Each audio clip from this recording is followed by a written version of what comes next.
He lived an ordinary life until he remembered he used to be the Demon King, the one who destroyed armies and terrorized the world. Any normal person would have panicked, but he simply shrugged and went on to level up. Seriously, nothing bothered him at all. Now he farms dungeons, leveling up his skills and combining his demonic power with martial arts. But what will happen if his power gets out of control? The story began in 21st century Seoul when a huge tower suddenly appeared out of nowhere, triggering the first cataclysm. Gates opened, monsters emerged, and the world plunged into chaos. However, humans capable of defeating monsters soon emerged. Hunters. Hunter unions and guilds formed a system, and just when everyone was breathing a sigh of relief, the second cataclysm occurred. A war broke out between the divine world of Elysium and the demon world of Pandemonium. The king of the demon world, Deimos, led hordes of demons and attacked Earth, but divine beings from Elysium emerged and opposed the demons. Earth became a battlefield. The end to this brutal war was brought by one who belonged neither to the fearless divine race nor to the cruel demon race, the savior of humanity, a hero. Even among the awakened, he possessed incredible power, thanks to which he was able to destroy the demon king and end the war. After that,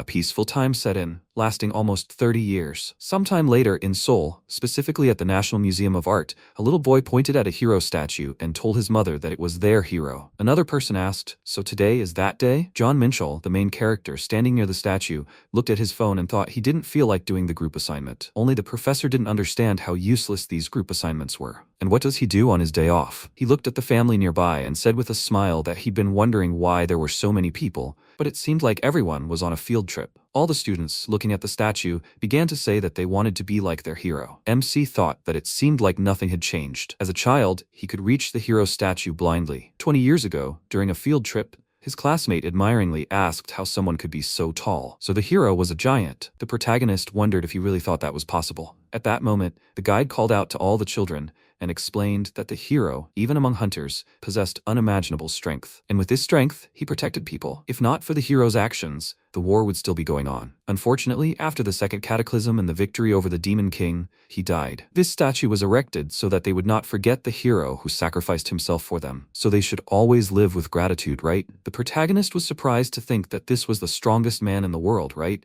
He wanted to be as strong as him. Suddenly, the students began asking the teacher if they could become hunters if they tried hard enough. How did one even become a hunter? Would they be accepted as hunters if they studied well? The teacher became nervous and couldn't give a clear answer. In the present, MC thought about the teacher's hesitation at that moment. At the time, he didn't understand why. Becoming an official hunter is very difficult. It requires skill and luck. They were too young to realize that it was practically impossible for them. It certainly shocked his young soul back then. Incidentally, the meeting was approaching. Suddenly, his classmates ran up to him, noticing how early he was. The protagonist said they'd made it at the last minute, and he was about to cross them off the list. After that, they lined up to gather material for the report. One of the girls remarked, "They say Minchal is known in the department for his strictness. Last semester, he mercilessly crossed out Junsok, and Yeonmi burst into tears and caused a ruckus." Another student said that while he looked good, his soul was lost. The MC replied that he could actually hear everything. They should leave it at that. He looked at the enormous line and thought about how they were putting on display the hero's sword, so it was packed, even on a weekday. It had been a long time since the death of the hero who saved the world. To save the world, which had become a battlefield for the Demon King and divine beings, the hero, not sparing his own life, plunged his sword into the Demon King's very heart. And today was the first day the hero's sword,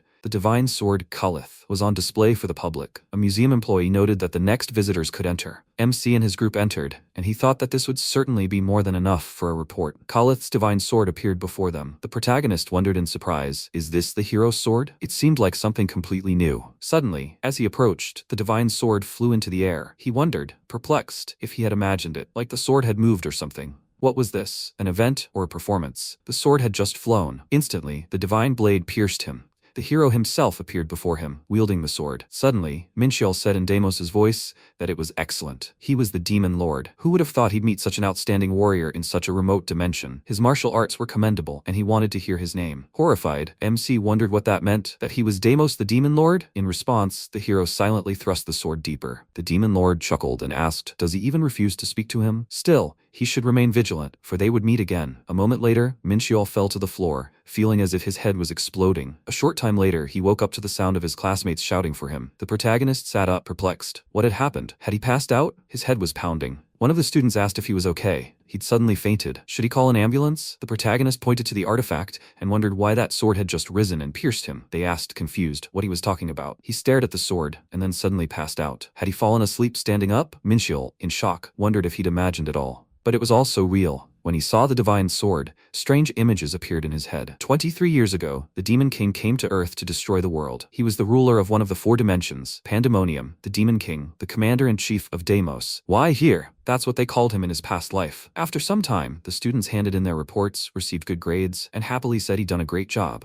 Who would have thought they could get an A from that picky teacher? MC, looking very tired, replied that they were all doing well. A student asked if he was okay. He'd been like this ever since the museum trip. Is he sure he doesn't need to go to the hospital? He replied that there was nothing wrong. He just had a lot to think about. He would move on. At that moment, a friend called out to him and asked where he'd gone. What about the end of exam celebration? He's refusing a drink. Did something really happen? The protagonist walked away from them and thought that celebration or anything else was unimportant. His head was a complete mess right now. After all, he, an ordinary, humble guy, turned out to be the reincarnation of the Demon King. When Deimos invaded Earth, many people were injured and killed. He'd lived his whole life hating him with all his heart. But in the end, that bastard was him? There's no way he can get his old body back. And Minchiol didn't gain any special abilities, so why does he need these memories? Besides, he has another question. Why did he, being the Demon King, die in the first place? After all, his body on Earth was a substitute, so after death, his spirit should have returned to his real body. Besides, the hero, who was perfectly fine, died with him. No. What good are these thoughts? It's useless to waste time pondering something like that. He'd better think about what he can do now. The gap between Deimos and Minchiol begins with mana. For beings belonging to a higher dimension, feeling mana is easier than walking or breathing. Very few people, belonging to a lower dimension, are able to sense magical energy. Although he remembers the method, you need to breathe deeply and focus your consciousness. The protagonist did everything as directed. Suddenly, a system window appeared, notifying him that he had sensed mana and met the conditions. He began to wonder if he now needed to gradually remember how to use mana. More system windows appeared, indicating that the awakening was beginning and that he was entering the Akasha records. A search for a suitable awakened skill was being conducted in the Akasha Chronicles. A system status was added. Awakened Minchiol received a unique player ability. The MC, shocked, asked, "Is it that simple?" Afterwards, he sat down on a bench and thought about how his head was already in disarray from being the Demon King in his past life, and now he was awakened. Should he laugh or cry? A system window appeared, stating that player Minchiol could use the status window. The status window is his ability. Have him say status window out loud and check his stats. The protagonist said he understood everything, he just needed to check it. After he spoke the phrase, 2 status windows appeared, displaying his stats, S rank, and a limitation, the player's unique ability, information check, which can be applied to any object. His unique ability is that his karma is so powerful that it can overturn the laws of this world. By defeating monsters and gaining points, he can change those laws. MC, perplexed, asked, "Can you become stronger by defeating monsters?" It sounds like a game. He wondered if higher and lower dimensions are divided by the magnitude of their karma. Creatures from higher dimensions have powerful karma, so they have more power than creatures from lower dimensions. The difference in power creates a chasm. For this reason, when a creature from a higher dimension enters a lower one, it must use a substitute body. It also creates a restraint, all to maintain balance. These are the laws of dimensions. So the Demon King used a substitute body, but does he have the power to change these laws? In that case, he might exceed his limit. An ordinary human, Minchiol, no longer the Demon King, can do nothing for humanity. Pandemonium and Elysium have already concluded a truce and paid compensation. If people, just recovering from the cataclysm,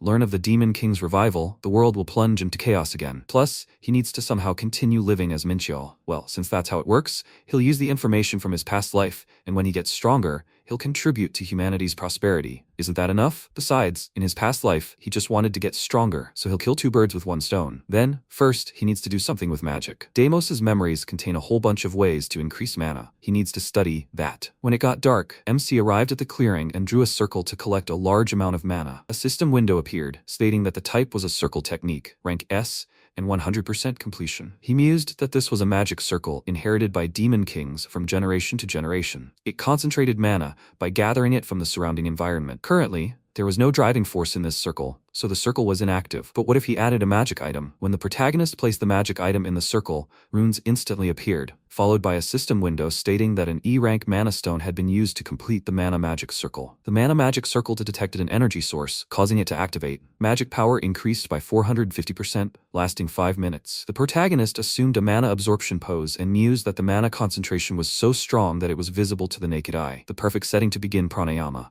He needed to draw in natural mana through his breath and store it within himself. This is basic pranayama, which everyone knows.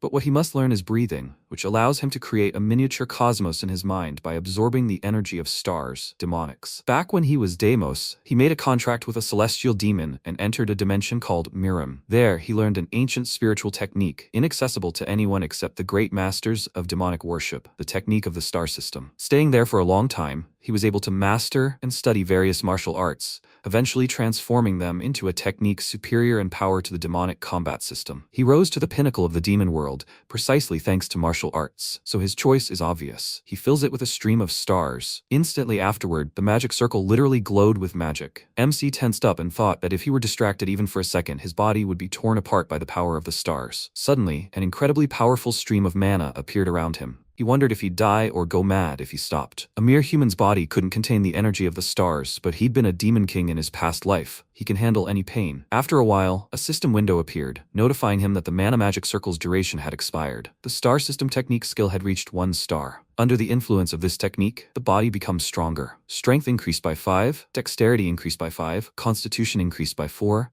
stamina increased by 4, and magic increased by 20. Star system technique, type pranayama, rank EX, no limit. This is a magical pranayama of the highest dimension, creating a miniature cosmos within the mind. It transfers powerful waves from nebulae of light and darkness into the mind, which the user can use at their own discretion. The protagonist stretched and said his entire body was numb. Do the techniques he gains count as skills? Another system window appeared, notifying him that the powers of the light and dark nebulae were uniting. Opposing forces merged and gave birth to a new force. Magic is the power of the universe. Mana is the energy of the universe. He wondered, perplexed, what was this saying about the universe? After some time, MC returned home and, examining his stats, thought that this wasn't magic, but the power of the universe. He'd never heard of such a thing. The star system technique utilizes both the power of light and the power of darkness. But, since he was a demon in the past, he could only absorb the power of darkness? If the full star system technique allows him to absorb the power of 2 nebulae through breathing, then this time, he could definitely become the strongest in all dimensions. After some time, the protagonist came to the Hunter Registration Center and thought that in order to act as a hunter, it was absolutely necessary to register with the association. Some here rejoice at their awakening, while others deny their results. But he treats it sadly. When the protagonist received the document with information and saw that all the stats were E-ranked, he asked if there was an F rank. The association worker became embarrassed and replied that the lowest value was E. MC was perplexed, wondering why she was embarrassed. Had she really seen his results? He read the document carefully, finding that the unique ability was undefined. The protagonist wondered if the association had been unable to determine the power of the universe. He said he wanted to ask one question. What did the letters in parentheses mean in the stats section? The girl explained that they represented his potential abilities. Awakened beings in towers or gates can improve by defeating monsters. The limit of this improvement is indicated in parentheses. MC wondered if ordinary hunters had a predetermined limit of improvement, but that didn't apply to him. The worker noted that there were hunters said to be capable of obtaining greater powers than the association had determined. Even though he's too weak to go to the tower, there are plenty of areas where his abilities could be useful. He shouldn't be so upset. The protagonist thanked her, perplexed, and wondered if she was encouraging him, but he wasn't upset at all. Afterward,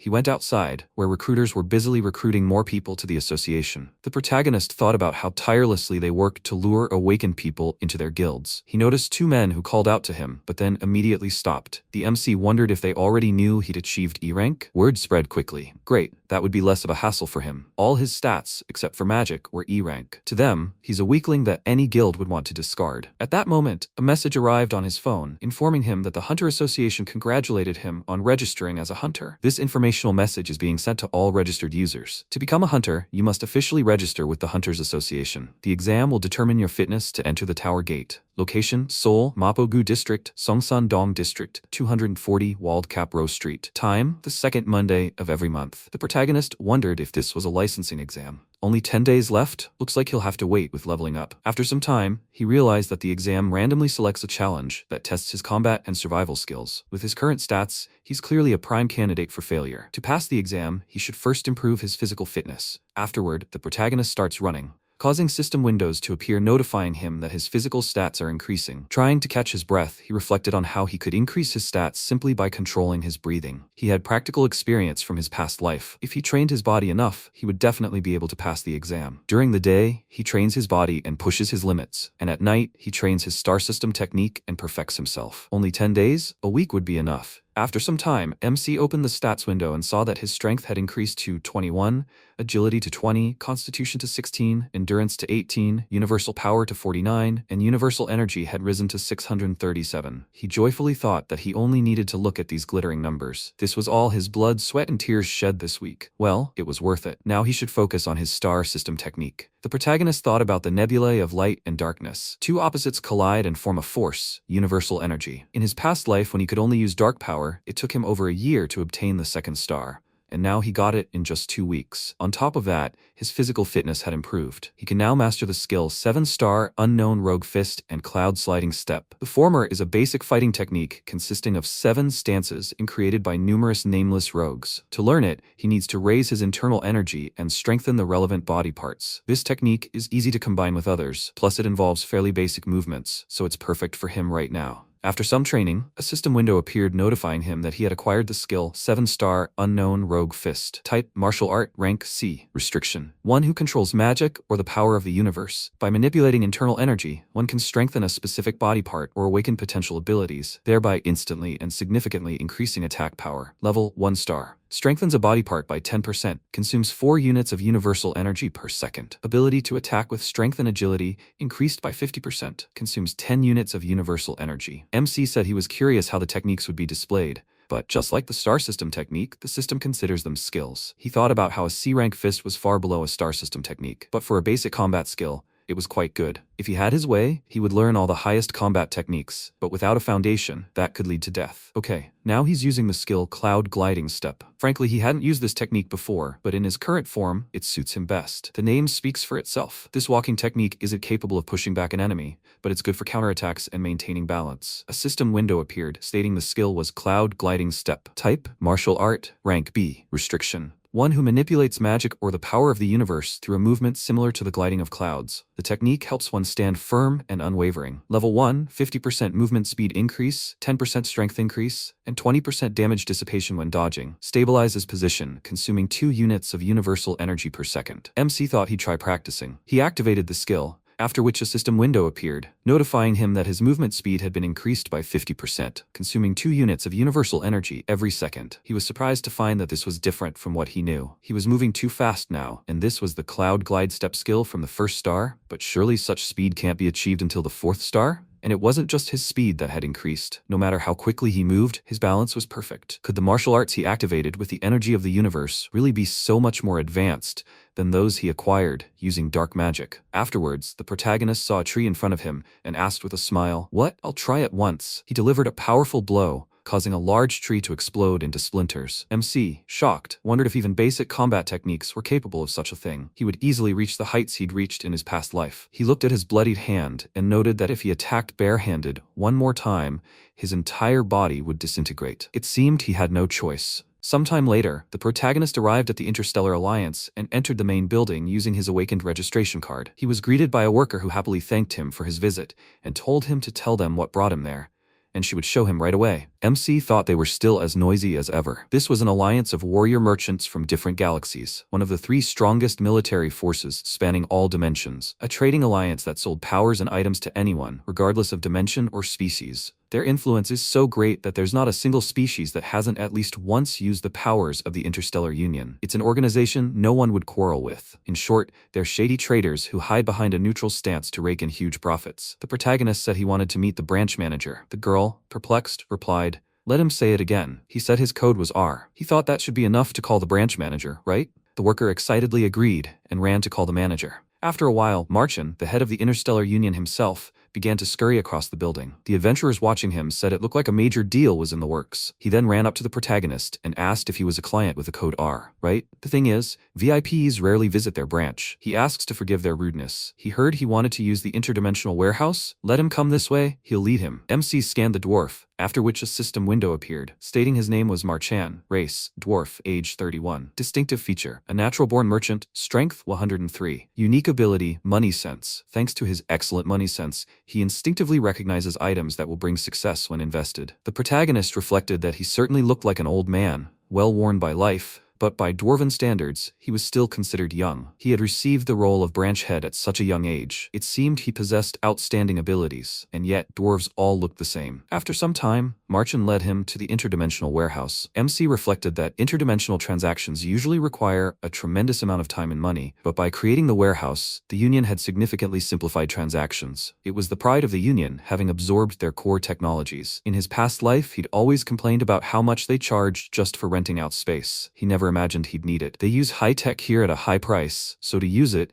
he needs to confirm the identity of a VIP, or leader of the Interstellar Union. There are only 24 such people known, and their identities are kept strictly confidential. In other words, even members of the Union won't be able to discover his true identity. MC placed his hand on the door, and a system window appeared, asking him to enter the magical fingerprint code R. He began to draw on the energy of the universe, causing the door to open. A system window appeared, notifying him that his identity had been confirmed. He entered a dimensional warehouse. One item was left for him. The protagonist thought it was dangerous. If he'd known he'd be reincarnated, he would have left more things here. Was it a stroke of luck that he couldn't take this object back to Earth, so he simply left it here for now? He picked up the magical object and considered it a seemingly ordinary stone, lying underfoot on the street. Let the black star awaken. A moment later, the small stone opened, revealing a magical artifact. A system window appeared, stating that the black star had found a new owner. Synchronization with the user has been completed. Due to the change of owner, the karma accumulated on the item is cancelled. Black star, rank, normal, type, weapon, durability, infinite. This is an all-powerful weapon, created from the essence of a dying star. It can recreate various legends and tales. The user can change the weapon's appearance at will. If the appearance is changed, the user's stats are adjusted to the unique ability. This artifact cannot be destroyed. This artifact is sealed. The protagonist thought that he knew it would be sealed. The black star is an artifact whose power is determined by the karma of its owner. Currently, its cultivation stage is lower than that of a demon, so it cannot accumulate karma. While he can't use even half of the black star's capabilities yet, the basic functions are enough for him. He changed the artifact's appearance to that of a regular sword, and thought with a smile that this would be enough to make the hunter exam a piece of cake. For him, a man who had studied various martial arts, this was the best weapon. Sometime later, Marchin, sitting in his office, told his secretary, Ellie, everything. She asked if he was talking about the VIP. He didn't seem like a powerful person. He replied that he had seen it with his own eyes. There was no doubt about it. How did a VIP appear in a lower dimension? It seemed that some being from a higher dimension didn't want to reveal their true identity, but created a substitute body on Earth and concealed their power. He sensed something grandiose. Ellie noted that his true merchant nature remained unchanged. Marchin said that if he brought money, he was their client. She should remember that. He needed a capable employee to keep him from getting so tired, right? She asked if he meant for her to monitor the situation, but not to investigate yet. She'll try to keep this information from leaking to other departments. The dwarf agreed, noting that he was counting on her. He reflected on how, after infiltrating the tower, higher species were keeping a close eye on this world. His position in this department, located right next to the tower, had been earned through tremendous effort, but it wasn't enough. With this client's help, he'd rise to an even higher position. Sometime later, the day of the hunter exam arrived. The protagonist arrived at the license testing center and said the building was large. An employee announced that they had arrived at the Hunter License Testing Center. Today was the 55th Hunter License exam. The protagonist took the exam ticket and wondered if they'd been told to stay in the waiting room until the appointed time. And where was he now? As soon as he entered the corridor, he was immediately surrounded by reporters who nervously ran to Shin Yumi and Yu Sen-woo, asking if they were really taking the Hunter License exam today. The MC was perplexed, wondering if these were celebrities. He overheard people talking about whether Yumi was Ambassador Vanheim's daughter. Rumor had it she could control spirits. And what had they heard about Sen-woo? He'd been accepted into the Hwarang Guild after a psychological and swordsmanship test. But Hwarang is ranked number 1 among all guilds. What were his stats? They were sure one of them would come out on top this time. Afterward, the center staff announced that the test would begin in 10 minutes. Each examinee could obtain a hunter's watch from informants. Afterward, they would be required to approach the entrance indicated on the watch. After a while, a crowd of adventurers entered the artificial jungle. The protagonist, perplexed, wondered if this wasn't a natural environment. Was this area man-made? The adventurers, perplexed, began to ask, why a jungle? How could they hold the test in such a place? The center employee announced that the disciplines tested in the 55th licensing test were now being announced. The exam discipline was survival. To pass, they must earn 100 points. More precise information was displayed on their hunter watches. Each examinee started with the same level of shield energy, which was depleted when taking damage. Once the shield energy was completely depleted, the examinee was automatically ejected from the exam area. The protagonist thought they had thought this through well. The center employee added that they had 3 ways to pass the exam: earn 50 points by killing 50 normal monsters, raid a boss marked on the map, or hunt other examinees. The protagonist turned around and, seeing the armed hunters, wondered if this meant there was an enemy on each side. Well, should they begin? Usually, examinees must compete against each other to gain points. If one of them doesn't have enough points, they'll have to attack another examinee. There were, of course, those who suggested teaming up. There was no point in going in a large group, and it wasn't his style. He definitely needed a boss. After that, MC went deep into the jungle and asked, "Aren't there any fights?" But that's the fun part. He thought about the clang of steel clashing against steel. Well, that was a good way to test the other participants' abilities. He should go there. Suddenly, a huge monster appeared in his path, a black panther. The protagonist, smiling, crafted a spear from the Black Star artifact and said he'd deal with it first. A system window appeared, indicating that the energy of the universe had enveloped his entire body. All stats, except for the power of the universe, were increased by 40%. The skill, Sliding Cloud Step, was activated. MC made a quick dash toward the enemy, and thought that, of course, it was an illusory monster created specifically for the test. But the fury and power emanating from it seemed real to him. Its skin was tough, and it had great strength. In this weak body, it was best for him to avoid attacks. He struck with his spear, when suddenly a huge spiked mace appeared behind him. The protagonist dodged and considered the difficulty of engaging him with a melee weapon because of his tail. In that case, he needed to do something different. He backed away a bit, and just as the monster began to attack, used the Swift Spear technique, a skill called Crushing Strike. A system window appeared, notifying that 8 units of universal energy had been expended. Swift Spear technique, type, martial art, rank, B. Restriction, one who controls magic or the power of the universe. The Swift Spear technique, possessing immense speed and destructive force in a straight line, is designed solely for slitting the enemy's throat. Level 1 star adds 30% strength, 20% agility, and 120% penetration. Consumes 8 units of universal energy. The Black Panther's head was instantly decapitated by such a powerful attack. A system window appeared, notifying him that he had defeated a named monster, a stalker. He had earned 10 points, bringing his accumulated points to 32. MC smiled and thought that the monsters here were stronger than he thought. If it was a named monster, then it looked like he could expect a pretty good boss. Suddenly, 3 brothers approached him. Kim Yong-jin, the third brother, called out to the first and noted that this guy had killed the named monster they were heading for. He had destroyed the monster they, the 3 brothers, had their eye on. Kim Yong-chul, the first brother, said that it seemed he had completely lost his fear. Doesn't he know who they are? When people talk about the Black 3 Star, they mean them, the 3 world-famous brothers. MC, perplexed, wondered who these idiots were. He thought they came from the direction from which the sounds of battle were coming. Are they deliberately targeting weakened participants? He activated the Eye of Truth skill and saw absolutely all the stats of the 3 brothers, and then thought that if you look at physical attributes alone,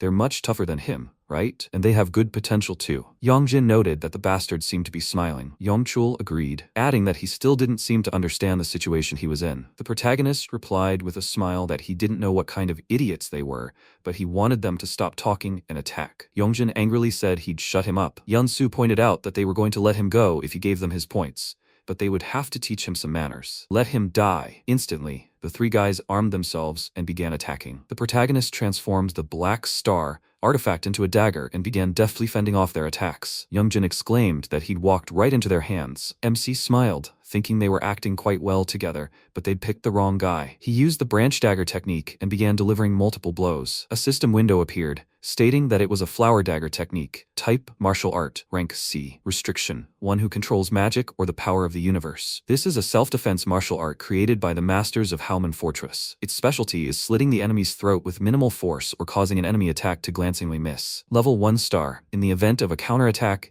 it reduces the enemy's attack power by 30%, deflecting their attack. Consumes 8 units of universal energy. On a critical attack, 50% of the damage from strength is added, consuming 3 units of universal energy. Under the onslaught of attacks, Youngjin shouted, "Leave him alone already." The protagonists thought they were so close, the third idiot wouldn't be able to use magic. Suddenly, Yunchul threw a spear and shouted for him to get away from their little brother. He began casting fire magic and exclaimed that he was finished now. MC, smiling, conjured a larger blade and used the 5 Tiger Blade skill, then thought that was enough for them. A system window appeared, stating the skill was 5 Tiger Blade, the type was martial art, and the rank was A. The limitation was one who manipulates magic or the power of the universe. This is the main martial art of the Pen family of Hebei, known for their ferocity and practicality. This skill's effectiveness is high due to its straightforwardness. After this, MC made a powerful dash and jumped very high. Reaching Yanchul, he noted with a smile that they were finished. The boy screamed in horror, but it was too late. By killing him, the protagonist received 13 points, and he thought to himself that this guy had accumulated quite a lot of points. Yunsu, shocked, noted that he had defeated his older brother and his weapon. Yunjin replied that he definitely sensed an aura,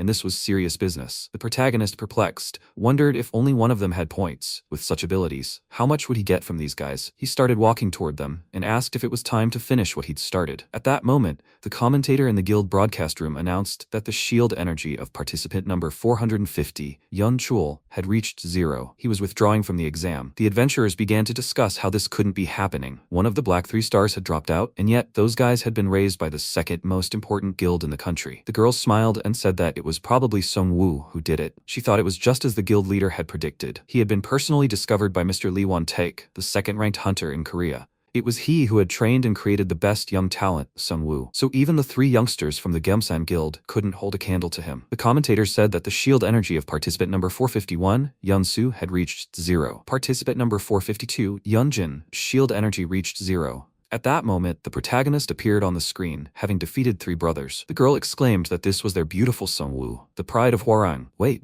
who's that?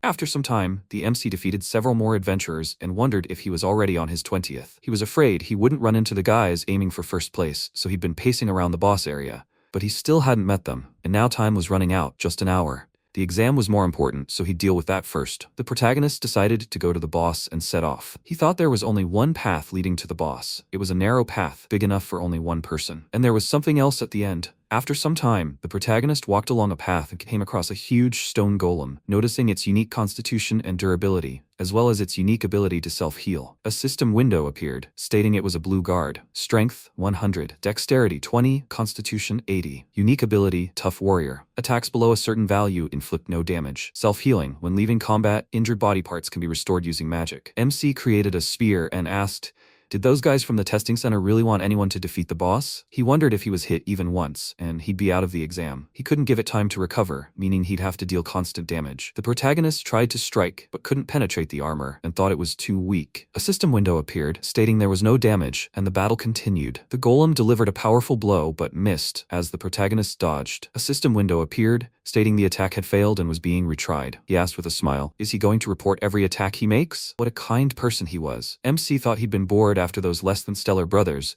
but now he could try fighting properly. There was no point in using the 5 Tiger Blade skill for now. This would be best. He dashed upward, and creating an axe from the artifact, used the mountain cleaving technique. The powerful blow caused a crack to appear in the golem's body. A system window appeared, stating the technique was mountain cleaving. Type, martial art. Rank, B+.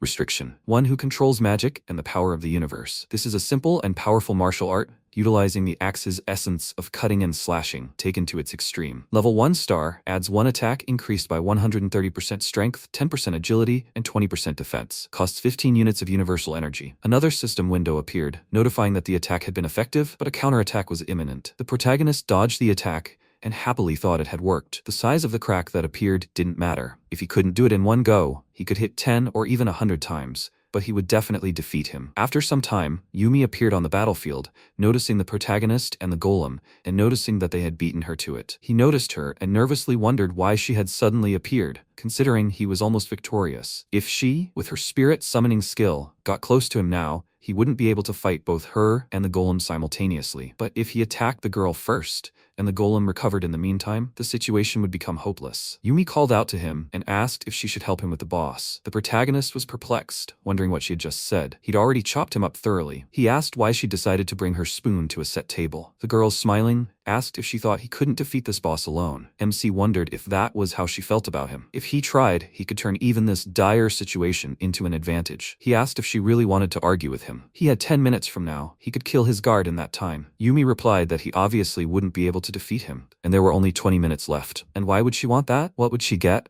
The protagonist replied that he would give her all his points, 172 to be exact. He grinned mischievously, thinking that he had more points than he could get for defeating the boss. If they split the points from defeating the boss, she'd get significantly less, making the deal a very attractive one. Yumi asked, what if he won? The protagonist hesitated, but suddenly the golem began to recover. He nervously thought that while he was chatting with her, it had begun to recover. The MC quickly exclaimed, make her pay him for dinner sometime, and tell her to stop chatting. Yumi agreed and added that, as soon as she saw him losing, she'd immediately intervene. He replied with a smile, let her do as she please, that won't happen. The girl asked, why is he speaking to her so informally? They met for the first time. The protagonist replied with a smile that if she wasn't happy, she could become informal too. 10 minutes later, the exam ended and the participants began to teleport to the main building. One of the organizers ran up to participant number 370 and exclaimed that he needed emergency help. Afterwards, he noticed the protagonist and said, "This one doesn't look good either. Let them get the potion." He sighed heavily and remarked that it had been difficult.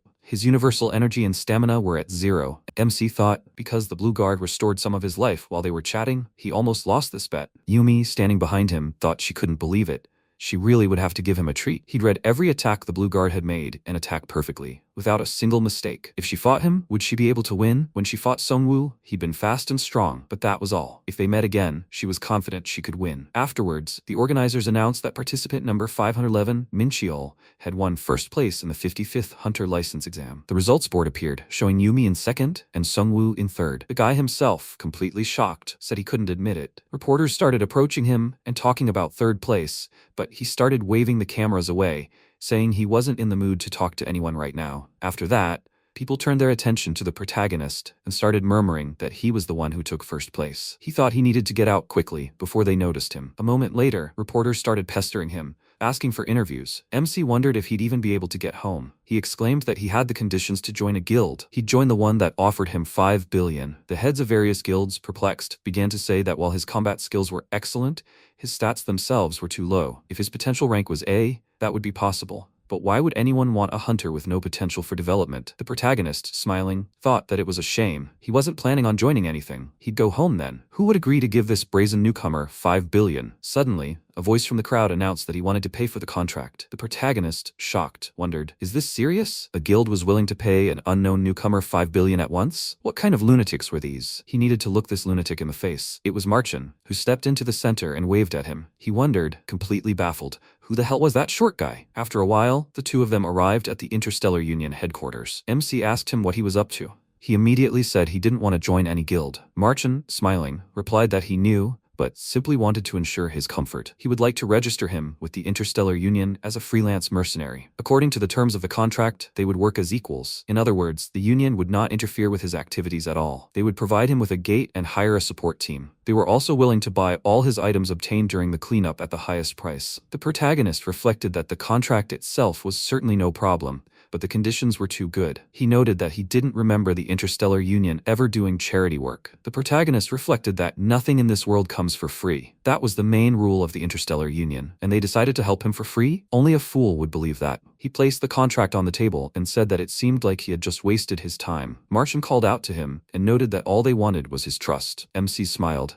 thinking that they seemed to expect enormous forces behind him, since he was a VIP. But he'd already shown everything he had, so what should he do now? If that was their goal, then it seemed to him they were simply trying to appease him. He saw no point in refusing. After that, he signed the contract. After a while, Ellie asked if he was sure about the freelance mercenary contract. Marchin replied that he wouldn't mindlessly get involved in something like that. She could go and prepare to greet clients. He reflected that the Union's free mercenaries were as powerful as the Pandemonium nobility. Therefore, to enter into such a contract, someone higher than the Union director would have to give their approval. A VIP code alone might not be enough to secure approval, but such an opportunity was too great to pass up. He prepared several proposals and was ready to engage the director. After this, Marchen contacted Knox, one of the 12 directors of the Interstellar Union, who said he was approving the Free Mercenaries contract. He wondered in surprise, is it really that simple? The director added that they should support him with all their might, and if anything happened, they should report it to him immediately. This must be kept secret from outsiders. Marchen fell to the floor in shock and wondered what was going on. When he said he was a VIP, his reaction was relatively calm, but when he saw the video of his fight, everything changed immediately. A little earlier, when Knox watched the recording of the protagonist's fight, he was surprised to see that there wasn't a single wasted move,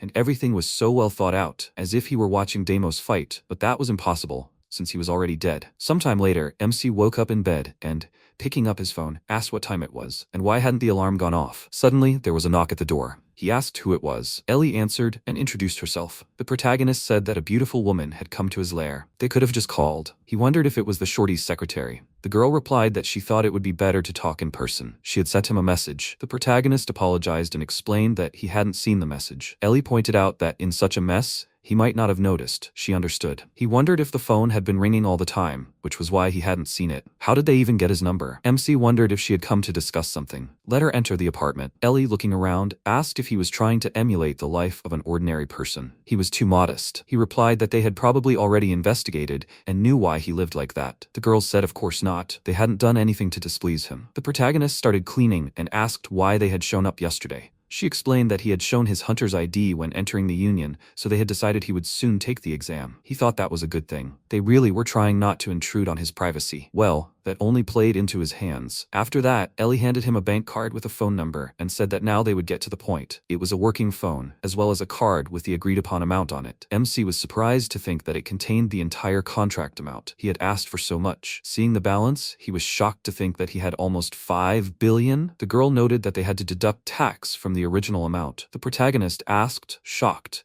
if they were really giving him this money. Ellie agreed with a smile and remarked that she hadn't thought he'd be so surprised. He replied that, as he'd already said, he lived modestly. The protagonist considered this, perhaps because his spending habits were consistent with those of a Minchiol student. The girl added that there was another reason she'd come to him so early. They needed to settle the issue of a team under his leadership, as well as the conditions related to the gates. The MC replied that a porter would be enough for him. Ellie asked in surprise, what about the hunters as tanks or healers? He said he was enough. When could he go clear the gates? She replied that as soon as they formed a team and found a suitable gate. The protagonist remarked that this meant it would take quite a while. He thought about how he, too, wanted to try out his hunter credentials. He also received a unique ability to level up, but he hadn't used it yet. Ellie exclaimed that it wouldn't take long. She was so talented. 3 hours later, she led him to the gates of the Amsadong region. Rank D, terrain, temperate forests, size 2 to 3 kilometers. Monster types, D rank goblin, D rank thorny boar, D rank wise monkey, D rank creature eater. The expected rift time is 36 hours and 58 minutes. The protagonist wondered why she was so talented. Ellie, smiling, noted that she had told him so. He, surprised, said that now he understood why she was so confident. Jung Yong-hyun, the commander of the support team, inquired if this was the rookie who had turned the licensing exam upside down. Ellie greeted him and noted that they were his support team. The man extended his hand and introduced himself. The MC shook his hand and returned his name, then remarked that he would be the only one fighting inside the gate. Once it was over, they would be collecting the rewards.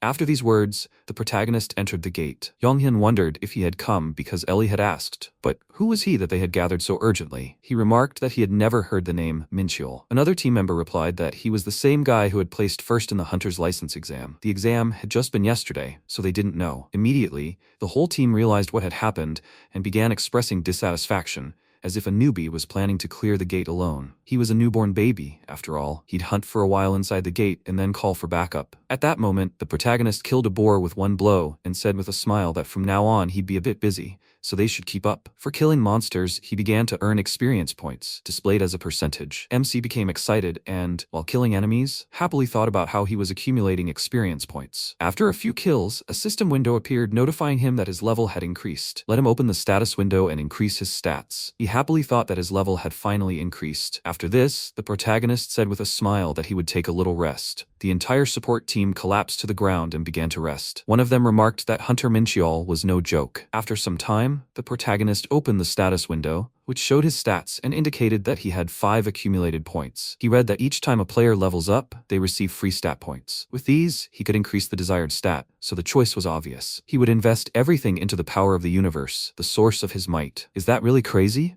MC reflected that in just 30 minutes of hunting, he'd managed to increase the universe's energy by 10%. At this rate, he'd become the strongest in the world in no time. After that, he began slaughtering the wise monkeys and gaining experience. Yonghyun, watching the battle, remarked that he seemed completely obsessed with fighting. He wondered what he'd said there about an inexperienced boy? No, he looked more like a warrior who'd honed his skills to perfection in countless battles. It looked like he'd have to support this unpredictable boy. It's hard to believe these are the abilities of a guy who's only recently become a hunter. He wants to see how high he can get. After some time, the protagonist has defeated all the enemies and leveled up to level 5, and then wondered, what? Only the boss remains? He approached the others and asked if they were okay with him going straight to the boss. Yonghyun, not showing shock, agreed with a smile and added that he should do what he thought was right. One of the participants asked what was wrong with him. He seemed hesitant. The commander inquired that he seemed new and didn't know yet. Usually, they explore the gates for a couple of days before going after the boss. The problem is, they don't have enough information. He can't rush headlong,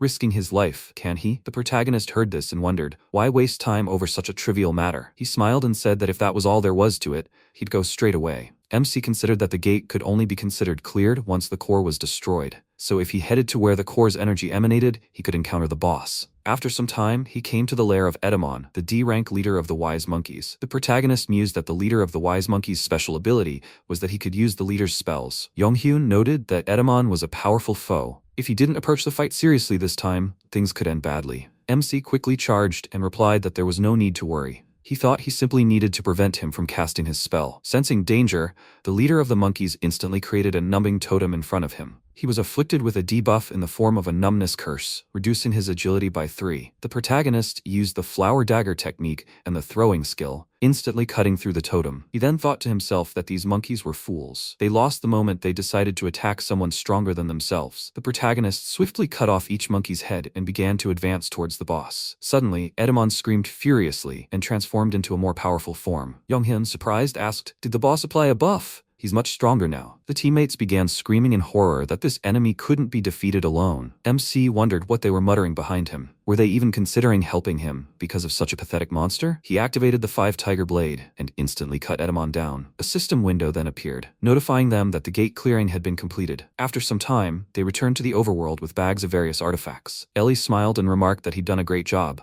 The protagonist asked if she'd been waiting for him all this time. She agreed and pointed out that this was his first gate clearing. He wondered if he'd be eager to move on to the next ones. MC asked when the next clearing was scheduled. She replied in 3 days. He said it was good that it wasn't tomorrow. It seemed he had some other things to do. And starting the day after tomorrow, she should schedule a gate every day. Ellie, surprised, asked if he was sure. Hunters usually clear a gate every 3 or 4 days due to fatigue. He replied that it didn't matter to him. Also, could she introduce him to a gear merchant tomorrow? He thought he needed to at least put something on. The protagonist reflected that during the Deimos era, his entire body was covered in demonic skin, so he ignored the attacks. But now, without equipment, it would be difficult. His entire body was wounded. Ellie said that he would only be able to meet with the master of their union right away. She would let him know when the meeting was scheduled. It wouldn't take long. The protagonist began walking to the car and replied that he was looking forward to it. Sometime later, he arrived at the Interstellar Union and reflected on how much he'd spent on equipment. He never imagined that the master would be a shorty. He was too suspicious. Until now, his way of doing things suited him, but this was different. Since he was talking like that, maybe he could be trusted? He would go home and train a little. After that, MC boarded the bus, when suddenly, during the trip, a massive accident occurred. He glanced out the window and saw an open gate appearing right in the middle of the road. He then wondered in amazement, was this a gate in the very center of Seoul? And black too? His gate from yesterday had been blue. Instantly, huge werewolves began to emerge from the rift. Everyone ran in terror, screaming that a monster had emerged from the gate and that they had to run. At the very epicenter of the chaos, a little girl lost her way looking for her mother. Suddenly, a werewolf with a crossbow approached her, claiming it was his food. At the very last moment, the protagonist arrived, grabbed the girl, and asked what he was drooling about. He then swiftly threw a spear at the monster and remarked that even martial arts were a waste of time against it. He should just let it die and give it his experience points. A system window appeared, notifying that 2.5% of the experience had been earned. The MC wondered if his level was low, and so the points were low. Suddenly, another system window appeared, stating that universal energy had been detected in the defeated enemy. He could absorb this energy. The protagonist immediately became excited and wondered, can he absorb this? After some time, association warriors arrived at the gate and began fighting the werewolves. Oh Mi-jin, a D-rank hunter, said there were too many of them, and her mana was already at its limit. Jung Min-soo, a D-rank hunter, told her that his shield was running low. These monsters were a different color from those emerging from the E-rank gates. They seemed unusual. Suddenly, they saw the protagonist gracefully fly at the monster with a spear, shouting, "This is free energy." He began deftly dodging all attacks and destroying each werewolf. Min-soo, in shock, asked, "Who is he?" A system window appeared, notifying that the star system's equipment readiness had reached 1.5%. Universal power increased by 0.3. MC asked with a smile, "Why are they standing there? Let them help the wounded. He'll hold off these guys for now, and now they'll all be his experience points." After these words, he leaped into the crowd of monsters again and began destroying each one. Sometime later, the protagonist met Jeon Sun-hee in a cafe. He introduced himself and said he'd stopped a gate breakout single-handedly. It had all happened unexpectedly, as the gate had opened in the very center of the city. If no one had stopped the monsters, the losses would have been colossal. Thanks to his actions, they had been spared. He'd like to thank him on behalf of the association. The young man bowed his head and thanked him. The protagonist replied that he simply did what he had to. Sun-hee gave him his business card and noted that he'd helped contain the breakout, so he deserved a reward. He thought about how he was the head of the security department, a hunter, of course. He could sense mana, his rank was A or maybe B. He thought there was no need to use his eyes of truth. After all, they wouldn't see each other again. and he wasn't interested in all this. He'd better call Ellie and ask her to sort this out quickly. That's exactly what he thought. A week later, MC met Sun Hee again. The guy remarked that they'd met again. He thought he never would have thought they'd meet here. The protagonist looked at Sun Hee and reflected on being a hunter. He decided to mentally travel back 2 days and remembered a two-headed werewolf roaring loudly in the city, attacking people. Mincheol held a sword and had his back to the monster. The system informed him that he had leveled up, now reaching 11. A week had passed since the breakthrough, and he had managed to level up significantly, thanks to his tireless work, but he would need more and more points. He pushed off the ground with his hands, and the system reported that his strength had increased by 1, his constitution by 0.4, his agility by 0.5, and Mincheol attempted to do push-ups with his hands upside down. He needed to quickly get equipment so he could clear more difficult gates. At that moment, an acquaintance approached him and asked if he was resting again. He replied that now, while the tension had not yet completely subsided, was the best time. Those around him were perplexed by his state of mind, as they themselves were incredibly tired. He then asked for a little rest. After some time, the protagonist continued on his way through the forest. And suddenly he met Ellie, who said with a smile on her face that she was already waiting for him. Her job was to assist him. He was sure she had enough work in the union,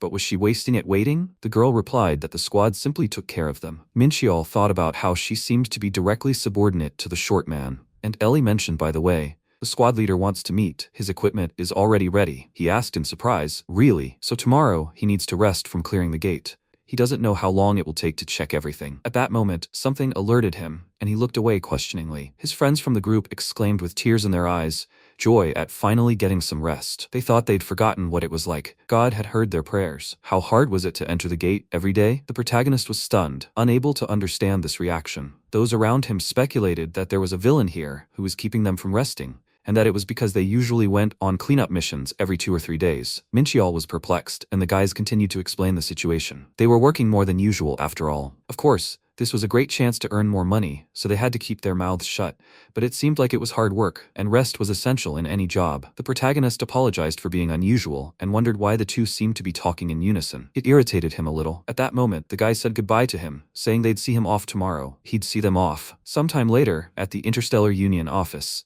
the protagonist got out of the car, and journalists ran toward him, surprised by his appearance. Mincheol was upset that reporters had gathered again and surrounded him, asking questions. They demanded he say a few words, since people said he was the one who made the greatest contribution during the gate breakout. What agreement had he made with the Interstellar Union? Mincheol didn't know what to say, and tried to speak for a while, when he suddenly apologized and said he wanted to go. He walked past the reporters, who turned to look at him in confusion, not expecting such a reaction. At that moment, Ellie didn't know how to react and thought about how stubborn he was. At that moment, Mincheol had already entered the room and said he almost got into trouble again. He was met by the girl and the leader. He ran toward him with such speed that the leader was overjoyed at what he saw. He reported that he had prepared everything perfectly, and Mincheol asked again, "Is that so?" He wanted to check it out. Marchand said with a smile that he should like it, and pressed the button on the remote. At that moment, the equipment appeared before him. The system announced the Talos promise.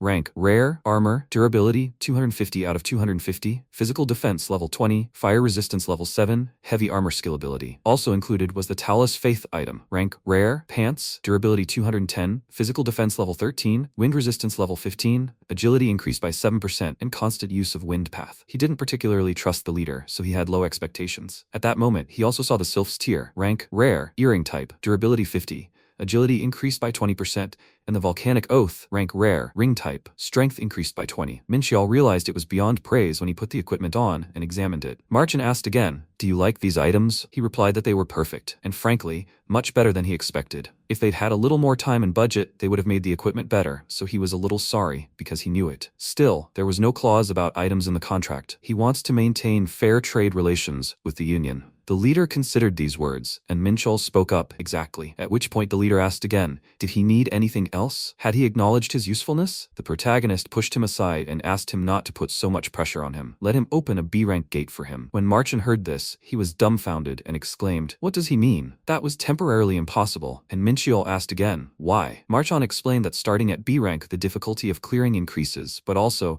The trophy levels vary significantly, so there's a fight for those gates. For gates starting with rank B, the Union set minimum entry requirements. He must clear at least 40 rank D and 30 rank C gates. The protagonist considered this. Even if he defended the gates every day, it would take at least 2 months, but that was too much. Marchon added that there was of course another way, but it was rarely used. Minchiol asked curiously what it was. He replied that he needed to obtain permission by defeating an A-rank hunter from the Union. At that moment, Minchiol smiled and smirked, thinking that he should have started their conversation with that. Sometime later, he arrived at the Hunters Union, an international organization with strong legal standing. He turned to Ellie and asked if she was angry. He'd left her with reporters yesterday and then fled. She wasn't worried about that, was she? She smiled and replied that she wouldn't forget that he'd left her there and then fled. When the protagonist realized it was obvious she didn't like it, Ellie asked again, "Is he okay?" Even though he'd become incredibly strong in such a short time, his opponent was still an A rank. Minchiol replied that it wasn't a fight to the death, so everything was fine. He wasn't saying this out of arrogance. The energy of the universe is comprised of equipment, experience, and a past life. Looking only at stats, it might seem impossible for him to win, but if he factored in his equipment and past experience, he had a chance. After some time, he arrived in the waiting room. A staff member informed him that the exam result would be determined after a duel with an A-rank hunter. The protagonist asked again,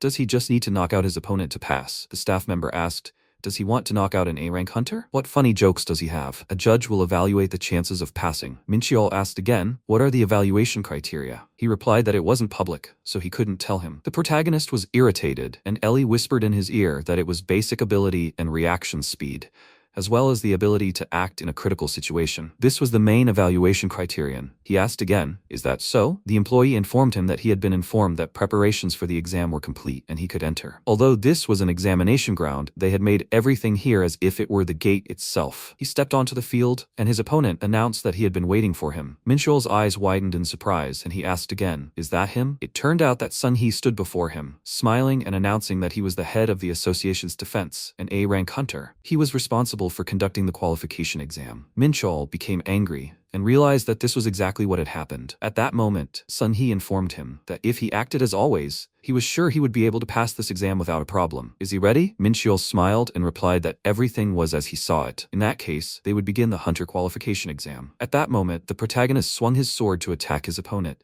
but Sun He was confident in his own strength and frowned, staring ahead. He threateningly stated that if he wanted something, he would have to give something of equal value in return. He swung his spear, and Minchiol smiled and said something like that. It's very easy. A bright flash of light appeared before his face, and at that moment, Sun He leaped off the ground and approached the protagonist, muttering, in that case, will he be able to deflect this? After these words, he began swinging his sword. The protagonist tried to deflect each blow, thinking, wait, so this guy can do this? Who would have thought that the hunter Sun He had such abilities? Ellie also watched the unfolding battle through the monitor screen. She thought he would easily pass this test and placed her hopes on Minchiol, clenching her fists. Their swords clashed, and they continued the battle. Sun He grinned and declared that he was no slouch, and at that moment, his sword began to dissolve into thin air. He explained that he understood how he was able to hold back the gate single-handedly and applauded him, so he proceeded. At that moment, the protagonist turned to him and asked him to attack with all his might. Sun He asked, confused, what he meant. Minchiol added that otherwise he would finish him off. He was incredibly angry. A dark, magical, terrifying aura formed around him, frightening his partner. An awkward silence passed between them,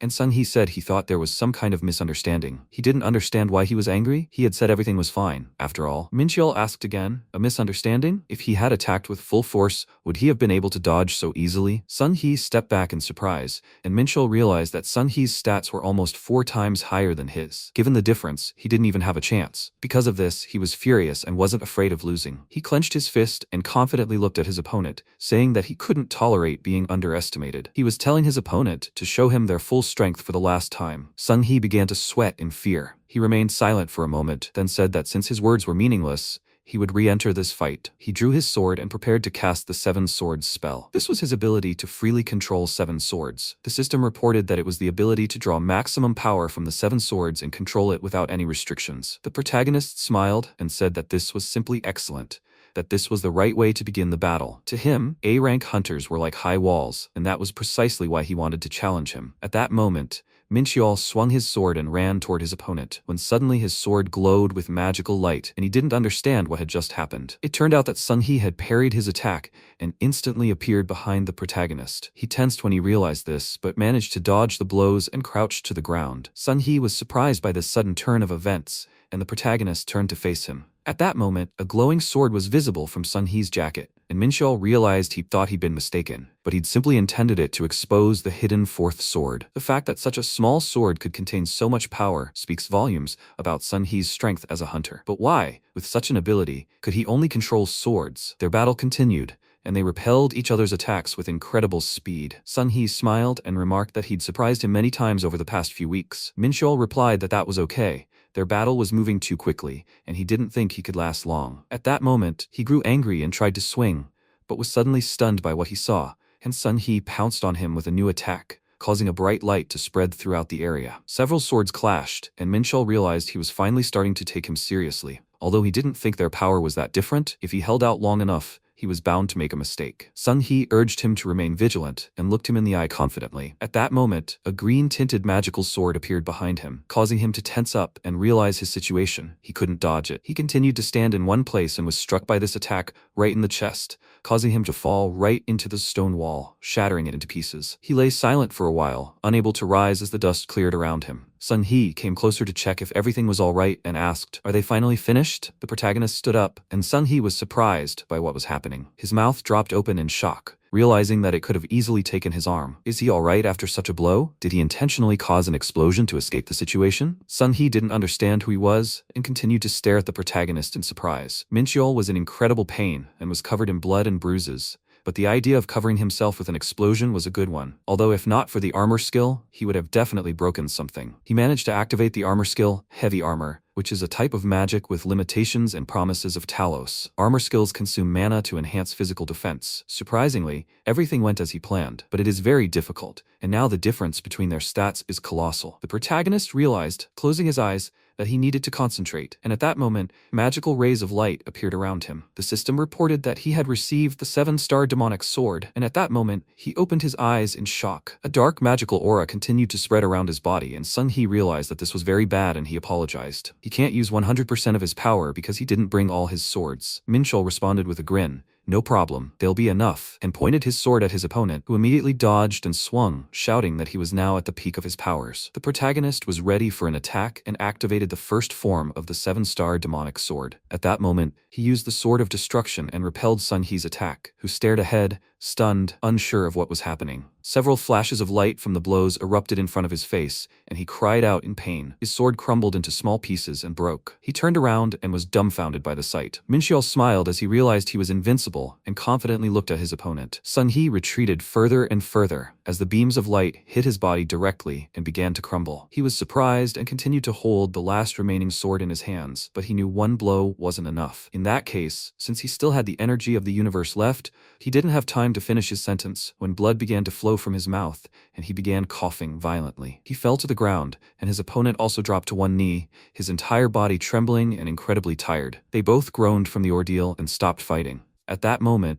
the door to the room opened, and Ellie ran inside, asking, "Hunter Mincheol, is he okay? What's going on?" The protagonist, smiling, replied that he had won, and Sun He replied that if he had brought less, victory would have been his. After these words, an awkward silence ensued between them, and they continued to shake from exhaustion and laughed about it. Ellie didn't understand what was happening, and Mincheol asked again, "So what's the result?" Sun He smiled back and informed him that, of course, he had passed the exam. A new day dawned sometime later, and the sun rose brightly. The protagonist was training on the roof of a skyscraper. 3 days had passed since the exam. He abruptly pulled out his fist and swung his legs and arms to maintain his dexterity. After examining his body, he assumed he had recovered from the injuries he sustained back then, and now he could enter the B-rank gate. This gate was located in the tundra, 4 to 5 kilometers in size, with Yeti monsters, a snow golem, an ice troll, and a snow fairy, and the time until breakthrough was 25 hours and 17 minutes. Ellie wondered if he would really be okay. Was he really planning to go there in this condition? He should have been treated, but he was still climbing, without even passing the inspection. And most importantly, where was he going? This was a B-rank gate. The protagonist put on a warm jacket and replied, "Didn't he say so? It would be far better for him not to receive any treatment, because the ancient heavenly art transforms the body, His strength and agility had increased, and he had become stronger due to the repeated injuries and recuperations. He had, of course, had to postpone the raid, but his hands began to itch as soon as his condition improved. After some time, a portal appeared before him, and he entered the gate. It was incredibly cold. According to his team, it was colder here than anywhere else. He was accompanied by many people, discussing among themselves and shivering profusely. Was the protagonist really not frozen at all? Minchiel replied that the wind here wasn't strong. He'd even say it was refreshing. This was because he was resilient to low temperatures thanks to the energy of the universe, and he even wanted to take off his jacket because it seemed completely pointless. They told him there was no need to do that as it would definitely only get colder. At that point, Minchiel stopped and asked, "Gentlemen, does anyone want to help him?" They replied that it would be a good idea to set up a simple camp, as if they got cold, their performance would decrease. Minchiel smiled and asked them to do that in that case, while he went and looked around. They asked him not to overdo it, and he tried to make his way through the huge piles of snow. In his opinion, the gate inside was larger than he thought, and he'd already walked far enough. But why hadn't he encountered a single monster yet? Immediately after these words, a huge monster jumped out from under the snow and began growling loudly at him. The protagonist became frightened and turned around in bewilderment while the monster continued to growl at him. It was a Yeti, with 120 strength and agility, 110 constitution, 90 stamina, and unique abilities such as Blessing of Cold and Camouflage. He smiled and spoke, wondering where they were. At that moment, the monster suddenly leaped high into the air, and the protagonist wondered if it could really hide at such a size.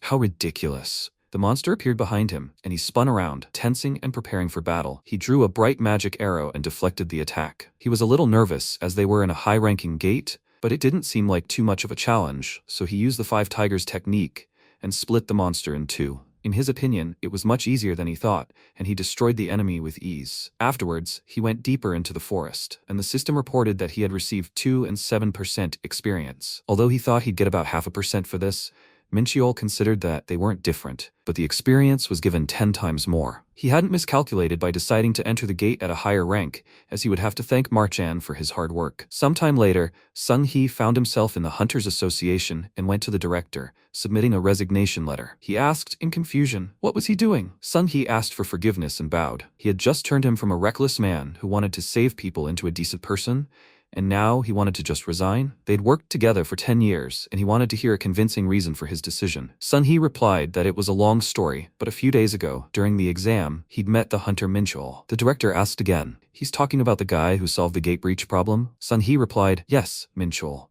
According to the initial assessment, is ranked E. But he dealt with the rift that had arisen single-handedly, and despite this, he was convinced he was weaker than him. After defeating him in combat, he proved himself unnecessarily alone. Minchiel taught the overconfident one a lesson and reminded him of the hunter's path. 3 days after the exam ended, Sun-hee shook the protagonist's hand and told him he had underestimated him. Minchiel replied that everything was fine, and Sun-hee chuckled and said he had learned a lot in this fight. "He plans to become even stronger, right?" Minchiel confidently replied, "Of course." And Sun-hee replied that he would definitely catch up soon. Minchiel urged him to work hard, though he wondered inwardly what he was trying to catch up to. Every hunter has a limit, and once they reach it, they can no longer improve through conventional means. But for him, there is no limit. At that moment, Sun-hee told the department head that he wanted to become stronger, or rather, that he had to become stronger, and that was why he was going to enter the tower. The director, looking at his face, thought that it was clear from his eyes that he had gone crazy. A huge structure appeared during the first cataclysm. By passing the tower's test, a person can become stronger, but to do so, he would have to risk his life. Sun-hee was a hunter who had almost reached his limit. There was no need for him to go through all this trouble. The director grabbed his head and tore up his application. Sun-hee didn't understand what had happened, and the director replied that he would pretend he hadn't seen the letter. He should go on vacation now, rest properly, and then return with renewed vigor. He threw away his application, and Sun-hee frowned, then said that he would return from vacation and visit him, and bowed. The director replied that he must remember to bring a gift, and Sun-hee shouted, "Yes." But at that moment, Sun-hee was thinking that he was probably tirelessly advancing on the hunter's path right now, and he wasn't about to stand still. When the raid on the Rank B gate happened, Day 3, the time until the breakthrough was 40 hours and 30 minutes. If he didn't kill the boss, monsters would continue to spawn, and as long as there weren't too many of them, the breakthrough wouldn't happen, so this was the best hunting spot. The system reported that he had received several times more experience for defeating all opponents. Thanks to this, he reached level 15 when he split the last one in 2. The system reported that the power within him had awakened to search for soul traces, and he was surprised by such a notification. He unleashed the skills Charm Power and Hellfire Power. He didn't understand what they were. At that moment, Younghyun approached them and asked what had happened to him. He replied, Nothing. He suggested they just rest a little. The power of sin. In the depths of the pandemonium dimension, there is an old castle known as the Hall of Sins, and there's a group of beings known as the 72. The Hall of Sins grants power, and the nobles who sit on the throne possess immense, almost infinite strength. This is called the authority of sin. That was his past life. Now he's an ordinary human, not a demon, so he shouldn't have access to this power, right? Both of these powers were never his. The authority of hellfire is the power of the demon Grangio,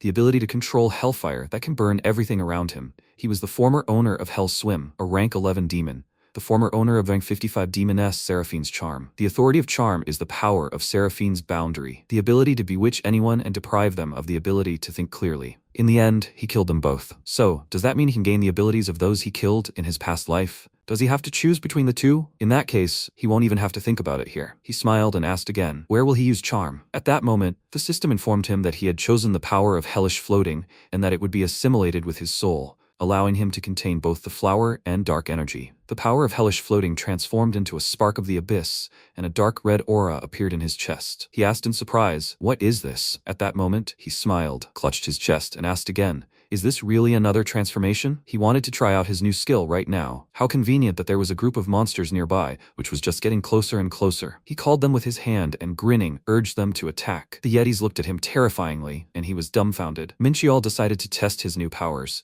His familiar world had recently shattered. He had been reborn in a human body, and it had received the rare power of sin. When the monsters attacked him, he used Hellfire, which consumed 150 mana. He simply waved his hand, and the system reported that it was creating flames of light, darkness, and chaos from the Graben, their shape and appearance changing depending on the user's desire. He was surprised that he knew Hellfire, but what was Illumination? He was surprised by this skill and used it to destroy a monster, which screamed incredibly loudly when attacked. The demon Grangio's power greatly influenced his attack. The flames will burn the target as long as the caster has mana, so it was the same as he remembered. A moment later, the Yeti transformed into a terrifying skeleton, and the surrounding monsters were stunned with horror. It sounded like some kind of divine power. The other monsters rushed to attack, and Minchiol thought he'd have to take advantage of this and find out. When he used this magic, his hand glowed with a yellow magical light. He, a former demon, would use divine power and was now using the illumination skill. When he combined the illumination skill with the abyssal spark, a bright yellow magic appeared in front of him and spread everywhere. Divine power is intended to banish evil, as it cannot attack directly. However, it can be used as a buff, increasing physical ability. He continued to fight the attacking monsters,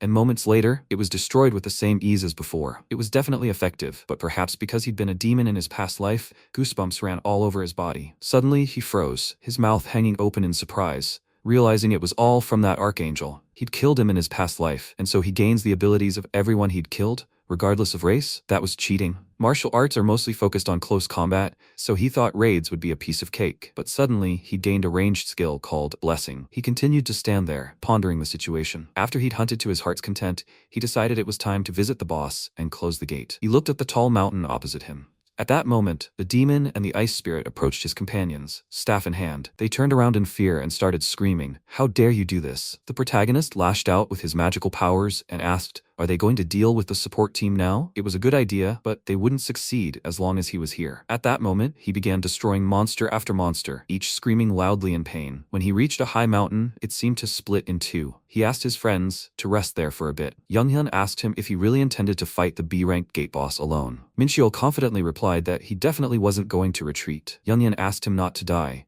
as that would put them all in danger. Another of his teammates tearfully uttered his name, and the protagonist remained silent for a moment, then smiled, promising to return. After these words, he entered the cave and found himself next to a huge monster, who asked if he was really alone. Minchiol replied, yes, and this one too. It was the Yeti chieftain, Nonon. Nonon grinned and asked, was he talking about him? At that moment, he used his slave summoning ability, and several servants appeared around him, beginning to protect him, and approached the protagonist. He told them to get rid of the intruder, and Minchiol was surrounded. He asked his opponent again, did he really summon some idiots just to stay down? In that case, he would make him rise and regret it. He smiled and cast a sliding cloud spell, causing the monsters to turn around and wonder what was happening. Minchiol then used his mountain-splitting technique and destroyed his first opponent, his blood spilling everywhere. He watched the battle in amazement, still hopeful. His monsters were dying one after another, when suddenly one of them released magical power from its mouth. Minchiol used Hellfire to create a magical barrier around himself, preventing the enemy's magic from penetrating. When their magical powers collided, a bright explosion thundered, and a moment later, everything became quiet. The protagonist easily defeated this opponent, striking the monster in the forehead with his axe. After a while, All the monsters were bloodied and destroyed. He became very angry and called him a freak,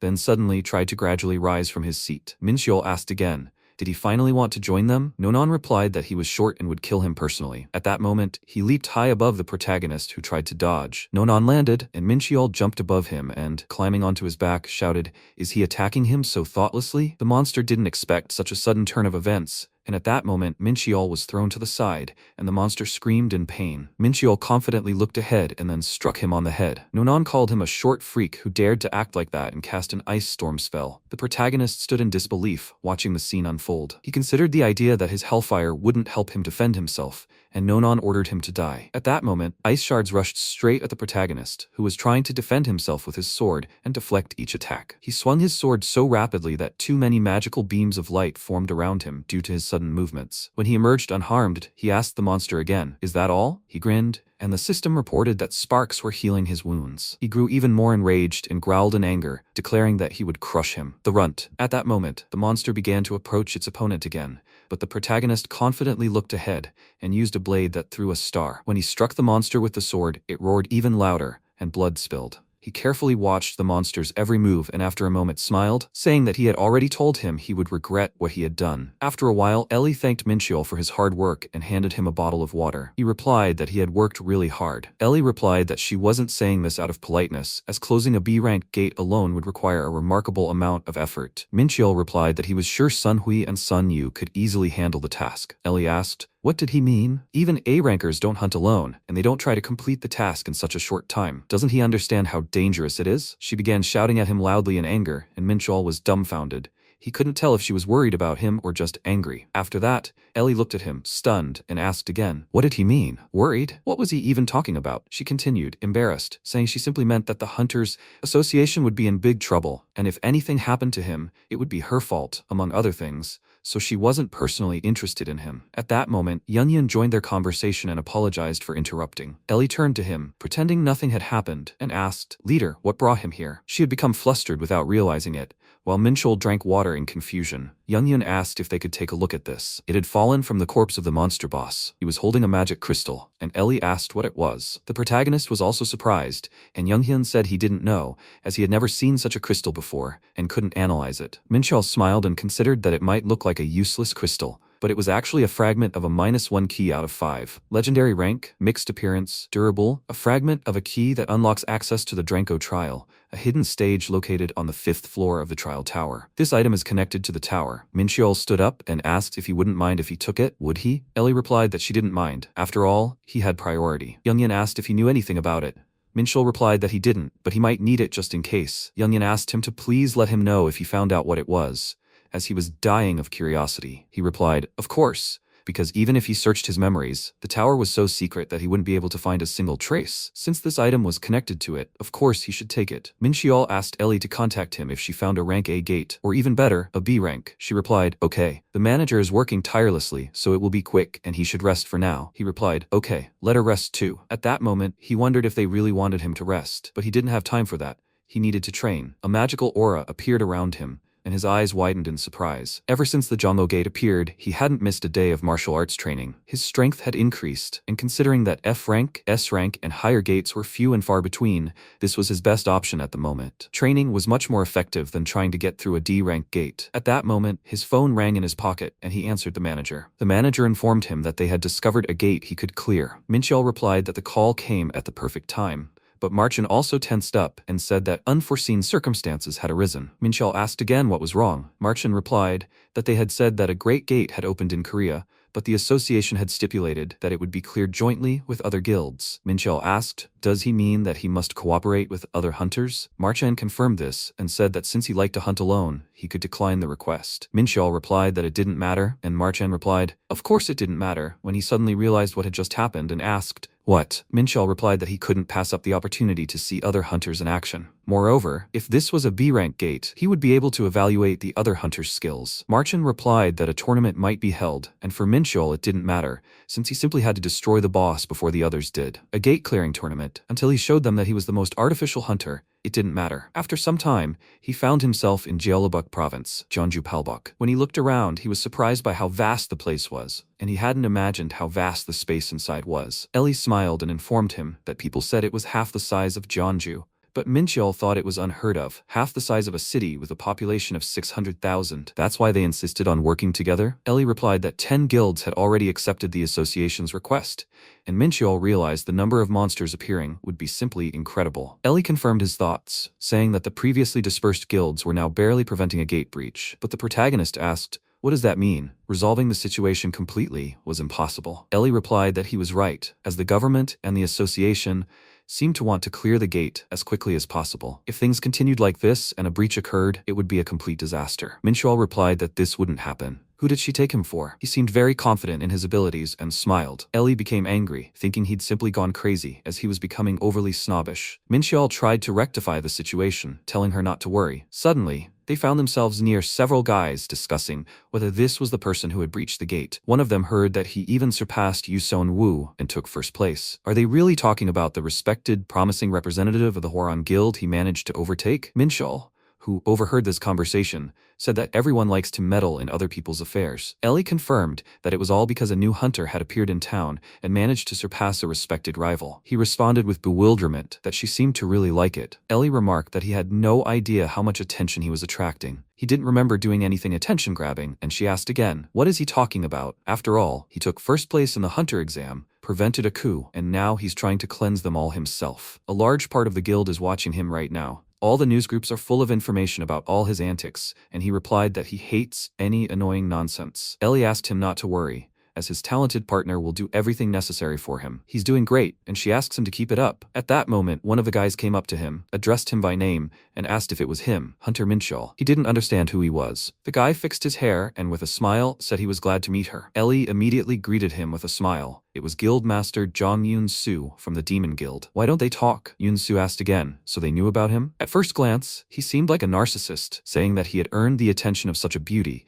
and was very happy. Ellie was stunned, along with Mincheol, and asked if that was what he wanted to discuss. Mincheol wondered if he was real. He didn't even flinch when he uttered such nauseating words. Yoon-soo replied that while he enjoyed spending time with the beauty, he came here today to talk to a rising star. Mincheol thought that if it were any other day, he would have sent him away. But now he swears that he has seen this misunderstanding somewhere before. More precisely, he smells a familiar scent. At that moment, he activated his truth eyes and wondered if he thought he recognized his scent. He extended his hand and spoke his name. Yoon-soo replied that he was just as he'd heard. His confidence befitted the talent needed to secure the future of this nation. Mincheol asked again, is that all he can say? He replied that he just came to greet him today. When they shook hands, the system reported that thought transference had been activated and one universal energy had been expended. At that moment, the protagonist told him that his human form was quite good, which stunned him. He looked questioningly at his new friend, not understanding what was happening. Mincheol was wondering. He must be dying to know how he figured it out. Since he'd stopped transmitting the thought, he couldn't do anything, right? Yoon-soo smiled, and Mincheol wondered if he should provoke him. At that moment, he turned to Ellie and said he'd go see it alone. Ellie asked again, what about the support team? He replied that he wanted to check their level first. He turned to Yoon-soo and asked, he's heard that he's a little busy, hasn't he? Yoon-soo replied,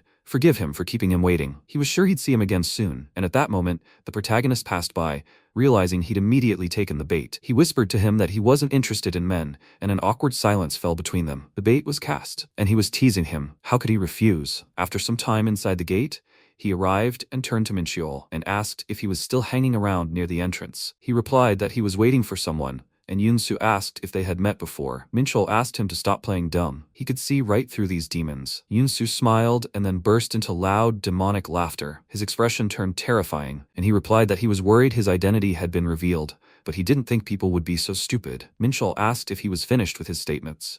Yoon-soo asked if he hadn't had any thoughts after seeing his strength. He replied, not really, although it was a lie. The system reported his age as 675, talent as dark magic, strength as 350, agility as 333, and endurance as 240. his unique abilities with a black tongue of deception, imitation, and soul contract. His stats are restored thanks to the restraint effect. The dark baptism effect allows him to bypass restrictions and use 80% of his abilities. Could he even last 10 minutes against this freak? The reason for his carefree attitude was his confidence that he wouldn't lose to a human. Yunsu replied that nothing terrible had happened and that he would give him a chance if he told him how he had uncovered his identity. In that case, he would be lenient. Minchal reflected that he was familiar with this confidence as he had been a demon in his past life. The arrogance of a demon, it was time to use it against him. He turned to Yunsu and asked, "Is he a joke to him? A demon or a merciful being?" Yunsu asked in confusion. "A joke?" He simply wanted to painlessly take his life with the power bestowed upon him from above and sealed in his left hand. He used his magical powers and showed them to his opponent. The protagonist remarked that he was buzzing too loudly and should be quiet for a minute. Since he's so talkative, he must be suffering from high school syndrome. Yunsu smiled and shouted angrily, "What is he doing?" He used magic, and Minchal realized he was waiting for him to strike. After all, defeating a demon is the easiest thing in the world. The system reported that the Hellfire had been activated and 300 units of universal energy were being consumed. A dark magical aura formed around them, and the demon was dumbfounded, unable to understand why he was trembling. Could the flames be special? Minchal asked again. Was he a fool, only now realizing what had happened?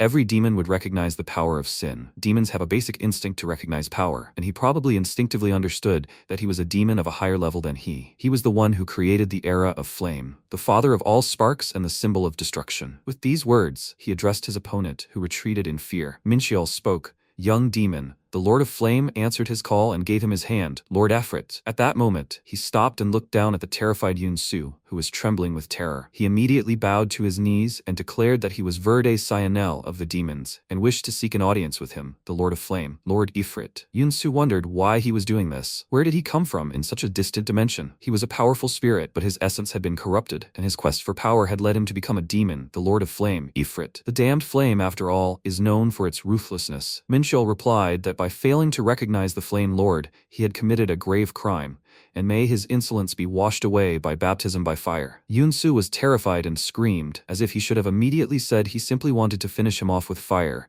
He wouldn't let himself be killed so easily. At that moment, he clenched his fist, and dark power began to emanate from it. Minchel replied that he regretted turning him into ember, and Yunsu asked again what he meant. He replied that he was sorry because he knew how to use mana, but he still needed to make him pay for the clothes. An awkward silence ensued, and Minchel continued mockingly, saying, well, if the reason for regret was too compelling, he would take it back with a baptism by fire if he became his servant. Yunsu asked again, a servant? Minchel confidently replied, yes, if he became his servant, he would atone for his sins, and his talent wouldn't be wasted. However, the sheer compassion of his offer also annoyed him. The system reported that he was maintaining the Hellfire, expending 150 units of universal energy, and then 100 units of universal energy. Hellfire is a force created during destruction.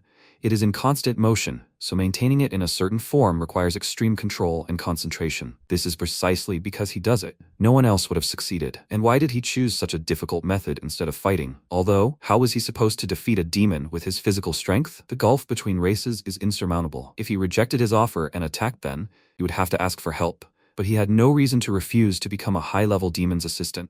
So he should respond more quickly, as he had a ton of questions for him. Please, let him take the bait and follow him. At that moment, Yunsu began making some amused noises, and Minchel realized he hadn't fallen for his deception. Yunsu clutched his head and shouted that he knew a powerful being like him would recognize his potential. He possessed a talent recognized by him, Lord Ifrit, and he dreaded to think how exceptional he was. Minchel realized this guy was a little crazy and continued to say that out of envy. Everyone refused to acknowledge him, but he knew someone great like him would understand how special he was. So he would become his servant. He, Verd of the demon race, swears on his soul to serve him. The protagonist was dumbfounded and wondered if it was even worth it. At that moment, the system reported that the demon Verde had sworn allegiance to him with his soul and would carry out his every command as long as it didn't involve the extermination of his own kind. After some time, Minchiel announced that he was known to the world as Minchiel. Verde replied that he understood, and Minchiel and the protagonist replied that they didn't need to observe formalities at all. He should stop calling him Lord. Verde asked again, so how could he not formally address the one occupying that throne? Minchiel continued that he hadn't had any problems with that just yet,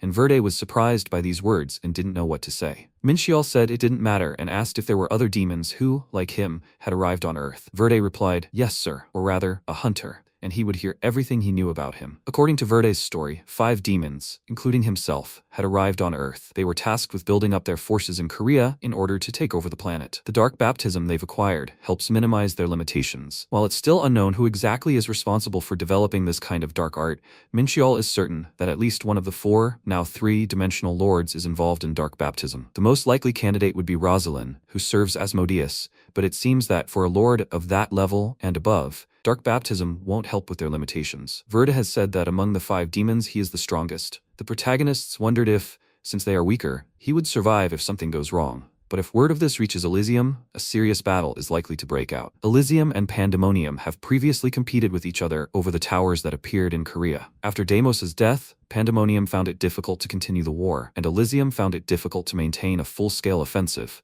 Pandemonium was weakened by the death of one of the dimensional overlords, and Elysium decided that both sides should come to an agreement. Thus, Korea, where the tower was located, became neutral territory and a third party. But since the demons had come here, ignoring the agreement due to the loosening of restrictions, they were surely after the tower itself. Since he was willing to do anything to gain Taus's power, he couldn't simply let this slide, and a serious battle could erupt at any time, so he thought he needed to begin preparations in advance. At that moment, he turned to Verde and asked him to listen to his orders. Verde asked for this to be left to him. He was carrying out the order perfectly. His enthusiasm was brimming, even excessive. From now on, he would be his eyes and ears. At that moment, Verde froze and asked, is he supposed to be the eyes and ears of Lord Efrit? If he could, he'd rather ask him about the situation in Pandemonium or the situation with the War Demon clan.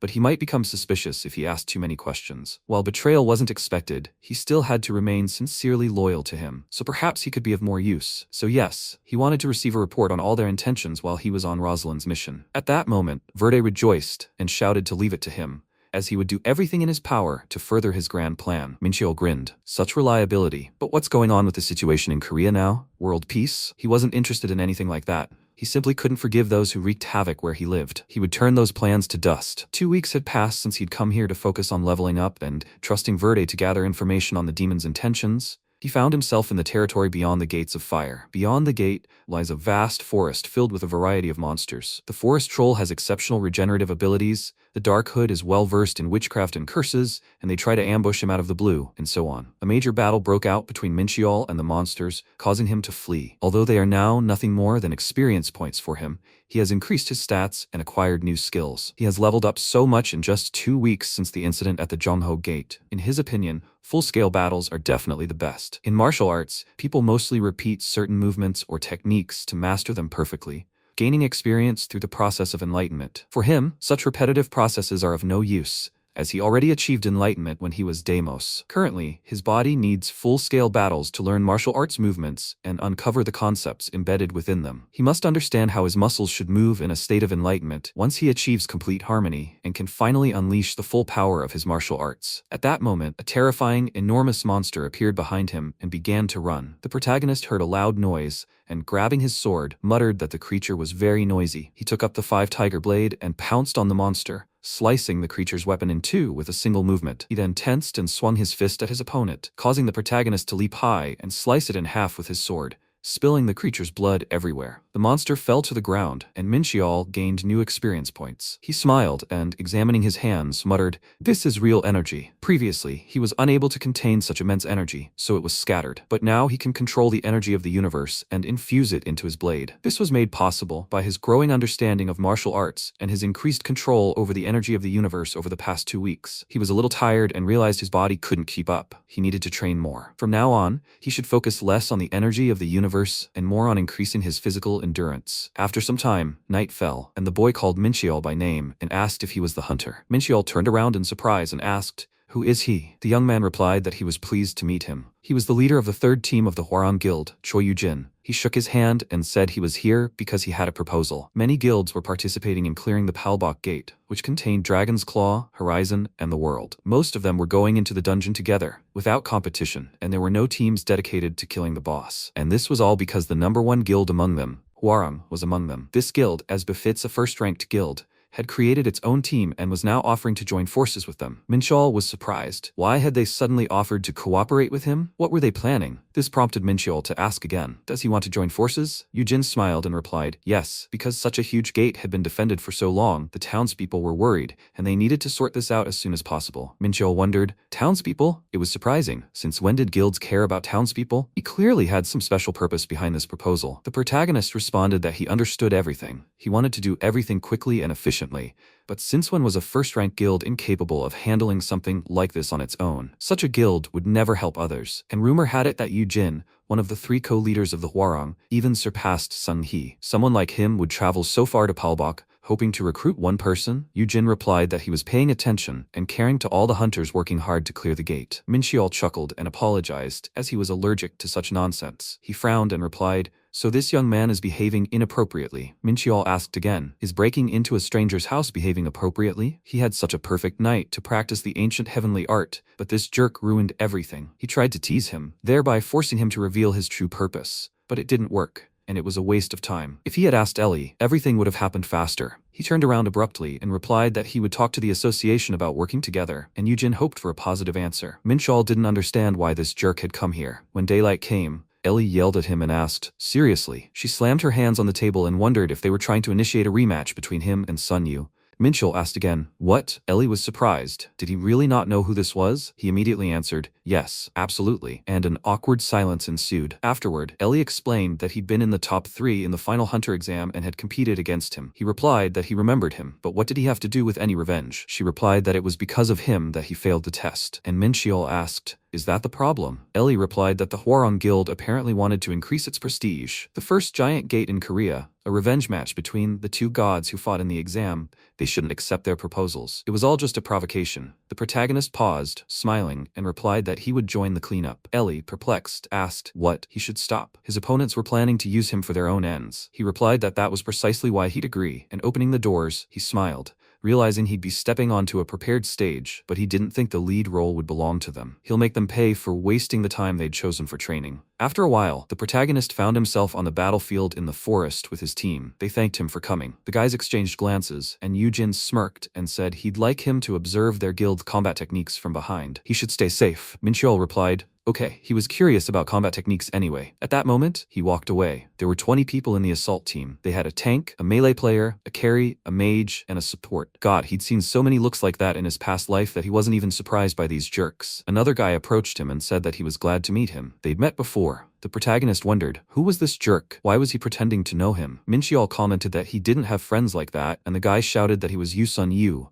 They'd taken the exam together. The protagonist realized it was him who had placed 3rd. Yusun Yu said he was glad to have the opportunity to hunt together. Mincheol asked again, but why? He grew angry and replied that all the hunters who had defeated him had proven their skill. The protagonist thought he was cute, his words laced with malice, and he didn't expect to feel the same emotions he'd felt during Pandemonium. He saw that he was proud of his skills. This was a joint attack. Yusun Yu replied, of course, he looked forward to working with him. After all, it should be fun, Mincheol thought. After a while they set off, and at that moment, Yusun Yu raised his hand and asked everyone to stop. A terrifying tree monster appeared before them and began to roar loudly. He raised his hand and directed Squad S to destroy it. Tanks to aggro, teams forward. They must deliver an unstoppable blow, a sword of suppression, and a blade of wind. The guys began to fight this monster in turns with various spells, and the protagonist began to think that the bark tree is highly resistant to magic. The melee units attack first, then the mages. It was impossible that the Hwarang Guild rookies were slightly behind the hunters on the front lines, but their technique was just like that of the professionals. At that moment, one of them used a shockwave and a fire spear. Together, the tank and the melee unit, the mage and the support,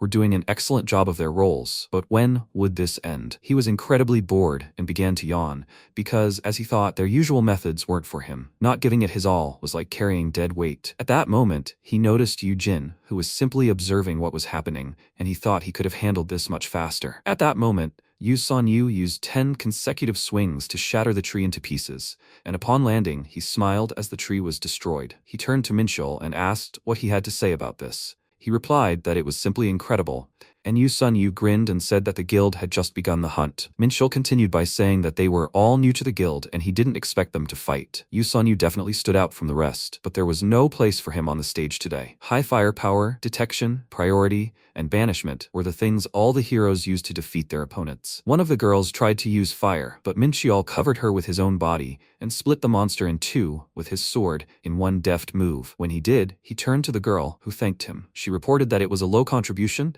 and that the amount had been deducted from his points, leaving him with little experience. It seemed that since the other hunters had already battered this monster, he hadn't received even half the percentage he was supposed to. Hunting with them for 5 hours was less rewarding than 2 hours alone, and perhaps hunting alone was his destiny. Yu Jin reported that the entire mountain, the boss's zone, was within this gate. The guys were surprised by these words, and he continued to say that from now on, they were entering this monster's territory and should remain vigilant. As he had said earlier, he wouldn't lift a finger. Minchul considered this, thinking that he had a reason for doing nothing. Yu Jin turned to Yu Sun Yu and said deputy. He expected him to do his best and not make any mistakes. He replied that he understood, but wasn't sure that Hunter Minchul would have the opportunity to join the battle. However, since he had accepted their invitation to join the clan, he would still receive an equal reward. As expected of a leader, no one could match his mercy. Minchul considered this, so they were making him the scapegoat? At that moment, Yu Jin and Yu Sun Yu turned to the protagonist, who smirked and apologized to the leader, explaining that he'd been allergic to nonsense lately. Yu Jin grew angry and asked, his words were rather harsh, hadn't he noticed? They were teammates. Minchul asked again, were his comrades trying to make a fool of themselves at his expense? If they'd planned this from the start, he'd have preferred to hunt alone. They asked again, alone? Minchul flexed his fists and replied that since it had already come to this, how about making a bet, their assault team against him, and they'd see who could finish the boss first. Unless, of course, they were too afraid to do so. The others were dumbfounded by this, and Minchiol declared that while he might be him, he wasn't going to go against them all, and that they should eliminate one. He pointed at Yu Jin and said he was out of the running. Yu Jin grew even more angry and said his jokes were getting too far. Did he really think he could win if he didn't participate? He replied, of course, it's only 20 people against one. He'd previously accommodated them. Now it was their turn to accommodate him. His teammates were upset, calling him a jerk and realizing he was looking down on them. But the main character looked at them with smiles on their faces, as he didn't have to follow every detail of their plan. At that moment, Yu Sun Yu turned to the leader and asked if he wanted to accept the offer. Yu Jin asked again, was he seriously considering this pointless bet? He smiled and replied that Hunter Minchiol had won first place in the exam, and he simply couldn't help but be overconfident. He knew what he was talking about, right? Yu Jin replied, okay, but if he was in danger, he'd step in. He replied that it wasn't necessary and that he'd take care of everything first. At that moment, he took a step toward the boss. His wake left a trail of dust through which the entire team peered. Based on what he'd seen with the eyes of truth, he was confident he could defeat the boss faster. Now it's a race against time. The protagonist suddenly realized the Hwoarang weren't chasing him, and now that he thought about it, he remembered they all had boots and special equipment. Do they know something about the boss? As everyone knows, this mountain is the monster's territory. However, if the source of this information was the Hwoarang, they could have deliberately concealed some details or lied. He didn't know what kind of monster lurked here, but was it really that powerful that they were hesitating? In any case, no matter what they prepared, he would deal with the boss first. At that moment, magical beams began to spread beneath his feet and he was stunned, realizing he could feel vibrations. At that very second, an incredibly huge monster with a wide mouth and sharp fangs leaped out from the ground at him. This creature shattered the earth, sending rocks and earth flying everywhere. Minchiol realized it was a sandworm, and the monster was approaching him faster and faster. It was as huge as a mountain, but terribly loud. He covered his ears to withstand the scream, when suddenly the monster began to direct its power at the protagonist, and he asked, what is this? He couldn't resist it without enhanced demonic energy defense. The worm has no eyes, but it uses the vibrations of the earth to locate its target. At that moment, the monster began to roar loudly and approached Minchol, who realized the creature was very fast. He used his sharp weapon to pierce the monster, thinking about how its incredibly tough scales and excellent regeneration couldn't be so easy to deal with. Minchiol struck the creature, cutting its scales in several places until they bled. He realized he couldn't dodge, and if he did, he would end their battle with a counterattack. With that thought in mind, he struck the monster's scales with his hammer and realized the Hwoarang guys were still out. They must be planning something big. He jumped off the monster and realized he was truly sorry, because by the time they arrived, there would be nothing left of the worm. A bright, sunny aura appeared around him, and he readied his sharp sword again, plunging it straight into the center of the monster, which roared loudly in pain and blood. The cut wasn't as deep as he thought, but it was enough. Martial arts weren't all he had. At that moment, he swung his hand, which was filled with magical energy, and realized that his target was the monster's tough shell. When he struck that tough shell, His magical beams reached the monster's insides, and he thought about how the flesh was cut very neatly. So, was he going to do it again? Minchiol continued to fight the monster, destroying it little by little. At that moment, his teammates realized they felt an earthquake. Another guy called out to him and told him he was an idiot. It was a landslide. The others started shouting that they should run. They didn't understand what was happening. And could he really have climbed onto a worm? At that moment, the female knight covered her mouth in shock as she looked ahead. She was the first to notice that the protagonist was fighting this monster alone and didn't understand what was happening. Minchiol was confident and mocked the creature with a smile on his face. One of the knights asked if such movements were even possible. Another confirmed that their leader could do the same. But was he really fighting a sandworm alone? When he realized this, he clenched his teeth in anger. He thought that he would get scared and hide somewhere. Yujin grabbed his shoulder and tried to stop him, saying that if he engaged in close combat now, they couldn't guarantee the team's safety. Yu screamed. But at this rate, they'd lose the bet. Yujin replied that they'd miscalculated this time and suggested retreating, saying there would still be a chance. He should trust him in the guild. Yu replied that he understood and believed he would win anyway. But Yujin still believed his skills weren't much different from Yu's. But it wasn't just skill. His keen eye and quick thinking allowed him to predict the worm's movements. He acted decisively even when the slightest mistake could lead to serious injury. Perhaps the monster wouldn't have been a challenge for Yu, but with his physical abilities, would he have been able to dodge it? It's simply impossible. Will Yu have a chance to catch up? Otherwise, he might just end up being a liar. At that moment, the protagonist knelt down next to the destroyed monster and asked if they hadn't been preparing for too long. It seemed they had no more work to do. He smiled and rejoiced at his victory, without ever seeing what they had prepared. After a while, the people around him filmed him on their phones and shouted that they had dealt with the gate. Minchiol clapped Yu on the shoulder and grinned, saying that they weren't exactly happy about the cleanup. Of course they were angry. They wouldn't be able to sleep a wink tonight. At that moment, Minchiol turned to Ellie, who was waiting for him, and coming closer, asked what happened. He asked again. She's still asking about that. Of course, he destroyed them all. After a while, the guys stopped by for coffee and sat at a table, and Ellie was surprised by how well he'd advertised himself. He asked, "But will that just add more work for her?" She replied that such work was always welcome, and sometimes he thought she was simply obsessed with her work. Ellie said he wasn't the kind of person she wanted to hear that from, and he asked why. She replied that it was because he was obsessed with hunting. He exclaimed that he was throwing around facts. What a cheap trick. Ellie told him not to look for the gate and asked if he was offended. He replied that it wasn't like that,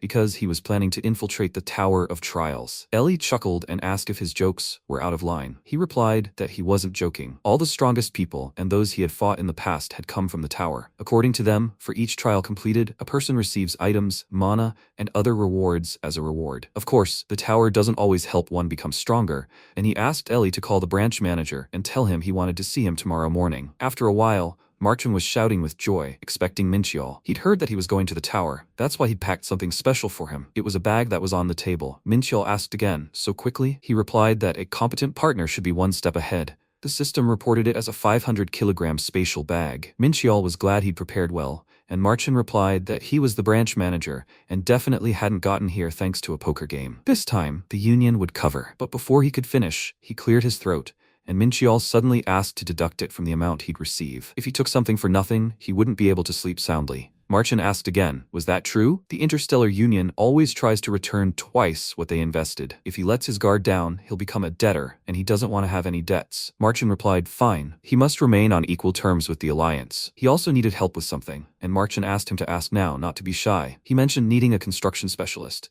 He'd like to build a training ground, something as effective as a gate, since he can't always train in a gate and needs a place with a large mana pool where he can draw a magic circle. By following all the conditions during training, he will activate this circle and thereby increase the concentration of mana. This place is capable of attracting mana with a surface area large enough to draw a circle and is protected by magic from human intrusion. Minchiol asked again, would this require about 700 million won? How much money did he have available? Martin replied that, as far as he knew, it was a little over 600 million. Minchiol replied that he should take care of the construction and then bill him for the shortfall. Martin wanted to help him with the missing amount, but Minchiol replied that he shouldn't do that. Martin had a hard time getting him to borrow money from him, but he would try to do everything according to his instructions. He was counting on him, and now he was finished and it was time for him to go. Martin replied that there was something he wanted to ask, and Minchiol asked again, what is it? Martin replied that to enter the tower without an invitation, he would need to be human. He replied that this was true, and Marchin asked again, so how was he going to enter? Mincheol responded with silence and realized he thought he was just a clone of a high-ranking astral being. The tower's system was strict, and anyone using a clone couldn't obtain permission anyway, so his concerns were reasonable. He asked,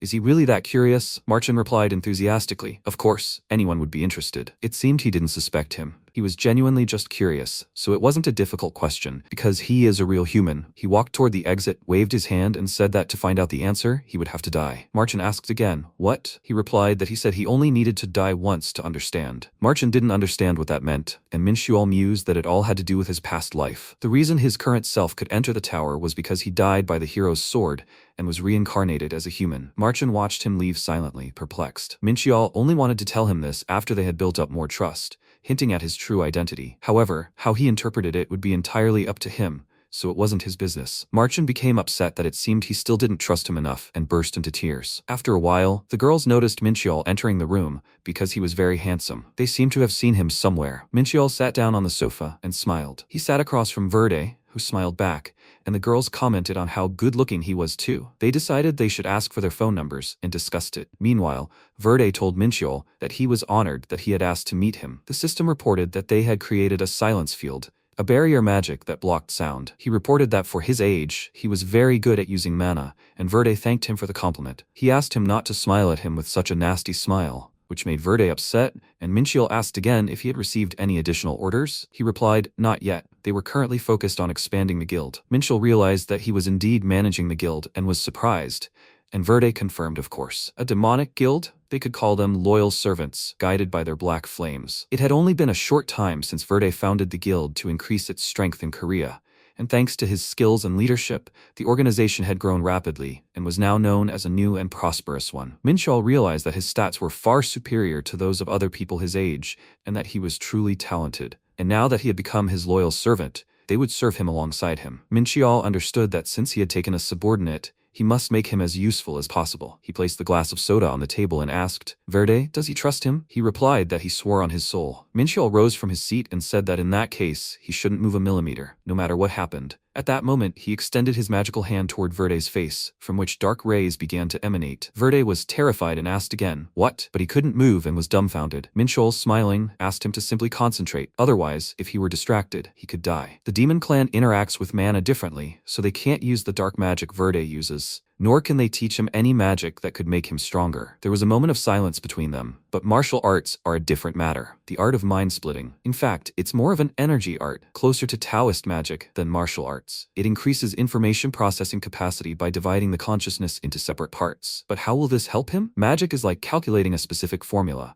and if multiple calculations can be performed simultaneously, magical efficiency increases exponentially. This means that those who master the art of mind-splitting will be able to speed up their magical calculations several times over. Verde looked at his hands in confusion, frightened, wondering what was happening. He began to scream, "Lord Ifrit, what is this power he bestowed upon him?" Mincheol replied that the art of mind-splitting is magic that helps make magical calculations faster and more efficient. Fighting a demon of the next level, he could easily suppress it. Of course, he only gave him the basics, and he'd still have a fair amount of training. Verde was overjoyed and, with tears in his eyes, began shouting that they'd never even heard of such a thing, and he'd given him such a powerful ability. Mincheol remarked that if someone had attacked them, they'd both be in a coma, and laughed. The girls continued to whisper among themselves, did he just grab another guy's head? Did they fight or something? He didn't want to do it in a public place, but it seemed the transmission had gone smoothly, and he was right. If anyone had touched them, it would have ended in an energy deviation. A photo of their bodies would have appeared on the news because they'd fallen into a coma. When someone interferes with another's mind, both the infiltrator and the victim are in danger.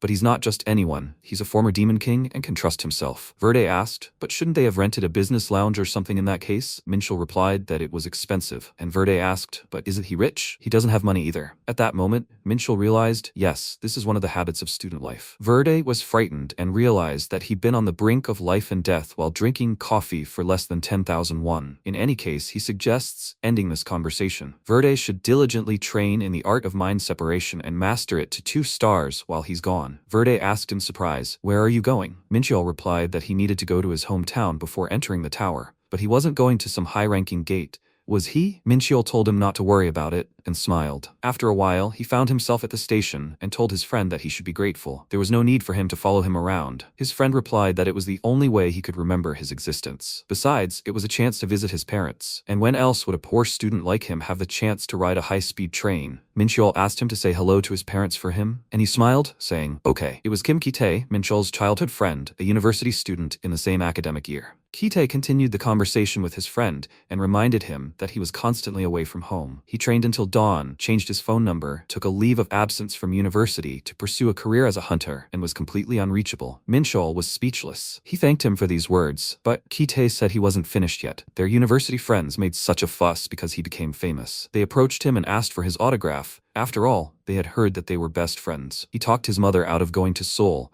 because she couldn't reach him. She screamed into the phone that he couldn't reach him either. Had something happened to him? She wanted to leave for Seoul immediately. He tried to explain everything to her, but all he could do was show her an article about him, and she was very surprised. After clearing the gate, he realized that at this rate he would die alone. But luckily, he was able to meet him then. When he was talking on the phone around the corner, his mother was yelling into the phone, asking him why she couldn't get through to him. She was really worried. He apologized to her, and she asked again, didn't he really have anything to tell her? He told her what had happened to the hunter, and she asked again, isn't a hunter's job dangerous? He replied, no, it wasn't dangerous at all, and he wasn't planning on doing anything dangerous either. She continued to shout, does he even know how worried she was? Ki-tae watched him from around the corner, laughing at how pleased he was to see the mighty Mincheol nervous. Friends like him aren't easy to find, and who else would help him choose a gift for his parents? He had a wonderful friend, didn't he? The gift box contained fruit and Korean beef that Mincheol had bought for him. He had already thanked him, so he wanted to treat him next time. And now they were going to the most expensive restaurant, so he should get ready. When they waved,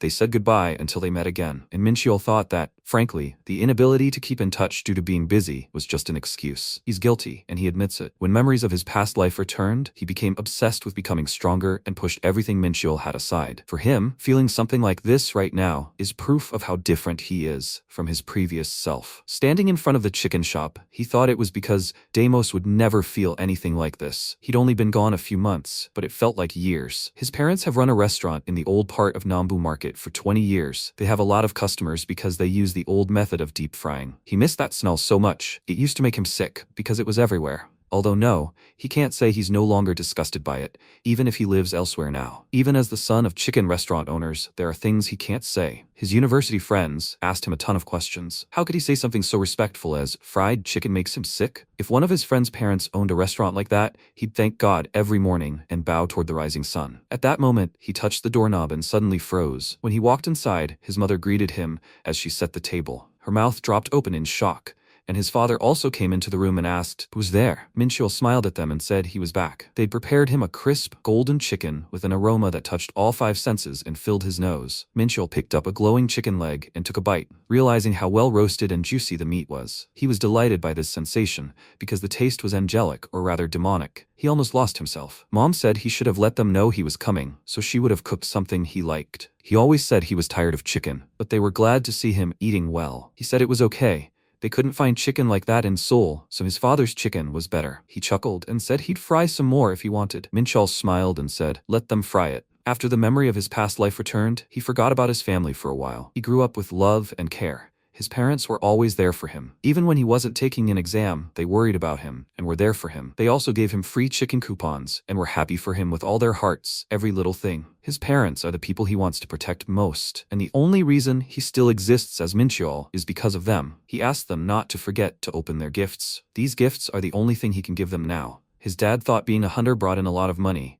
and now he's all grown up. Mom asked again, what is he talking about? He's still a child. At that moment, she turned to Mincheol and said that they appreciated it, but next time he shouldn't buy anything. Let him not spend money on them, okay? He replied, okay, he won't do that, but Minjim should be here soon. She stopped in front of a cafe where there was a sign saying that today was a day off. She overheard their conversation and Mincheol asked again, why should she come here? They asked again, didn't he know? She helps them in the evenings. When Minjun came in, she announced that she was back. But what does this all mean? She saw the gifts on the table and looked at them in bewilderment. Is it their day off or something? Why is the door closed? Did something happen? Suddenly, they exchanged glances with Mincheol and she started screaming angrily, what is he doing here? He screamed back at her. That's what he wanted to ask. At that moment, they started yelling dirty words at each other and discussing how bad their breath was. While they continued to quarrel, Their mother came up to them and asked them to stop it. When will they grow up? They turned around and yelled at each other. That's it. Mom said that her children must have been enemies in a past life. They hated each other. The protagonist thought that they were annoying brats from the past. She couldn't be one of them, right? He suspected her of something. When she looked at the gifts, she asked, "Where is her gift?" He replied that it wasn't there, and turning to her brother, told him not to be so bad. He bought the gift, didn't he? He angrily replied that he didn't have a sister. Minjin asked again,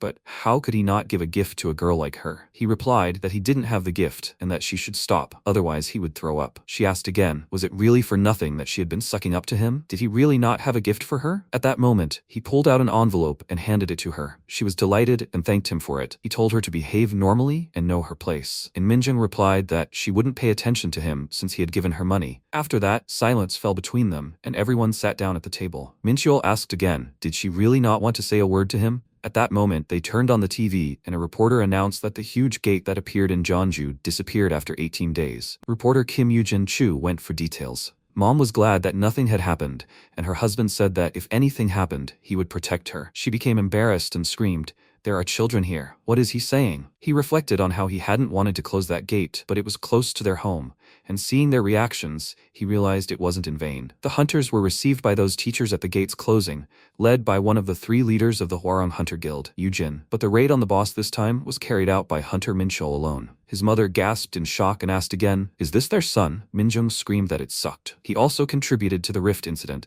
and this time an alliance was formed between the Hwarang Guild and the Interstellar Union. Yoo-jin was interviewed, and an unattractive photo of the protagonist was included. He saw this and thought, if they were going to use his photo, couldn't they have used one where he looks like a nice person? At that moment, the reporter announced that the Hwarang Guild had supported his boss fight and exam, the Rift, and now the Giant Gate, and they would eagerly await Hunter Mincheol's next achievements. Reporter Kim Yoo-jin Ju was with them. After this news, the entire household was stunned. His mother turned to her son, who was incredibly scared and unsure what to do, and she asked, doesn't he want to explain anything to her? What did he say? Is there nothing dangerous about it? He laughed, unsure how to react and unsure where to begin his explanation. A short time later, Mincheol found himself at home and jumped up, grabbing his phone and contemplating his severe headache. He spent 2 days doing nothing. On the first day, he told his family the few details of his life that were known and simply spent time with them. On the second day, he was able to have a drink with friends thanks to Ki-tae. Having arrived in his hometown, he spent his time as Mincheol and didn't waste it digging into the memories of his past life. Ever since he remembered everything, he'd been running non-stop, as if something were chasing him,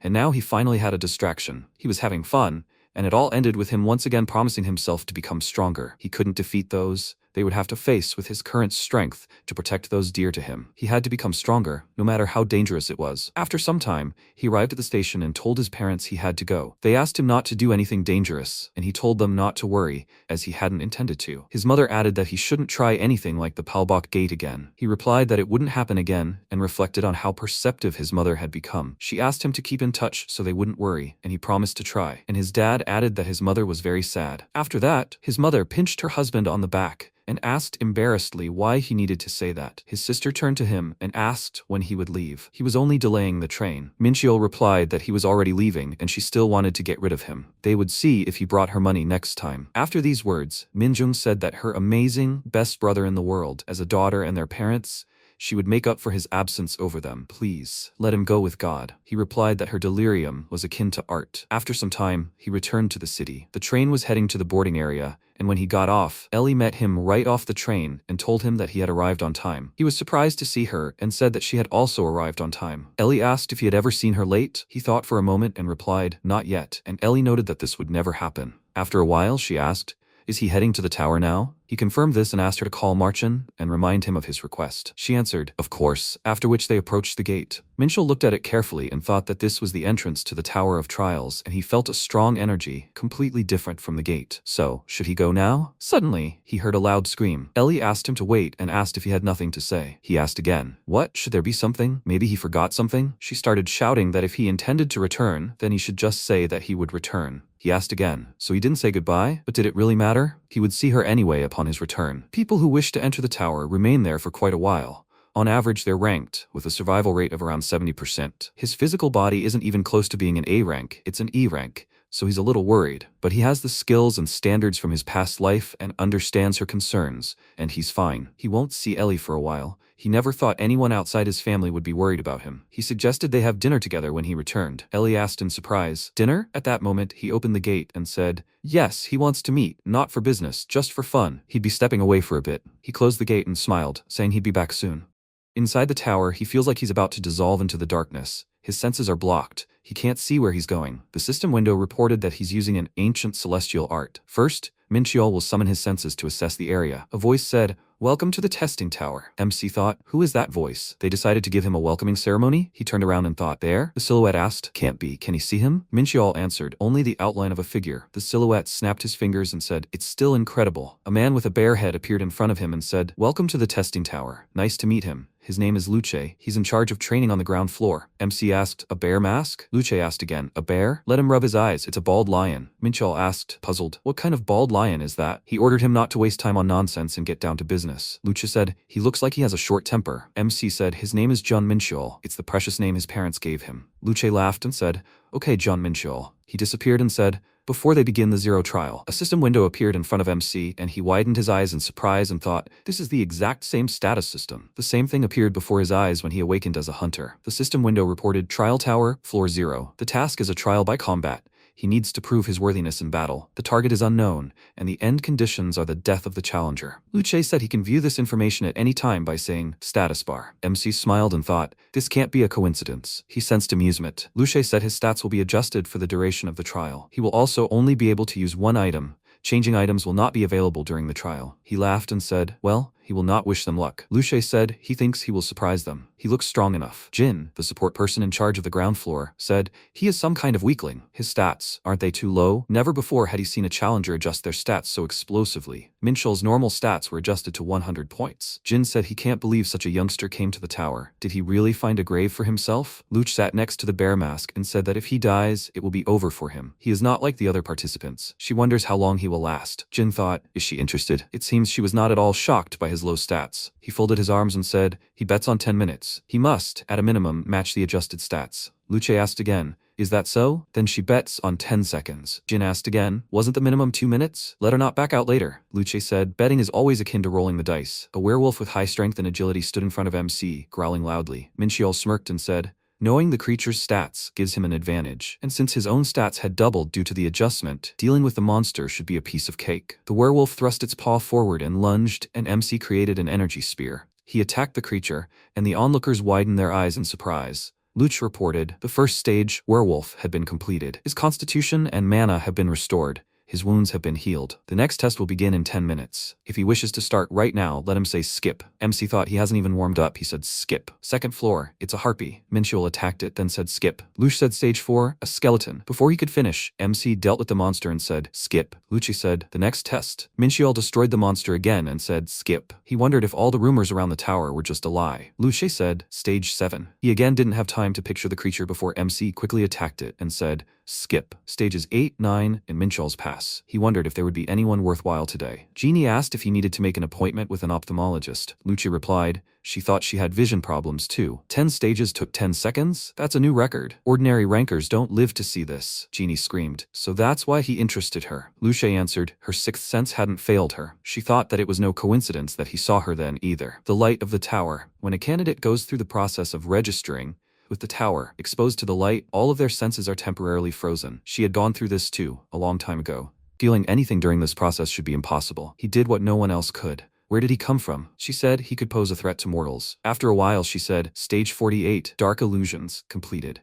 If he wanted to start right now, he needed to say skip. MC said skip. He looked around and wondered, when would it end? He only started to have fun when monsters with stats superior to his started appearing. Even he began to feel like he was growing. The system Windows reported he received 2.5% XP. He received 3% XP. He received 3.5%. Minchiol thought the extra rewards were delicious. He hoped they wouldn't end. Maybe there were about 100 stages here? Luch said, stage 49, Vagabond. The system window reported that the Vagabond had 300 strength points and 350 agility points. The Vagabond had high scores in all stats, as well as in the skills, fast swordsmanship, and ultimate blade dance. He said, it's been a while since anyone has gone this far. MC asked, wow, he can talk? The Vagabond replied, of course. Well, now then, Luce announced, the test was beginning.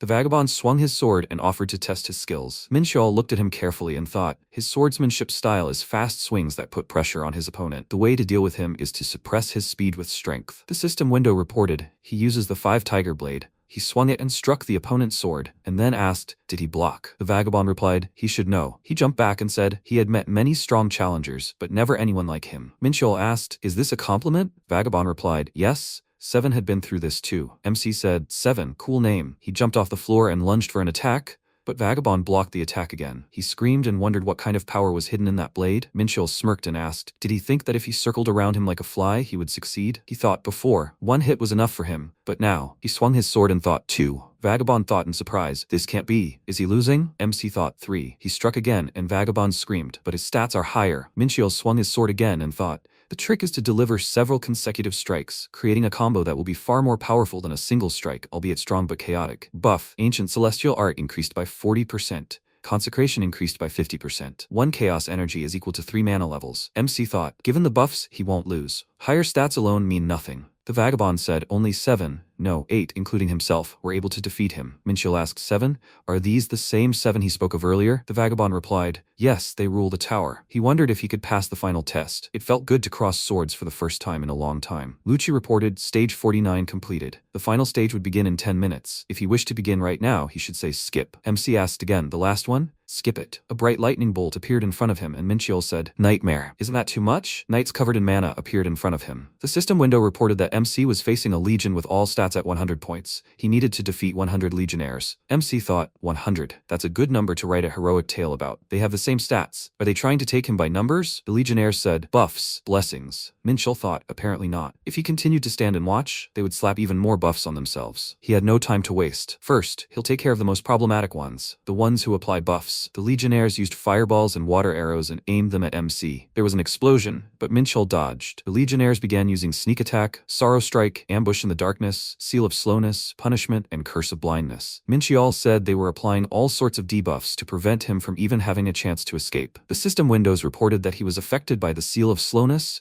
agility reduced by 10%. God's punishment was activated. He was experiencing pain and itching. He was affected by the curse of blindness. His vision was blurry. The legionnaires raised their spears and released mana. MC thought that a powerful attack should follow all this. He won't be able to dodge, and since he can't avoid it, he will strike back. Minxiao released mana forward and thought after this, they would most likely pounce on him. This is excellent. His move. The system window reported, the divine flame is purifying energy and healing wounds. The effect of the curse of blindness has been lifted. The legionnaires asked, has the punishment been neutralized? Minxiao thought, when fighting in a large squad, it is common to create a gap and not notice. However, he thought that such experienced guys would not allow this. Maybe the 7 did not take advantage of this, but he would be glad. MC ran forward and swung his sword, thinking, after all, the consequences of thoughtless actions are death. The system window reported, 97 legionnaires remain, 96 left, and then 94 legionnaires. MC quickly advanced forward and attacked. He thought he didn't need to dodge all the attacks. To gain more, he has to sacrifice something, otherwise they will change tactics. The mages said, the enemy is approaching. We need to protect the mages from behind. MC clicked his tongue and said, they guys quickly took their positions. The mages put their staffs forward and said, firestorm, ice spear. Minxiao clutched his sword and jumped, and the legionnaire said, the enemy is approaching, god of war. This is an honorary nickname given to a demon who has reached the pinnacle of battle. So much had been done to earn this. The legionnaire said, stand guard. MC thought, he just needs to change one thing, and he will destroy the fortress they have created. The legionnaires used solid shield and unshakable defense. Minxiao thought, thereby turning the tide of the battle in his favor. He began to swing his sword and attack the opponents. He thought, this attack does no damage. He just needs one more small opening. The legionnaires used fire, but Minxiao quickly ran up to them and attacked. He said, they are too slow. This is a battle of speed. The system windows reported that the legionnaires were dwindling. MC attacked them, and the system window reported that there were 69 legionnaires left. The energy of the universe, 215 points out of 1,400. Minxiao thought, now that he had dealt with the most problematic warriors, he needed to aim for vital spots. That's all. The fight should be much easier. The legionnaires said that the mages were destroyed. A new strategy is needed. MC asked, 69 against 1. Are they not coming? He laughed and asked, are they just going to stand there like statues? He rushed forward and shouted, well, that means he will come himself. The system window reported that there were 54 legionnaires left. A moment later, there were 21 legionnaires left. After a while, one legionnaire remained, who said, it's impossible. How could someone defeat them all? MC asked, what's so special about that? It's time to finish. He swung his weapon, and the legionnaire screamed loudly. Minxiao looked at him and said, He tried well. The system window reported there were 0 legionnaires left. Jin screamed in surprise. This is insane. How could the legion lose? Lu Shay, had she foreseen this outcome? She asked. How could she? Even though she had been expecting this battle, she didn't think he would defeat the legion. The legion is a numerous troop of high-ranking undead, united by spirit and driven by vengeance. While even the most united army makes mistakes in battle, the Legion has no such flaw. The Legion, like a single monster, overwhelms with force. And never before has the Legion lost. But today, it lost to him. The system window reported he passed the trial of battle. He ranks first among those who have passed the trial of the 0 floor. The ranking of the 0 floor: first place is Jeon Mincheol, and second place is the Demon King. MC said they gave themselves such a grandiose name, the Seven Emperors, but not a single one of them is on this list, although it certainly sounds very impressive. The system window reported that he had achieved something no one else had. His name and reputation were recorded in the tower's history. As a reward for this achievement, he was awarded 1 million points. MC asked again, 1 million points? What kind of points? The system window reported that the points could be used as currency within the tower. Mincheol wondered if 1 million points was a lot or a little. Considering the achievement, he thought the amount was still quite large. Luch appeared behind MC and congratulated him on passing the test. MC said yes, thank you. He became frightened and screamed loudly. MC turned around and wondered how he hadn't noticed. Was this some unique ability possessed by the tower's system or by the tower manager himself? Not knowing really upset him. Luce said that he looked upset despite having passed the test. MC replied, it's nothing. Luce laughed and said that in that case, she would give him a reward for passing. A bright energy flowed into his body, and Mincheol asked, what? This is it? A mythical ranked world stone appeared in front of him. The appearance of this miscellaneous. It's a stone with the power of creation. MC smirked and wondered if he gave him the world stone as a reward. The world stone is a precious stone capable of creating a dimension, Mincheol thought, but a stone of this size can't create a dimension, although it still has great power. Luce said, so that was the reward for clearing the ground floor. MC asked again, what? The tower manager didn't know about the reward? Shouldn't he know everything? Luce replied, the tower holds many secrets. The manager only knows a part of them. And even if this item isn't from Earth, does he know about it? Mincheol answered thoughtfully, he has his own sources of information. He thought, there's no need for him to tell how he knows about the stone. Luce spread her arms in different directions and said, in any case, he is aware that his reward is a very special item, much more valuable than the rewards for all the other floors. She thought, there is no reward better than this stone. She said, if you process it correctly, you can get an artifact of the transcendental rank or even mythical rank. Only 15 items belong to this level, transcendent rank. Below mythical, but still, only 100 items have it. Luci said, if he hires an amazing craftsman from the tower to make it. MC interrupted her and said, he does not need a weapon. Luci said, but this is the best way to use the world stone. Mincheol thought, his weapon is enough for him. He replied, he thought of another good way to put it. He smashed the stone with his hand and Luce screamed in fear. Test subject. What did he just do? She thought, this madman, he just destroyed such a precious thing. The crystals of the stone began to fly in different directions, and Mincheol sat on the floor and thought, the energy of the universe is equal to the energy of origin. The world stone, in turn, contains power equivalent to this very energy. Now he's trying to do something no one has thought of yet. He's trying to absorb the world stone. Luce asked, what's going on? A strong gust of wind began to spread across space. MC placed the creative power contained in the world stone into the world in his mind, into a small universe. The system window reported that the mastery of the ancient celestial art had increased by 15%. The mastery of the ancient celestial art had increased by 10%. The mastery of the ancient celestial art had increased by 10%. MC thought, he still can't absorb it completely. He thinks he's only managed to absorb about 1%. He said, this must be his limit now. Mincheol thought, if he overdoes it, everything might just collapse. At the very least, he managed to form the sun. If he learns to control this power, he can become stronger. So the first goal has been achieved. The system window reported, the ancient celestial art is an energy art with no limits. This is a breathing method that forms a small universe within the consciousness of a high-level dimension, called the world of the mind or the upper meridian. If one absorbs the powerful waves emitted by light or dark heavenly energy and transfers them to the world of the mind, then one can use it at will. 4-star level. This can activate the energy of the universe. The advantage of 2 stars is that the energy of the universe increases by 30%. The advantage of 3 stars is that the energy of the universe increases by 40%. The advantage of 4 stars is that the consumption of energy of the universe decreases by 30% when using martial arts. The speed of recovery of energy of the universe, 9 points. The power of the universe is increased to 2,500 points. The energy of the universe is increased to 4,500 points. MC thought happily. 2 stars turned into 4. Lucha asked, test subject, what did he do with the stone? She saw how he destroyed it, but what happened next? MC turned around and said, he absorbed it. Only a part, but still. Lucha said she had never heard of such a thing before. How did he come up with that? Mincheol said thoughtfully, she might think it was some kind of instinct. He himself doesn't know the details. Lucha thought, it seems he's not lying. To pass the 100th floor, he must have something more up his sleeve. She said she believes him because she herself is endowed with some talent. She threw a rock towards MC and told him to take it. Mincheol caught it and asked what it was. Luce replied it was a token showing she was interested in him. MC replied he wasn't one to like attention. Luce said she thought he'd still need it. Mincheol looked at it and thought if she didn't want to talk, then she didn't have to. The Eyes of Truth. The system window reported it was an Oron fragment. The rank was legendary and the appearance was varied. The item's durability was 500 possible points. It was hidden somewhere in the treasury on the 3rd floor of the tower. If he used the token in a certain place, he could get a valuable item, MC thought. An item related to a certain space in the tower. There were still a ton of items here he could get, including a shingle fragment. He smiled and thought, this is getting more and more interesting. Mincheol said well, he'll consider it a souvenir and accept it. Luce smirked and thought, what a little brat. MC walked toward the stairs and thought, the goal is to reach the top. He has no idea what that might look like, but he'd just taken his first step. What awaits him next? After a while, the system window announced, Test Tower, 1st floor. Quest, Scorching Desert. He needs to survive in the desert, where the day is unbearably hot and the night is bitterly cold. The goal is to survive. The conditions for completing the quest are to find a way to the 2nd floor. MC wondered if it was too much to throw him into the desert so suddenly. If he didn't have the energy of the universe, he wouldn't even be able to walk. The system window announced, Exploring New Terrain. The exploration percentage had increased by 1/100%. MC asked again, what? 100th? A creature appeared behind him and screamed loudly, and Mincheol quickly attacked the monster and ordered it to shut up. He walked forward and said, it feels like he's walked so far. He can't believe it's only 1/100%. He even wanted to give up. It would have been better if he hadn't seen this. He frowned and thought, why the ground floor? This training. They should just let him beat up monsters, and not all this. After some time, he beat up the monsters and said, how exhausting. He took out a ration pack with fried rice and said he'd have a snack before going on. He tried the rice and thought,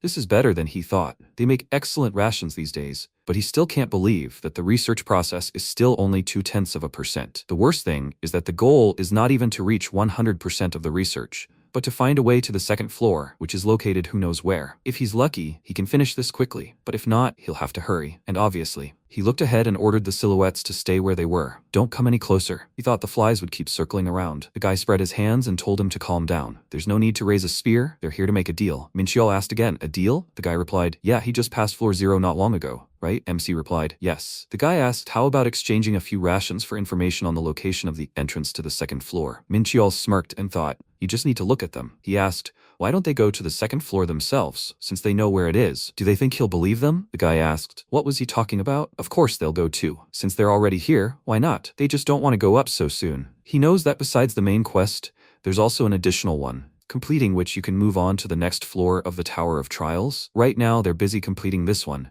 That's why they need rations to be able to stay on the 1st floor longer. MC replied, he can believe that. But that doesn't mean he trusts them, guys. After all, they might give him false information just to get rations. The guy replied, if that's the only thing that confuses him, they will provide a map with the information they managed to collect. It has directions. They will help him go up to the 2nd floor. MC asked again, a map? The guy replied, if he said map, he would be able to see the explored areas. Didn't he know? MC asked, was such a useful feature here all this time? The system should have told him about it from the beginning. The guy looked at MC and thought, seriously, yeah, he's a complete newbie and a weakling. Looks like the deal will go smoothly. He asked, so what did he think of their offer? Mincheol replied, not bad, or rather, it's very good, since he can just replenish his supplies right before going up to the 2nd floor. Okay, he agrees. The information is much more useful to him now. The guys grinned, and the main one stepped forward and thanked him. Mincheol replied, no need to thank him. MC said, but he's offering him such precious information. Isn't that right, Dikran? He widened his eyes in fear and screamed. How did he know his name? MC attacked him, and the other guys screamed. What is he doing? He aimed at them. Mincheol thought, God, they are such idiots. He picked up the key and thought, he has the eyes of truth. Some time ago, he saw that Dikran had a bloody key of a rare rank. By using the key, he can escape the trial of the nameless altar of God. To activate the function, the key needs to be washed in the blood of 100 test subjects. MC thought, even if they try to hide their bloodlust, it's still too obvious. He tricked the other test subjects, right? The guys rushed to attack, and Mincheol asked, what is he doing? He quickly attacked the guys and said, yes, the same thing as them. He looked at their bodies and thought, he's not doing this for justice. He simply punishes those who have forgotten the code of military honor. A warrior must fight, and instead they deceive others. They deserve to die. The system window reported that he killed the test subject of the 1st floor. He received information about the area explored by the test subject. The exploration percentage increased from 0.2% to 81%. MC said, "This is unexpected loot. He will take a look. This is the staircase that leads to the second floor. And the altar. Where can I use the key? Perhaps he will be bored just going up to the second floor." He thought, looking at the requirements for using the key, the reward must be enormous. He just needs one more person. He is sure he will meet him along the way. After a while, MC approached the stairs and said he can't believe it. He really didn't meet a single living soul. He thought, however, he killed so many monsters. Shouldn't he at least be satisfied with all the experience he received? He said, first, he will go up and look around. Minchiel thought the key is just an item to help him escape the test, which means that if he can pass the trial, it doesn't matter at all. He wonders what the trial is. MC asked, "Is it an altar?" The system window reported, "Trial Tower, first floor." This is an additional quest, the nameless altar of the god. It is a ferocious altar that was used to summon the god through human sacrifices in the past. Now it has fallen, but there is still some divine power left in the altar. He needs to pass the trial of the guardian that protects the altar, and he will be able to obtain the god's relic. The goal is to pass the trial of the altar. The limitation is that it is available once every 10 days. The reward is 10,000 points and a heart crystal. MC asked, "Once every 10 days? Is there a time limit?" It's better to pass the trial than to make this key. He thought, the reward is 10,000 points, so 1,000,000 received after training. Is that a lot? Suddenly, a bright glow appeared next to him, and Minchiel asked, "Did someone beat him to it?" He turned around and saw a guy behind him. He thought, this guy is strong. The system window reported that this is Raoul de Goldrian. His race is Draconian, who is 111 years old. Talents are melee and magic, and his characteristics are unknown. MC thought, Draconian, a dragon man. If he is 100 years old, then it means he has only just come of age. But his energy is very strong. Nightmare. He is an unexpected variable. He doesn't think he can win at his current level. Draconians are the race that replaced the blood dragons. Even someone who has just become an adult is strong enough to defeat a demon with ease. They value honor and strength, and they like to fight fairly, so in that aspect they are similar. That's why he was on pretty good terms with them in his past life. That's how he knows about it. They are simple-minded because they love justice, and a little clumsy because they hate shameless actions. If he uses this information, maybe he can resolve the situation without wasting too much time. Raoul said his name is Raoul de Goldrian. He is a descendant of the proud golden race. MC replied, he is a human. His name is John Minchiel. Raoul extended his hand and said he will give him advice, even though this is their first meeting. Minchiel asked, what advice? Raoul replied, there is no need to start the altar trial. It is too difficult for an earthling like him. MC chuckled and thought, how dare this brat tell him what to do? He doubted he had a chance. He asked, was he trying to sell him out so he could collect the reward himself? Raoul replied, he only said that because he was worried about him. Minchiel thought he wasn't lying. If he thought he was capable of passing the test, he would have challenged him to a fight. If he weren't worried, he would just let him die. Well, that's even better. They'll come up with a backup plan. MC said, if he was so worried, then let him help him when he was in danger. Raoul looked at him thoughtfully, and Minchiel replied, and when the time was right, he would cede the extra quest to him. He thought if he agreed, he was a complete fool. If not, he was just a wimp. The offer sounded good, but in fact, he was asking him to be his bodyguard while he fought. No one would ever accept that offer except a Draconian who valued specialness and fairness. Raoul chuckled and said, okay, since he can't deprive him of his right to primacy, he'll do as he says. He's a very smart earthling. MC thought, this proud fool really took the bait. He said, okay, he promised. He trusts him and will begin the trial. The system window reported, the related quest, the bloody key, is not yet complete. He thought, he supposes it's the lock. The system window reported, does he wish to begin the trial without making a sacrifice? Minchiel asked again. Is he asking? Of course he does. The lock opened and the system window reported, an altar guardian appeared. MC looked at the creature and thought, is that a guardian? It's a fallen beast, the demonic beast Pandemonium. The monster growled and the system window reported that MC had engaged in battle with the guardian. Minchiel thought, he doesn't know who this nameless god is, but he can't believe that the guardian is one of the Pandemonium demons. This is his chance. He gripped the hilt of the sword and rushed into battle. The first form of the 7-star demon sword, a blade that cuts stars. MC thought, Pandemonium Hound, a fallen beast. The monster's battle tactics are simple. Attack the enemy head-on and attack with its tentacles. Among them are special limbs that memorize the mana of their victim and attack exclusively. Cutting off the tentacles does not cause any damage to the main body, so the battle turns into a grueling battle until the enemy is completely exhausted. And yet, regenerating severed limbs requires mana and energy. During this process, a hole appears in its defense. Just like now, Minchiel cut off the tentacles and thought, it opened. He must attack the main body. He swung his sword and rushed to attack. The system window reported, the fallen beast is under the influence of suppressive energy. The fallen beast is paralyzed. The second form of the 7-star demonic sword, Shooting Star. Minchiel struck the monster in the head with the monster's sword. It fell to the ground, and Raoul thought he didn't expect to defeat the fallen beast so easily. The wise king's mind's eye. Only the leaders of the Draconians possess this skill. It allows you to check the mana of a particular creature. Depending on the color and quantity, you can determine how strong it is. He can't believe that MC defeated the Pandemonium Hound with such mediocre physical characteristics. This is bad, he needs the heart crystal. In that case, he'll have to. Minchiol looked at the monster and thought, he had hoped to kill the creature with one blow. Could this second form really be his maximum? If he hadn't absorbed the world stone, he would have had a very difficult time. Thanks to this, his darkness energy more than doubled, and its consumption was reduced by 30%. But due to mediocre physical characteristics, he cannot use advanced martial arts techniques. In that case, he has only one choice. He swung his sword a few times at the monster's body and considered finishing off the paralyzed fallen beast. The system window reported that 8.5% experience had been gained. MC's hand ached, and he looked at it and saw the mark. He cried out, "There it is," Minchiol thought, and the mark on the back of his hand began to glow. This meant he had unleashed the second level of the Black Star's power. The Black Star possesses capabilities comparable to mythic rank artifacts and is also capable of transforming into any weapon. Its power varies depending on the user's progress level. Unfortunately, he is currently no stronger than an average C rank. He doesn't know what led to this, but it would be a sin to pass up this chance. The stronger the Black Star becomes, the broader his combat capabilities will be, and then he will be able to deal with any troubles that may befall him in the tower. The only problem is the resources needed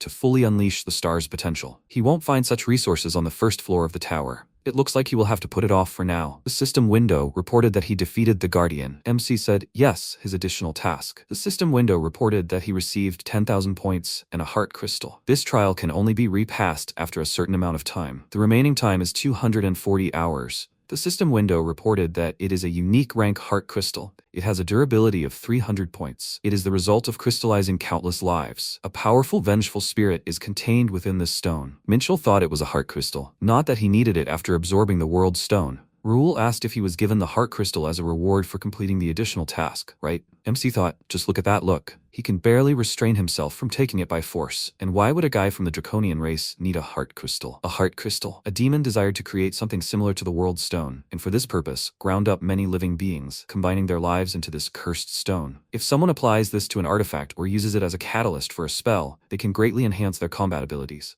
However, to use it safely, it is necessary to suppress the evil energy generated by the vengeful spirit. That is why the heart crystal is a coveted artifact for any demon or warrior who specializes in using demonic techniques. Dragons with pure mana will have a rather difficult time using this stone, and yet he still wants it? I don't care. He doesn't really care about the reason. The most important thing is that this guy needs a heart crystal, and he has just that. He promised to protect him, so he probably won't attack from behind. Rule frowned and thought, he really needed the crystal, but he can't just break his word. MC asked, does he want this stone? Rule looked at him in surprise, then grabbed his hand and shouted, is he really going to give it to him? Let him ask for whatever he wants. Within reason, of course. Minchiol replied, he doesn't need anything. Rule asked again, what do you mean? MC answered directly, he protected the altar, didn't he? Rule replied that the altar was only unharmed because he completed the additional task. He didn't have to do anything because no one else came. He thought he was one step away from betraying him. MC said that if he hadn't believed him, he wouldn't have been able to even fight this monster. Rule replied that he simply kept his word.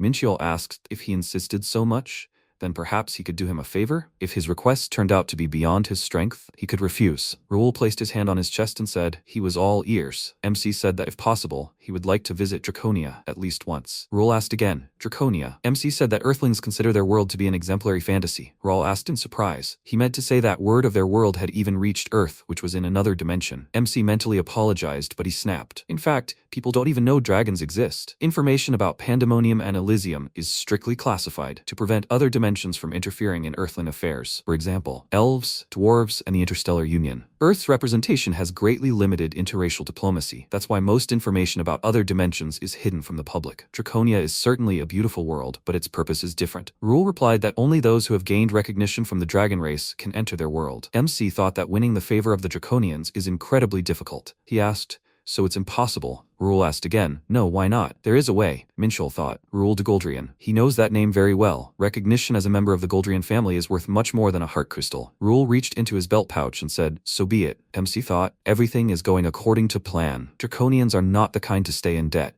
Raoul held out a sign with his name and said that if he so wants to get into Draconia, then he should accept it as a gift. MC looked at it in surprise and thought, wait a minute, isn't this what's called a nameplate? A nameplate is an extremely valuable item. In Korea, the equivalent would be a full guarantee for another person. Things like this are only given to those you truly trust. They barely know each other. He shouldn't give him something like this. Raoul said it was his nameplate. This thing will allow. He continued talking, and after a while, Minchiol asked if it was so valuable, then why was he giving it to him? Rule replied that he trusted him, so he believed in him too. He was very skilled with weapons and used his mana wisely in battle. smile. Something like this can truly be called an art. He has a good understanding of the strength of others. He can be sure that he has great potential. MC thought, this is going crazy. His knowledge of the Draconians and his acting skills worked perfectly. He thought he would get some papers saying that he had won the favor of the Draconian, but this guy, he's too narrow-minded. I mean, he's kinder than he thought. Raoul laughed and said, this is truly an incredible day. Not only will he be able to get the heart crystal, but he's also made a true friend. Minchiel smiled and said, he'll be very careful with his nameplate. He thought, how did he even survive in this cruel world? Yeah, he was really unlucky to run into him. Raoul said, it's a pity that their paths part here. He hopes they meet again soon. He's staying behind to purify and absorb the heart crystal. MC responded in kind. He thought, he hopes he doesn't fall for other tricksters. The system window reported, test tower first floor. He's passed the hot desert test. Research progress, 80%. He's earned 3,500 points. He can proceed to the next test or return to his dimension. MC started climbing the stairs and said, he has only one path, and that's forward. After all, he still had a ton of rations, so there was no need for him to go home. He thought happily, the second floor, let it wait for him. Suddenly, he sank underwater and looked around in confusion. He thought, bubbles? A nightmare. The system window reported,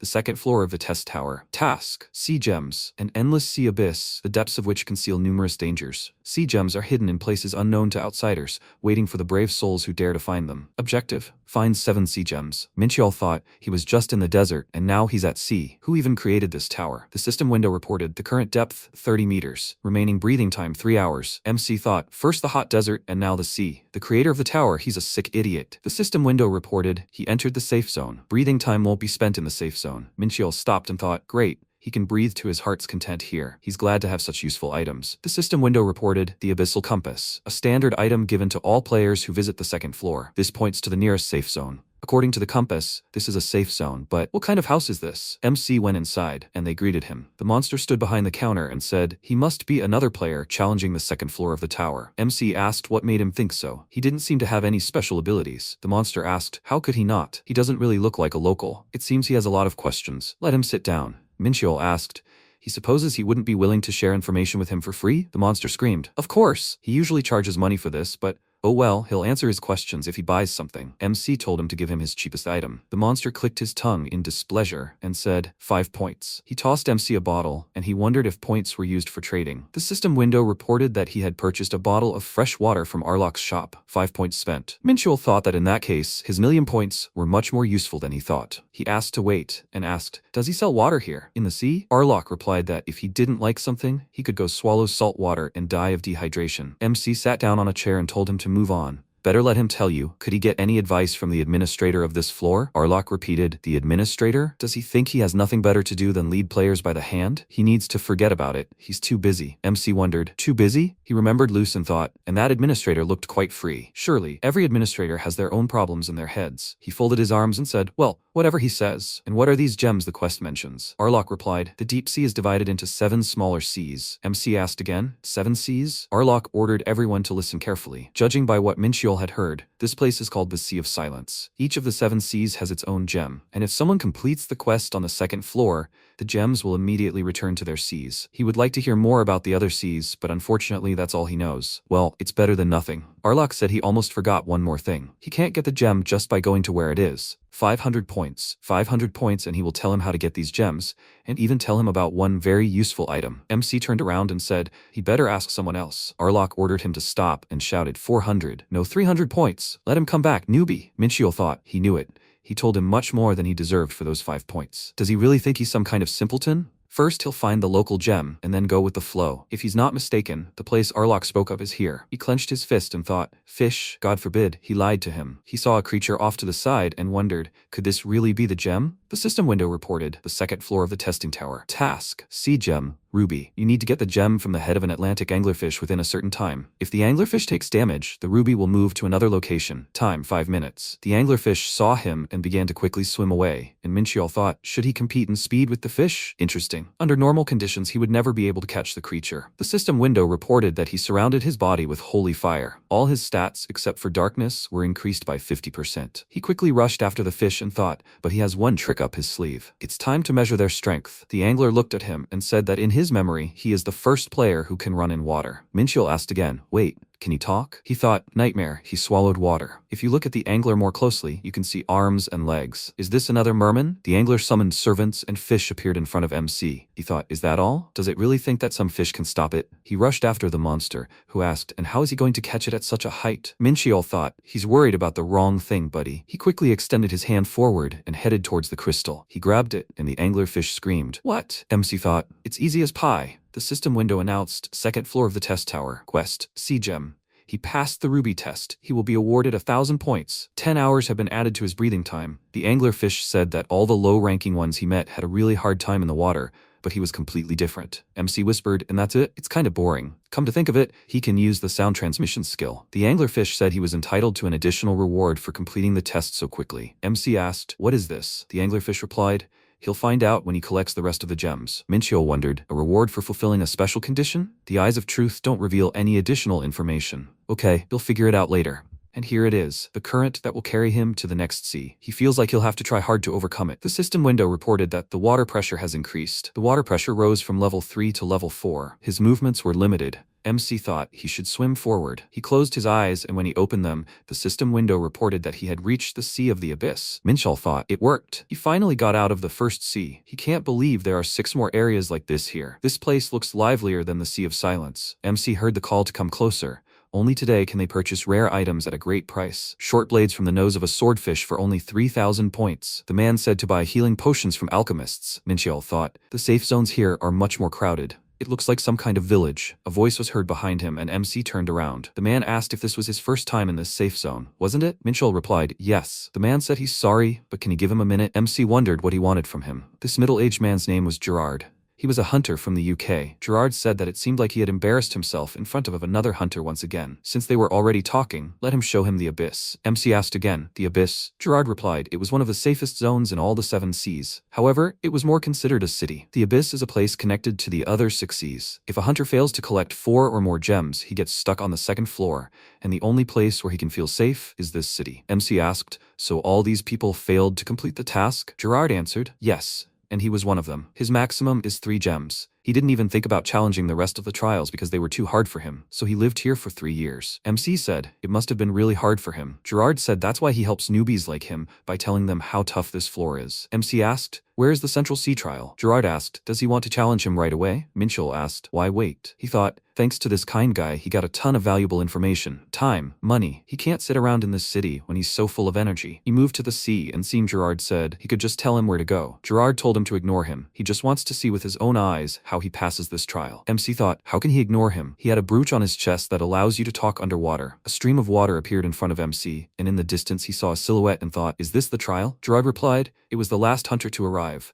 The test is to survive in the whirlpool, but this poor guy failed. MC asked, wait, what? Isn't it easy? Gerard replied, partly. At least you can't die here. Minchiel thought, seriously? On the first floor he had to fight tooth and nail, and here he can try as many as his heart desires? Gerard said, however, he can't guarantee that the tests of other gems will be as safe. He asked to wait. He will now give him equipment to make it easier in the whirlpool. MC said he doesn't need anything. He will do this. Gerard shouted, stop. This is too reckless. Minchiel thought, now he will find out whether this is reckless or not. The system window reported, task, sea gem, garnet stone. You need to survive the specified time in the mana whirlpool. If he cannot resist the current or is knocked down, the test will be failed. Time limit 10 minutes. The garnet stone test has begun. Minchiel thought, wait, why should he wait for the whirlpool to grow? All he has to do is hold out in this place for 10 minutes, but no one said how exactly he should do it. In that case, he'll just destroy this whirlpool. MC started waving his weapon, and Gerard, who was keeping his distance so as not to be sucked into the whirlpool, thought, what's going on? Shouldn't the whirlpool be raging right now? Maybe he should go down and check. The guys came up to him and asked,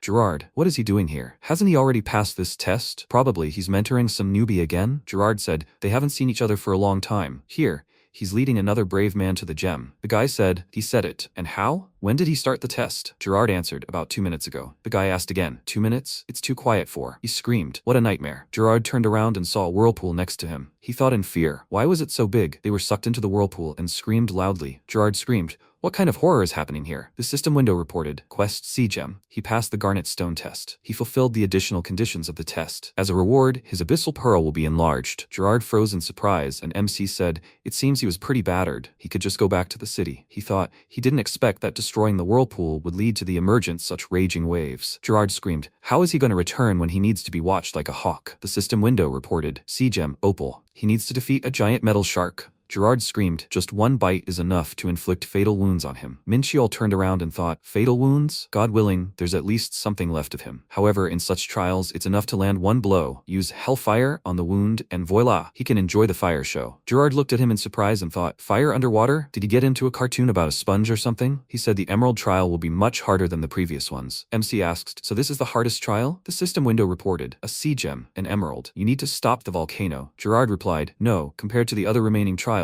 this one is considered quite simple. The only problem is the lava, which can explode at any moment. MC replied, he just needs to watch out for the underground vibrations. It's as easy as pie. The system window reported that he passed the Emerald trial. After a while, Gerard extended his hand and congratulated him. He can't believe that he did it so quickly. Now he can go to the next floor. MC asked again, what is he talking about? Since he's taken on this task, he has to complete it completely. He will collect all the gems. Gerard shouted, did he really need this? Minchiel replied, they say the harder the test, the better the reward. He's sure he'll get something worthwhile if he collects all 7 gems. 1,000 points and 10 hours to his breathing time. 2,000 points and 10 hours to his breathing time. 2,500 points and 15 hours to his breathing time. MC thought, wondering what they'll give him as a reward if he fulfills all the special conditions of the test. He'll probably get some kind of achievement for collecting all 7 gems. Gerard said, in all 3 years of living here, he's never met anyone like him. MC asked, is that a compliment, right? Gerard said no, he's just trying to understand where such monsters come from. Minchiel thought discontentedly, a monster? Old man, he should choose his words better. Gerard said so be it. MC asked again, what? Gerard said he would accompany him to the very end. Minchiel asked, puzzled, why go so far? Gerard asked, didn't he tell him? He wants to see with his own eyes how he passes the trials. MC thought he was talking like he couldn't say no to him. He said okay, he was counting on his help. The collected gems, ruby, garnet stone, opal, emerald. After the 5th trial, he received a sapphire. After the 6th, a lapis lazuli. In the last trial, he will have to get an amethyst. Gerard said this region is called the Sea of Death. Minchiel replied, what a catchy name. Gerard said, almost no one returned from there alive. MC asked, so someone actually managed to pass this trial? Gerard answered yes. In the tower, these people are known as the 7 Emperors. Minchiel thought, they seem to be really strong, since they are called Emperors. However, he has never heard of them. Most likely, even they couldn't pass the final level of training, so he has every chance. The tower's trials test more than just strength. The ability to sense the flows of mana around you is what matters most. MC waved and said they'd see each other. Gerard wished him luck. The system window announced the 2nd floor of the Tower of Trials. The task, Sea Gem, Amethyst, an abyss whose bottom is hidden from human sight. Only those who can withstand the pressure of the deep sea are worthy of the trial's reward. The goal, reach the bottom of the Sea of Death. Minchiel asked, is this the Sea of Death? It sounds scary, but in reality, there's nothing special. He widened his eyes in surprise and screamed, what? The system window reported that the water pressure had increased to level 10. Restrictions had been strengthened. Mana density had increased. He was afflicted with a negative status effect, paralysis. Minchiel screamed loudly and thought, what's going on? Where did this enormous pressure come from? He can't give up now. He needs to pull himself together. The system windows reported that the depth was 600 meters, 800 meters, and 1,000 meters. Water pressure had increased from level 10 to level 13. Mana density had increased from level 8 to level 10. MC thought, what monstrous pressure. If he relaxed even for a second, his body would be crushed by the surrounding mana. The system window reported that he was resisting the pressure. Minchiel thought, come to think of it, he had encountered something similar in his past life. The system window reported that 52 units of chaos energy had been expended. MC thought, the 1,000-scale lake on the Mu continent sucks in and drags everything that touches its surface to the bottom. To escape its waters, he'd have to overcome the incredible pressure that gave it its name. Wait, no, the Sea of Death works on a completely different principle than the 1,000-scale lake. After all, it doesn't forcibly pull him to the bottom. The Sea of Death is a combination of a dense layer of mana, water pressure, and gravity. If that's the case, there must be a way to overcome this ordeal. The deeper he goes, the denser the surrounding mana becomes. The depth increased from 1,000 meters to 2,000 meters. MC thought, if he resonated with the surrounding mana and absorbed it, then perhaps he could also cope with the water pressure. To do that, he needed to synchronize his chaos energy with this mana. Minchiel frowned and thought he had complete control over his chaos energy, but it seemed he was sorely mistaken. He needed to give it his all. Losing an arm or a leg is nothing compared to the ability to completely harness the energy of chaos and use it for your own purposes. MC opened his eyes and thought, this is the energy of the world stone. The raging energy of chaos has stabilized. Its purpose hasn't changed one bit. It's still strong, but now it's at rest. If so, he stretched his hand forward, and the system began to report a change in depth. At a depth of 5,600 meters, the system reported an increase in water pressure to level 50. Minchul asked, "Is this the bottom of the Sea of Death?" He doesn't see anything special. He thought, thanks to synchronization, he became immune to water pressure. But something is wrong here. He said, "It seems there is nothing here except this mountain." The system window reported a quest, a sea gem. He passed the test of the amethyst. The pearl of the abyss has been increased. The reward for reaching 50,000 points. 200 hours have been added to his breathing time. MC thought, these aren't all the rewards, right? And why did they add 200 hours to his breathing time? The system window reported that his time completing the trials was the best in the history of the tower. He received 500,000 points. As a reward for this achievement, he was given a rainbow ring. The system window reported that it was a legendary rank rainbow ring. Its durability is about 800 points. It increases all stats by 20%. The remaining stats are unknown. MC said in surprise, "This." He thought, wow, this ring, of course, isn't as powerful as the blessing of the holy fire, but it gives the same boost as the volcano oath, only to all 5 stats. The system window reported that the volcano oath increases strength by 20%. Minchiel thought he had done the right thing by deciding to complete the remaining 3 trials. At that moment, a voice rang out. It had been a long time since he had seen brave warriors capable of completing all 7 trials of the Abyssal Sea. MC looked around and wondered, who said that? He didn't see anyone. The voice said, "He is here, young man." The voice belonged to him. Minchiel thought, what? Did the mountains just start moving? The serpent said, "Not all mortals are able to overcome these trials." He did well, young man. MC thought, what's wrong with this serpent? It's simply enormous, but that's precisely why he knows what kind of creature it is. He said, Jormungandr. He is the world's serpent that swallowed an entire dimension. He was once one of the 72 lords of Pandemonium, but one day, in a fit of rage, he abandoned his throne, and there was no news of him since. Minchiel thought, he only remembers this because he was a lord of dimensions.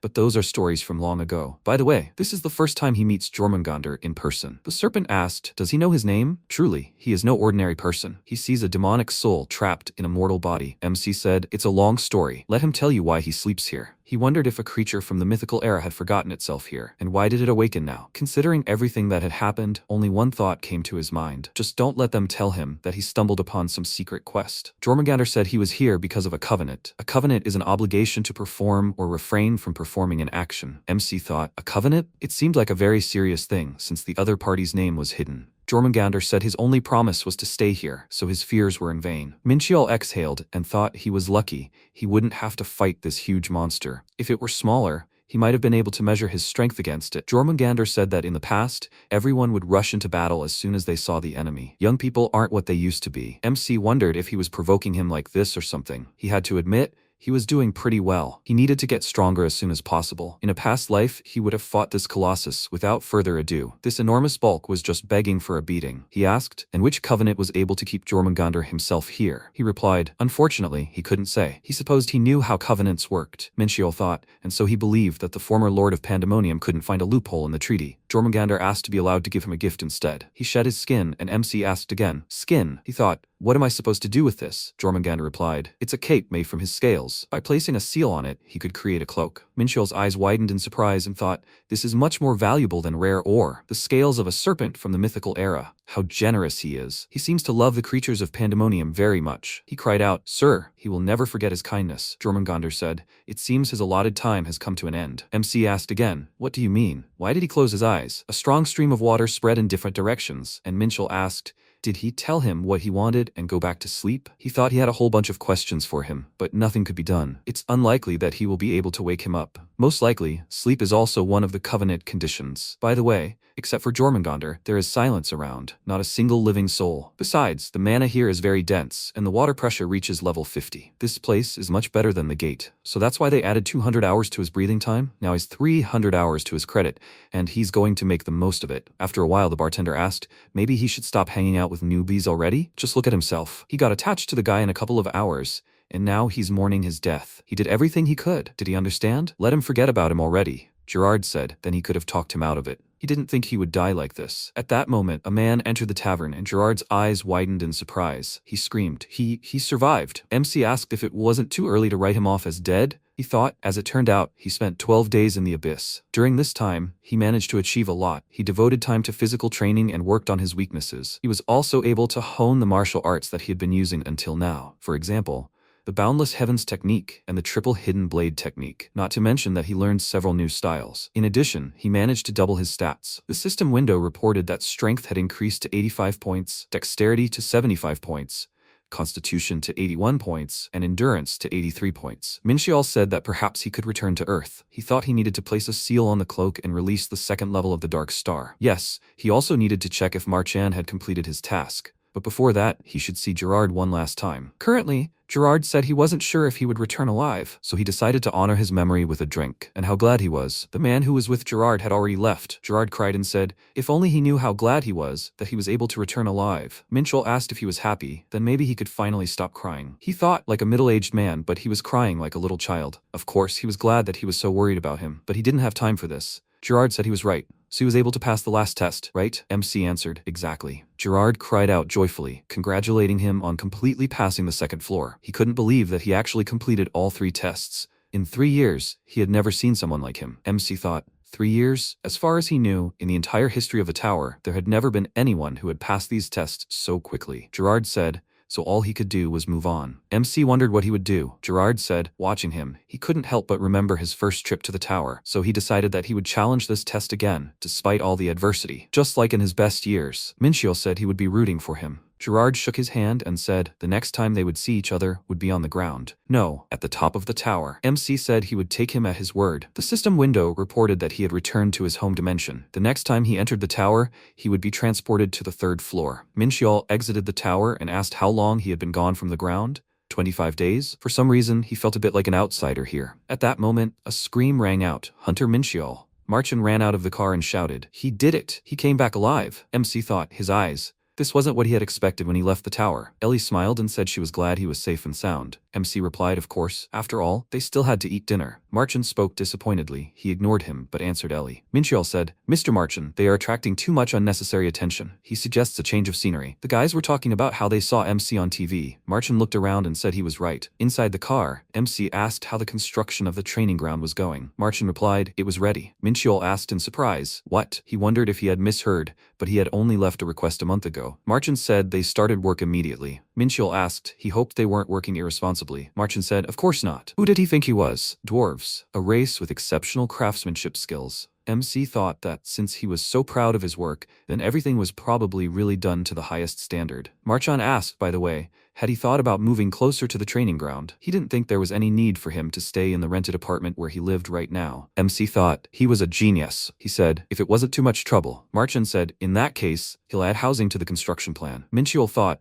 this shorty has become a very useful slave, or rather, a partner. He said, yes, he wanted to buy something here. Marchand clenched his fist and said, let him just say the word, and he'll get everything he needs. MC said, 10 kilograms of mithril and 5 kilograms of orichalcum. Can he handle it? Marchand cried out in surprise. What? He needs such a rare ore? It's quite difficult to obtain it on Earth. Even if he were the only buyer on the entire planet, he's unlikely to be able to find it quickly. Why does he need it then? MC thought, these ores are a necessary resource for releasing the second level of the Dark Star. Does he really have no choice but to wait? Ellie asked. Perhaps he'd like to participate in the auction? Minxial repeated. In the auction? She replied, yes, the Interstellar Union has scheduled an auction in 2 weeks. MC asked, but there's no guarantee that the required ores will be put up for auction. Right? Ellie handed him the tablet and said, she's asking. Marchand said fearfully, Ellie showing the list of lots to outsiders is illegal. Ellie told him not to speak as if he always unquestioningly followed the laws. Besides, Hunter Minxial, he's not an outsider, is he? MC read all the lots and thought, I see. He said he knew he could trust his partners. Marchand, with tears in his eyes, cleared his throat and said he was happy to oblige. Ellie thanked him. Minxial looked at the tablet screen and thought, he never thought that he could find here not only the required ores, but also a fragment of the shingle key. It seemed that he had an additional incentive to participate in the auction. After a while, he came to the training center and looked around. He said happily, this is excellent. Everything is just as he wanted. Marchand said, this site is one of his best works. MC said, it is obvious that the architectural design was done by someone else. Marchand spoke excitedly about this. Minxial interrupted him and said, he's just joking. He did an excellent job. He thought everything was done at the highest level,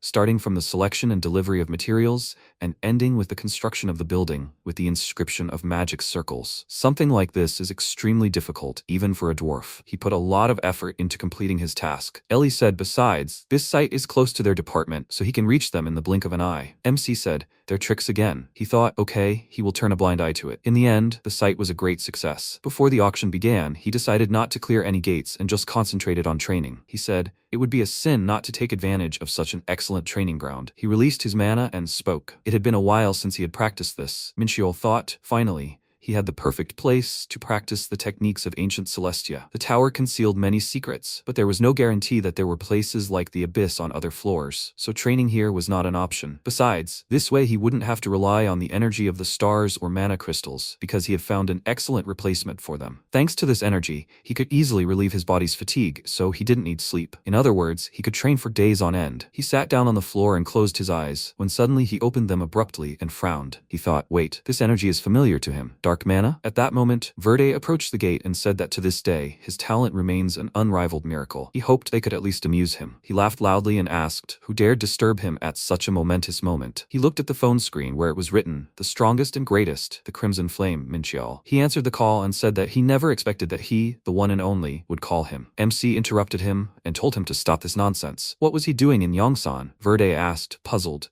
What was he talking about? He was in Naju now. He was going to enter the gate with his guildmates. But if he needed his help, he would fly there in the blink of an eye. MC thought, puzzled. Was he mistaken? He didn't think he could lie to him. Feeling the dark mana, he immediately thought of Verde. Come to think of it, there are 4 more demons on Earth besides him. Could this really be an accident? He asked. He doesn't know the identities of the other demons on Earth, right? Verde apologized and said that due to his lack of competence, he was unable to detect them. Minchiel said, well, okay, good luck to him with the gate. Verde wanted to say something else, but MC hung up. He thought, yeah, no use. He'll have to figure it out himself. First, he needs to track down the source of this mana. After all, there's no telling what Pandemonium might resort to in their attempts to take over the land. He can't turn a blind eye to it. He walked out onto the forest road and thought, powerful dark mana spread throughout the mountain. What kind of mindless idiots are these, trying to use dark mana right in the middle of Seoul? He continued along the road when he suddenly noticed a glow through the leaves of the trees. An arrow flew past him, which he dodged and thought, did someone fire the arrow? The guy was watching him and nodding the arrow. He said, that idiot. It's okay. He won't dodge it a second time. Suddenly, his eyes widened in surprise because MC used a hidden floating blade. He attacked the guy and asked, who's the idiot here? Minchiel thought he knew it. As soon as he saw the arrow, he immediately thought of them. Dark elves. They are evil by nature and easily conflicted,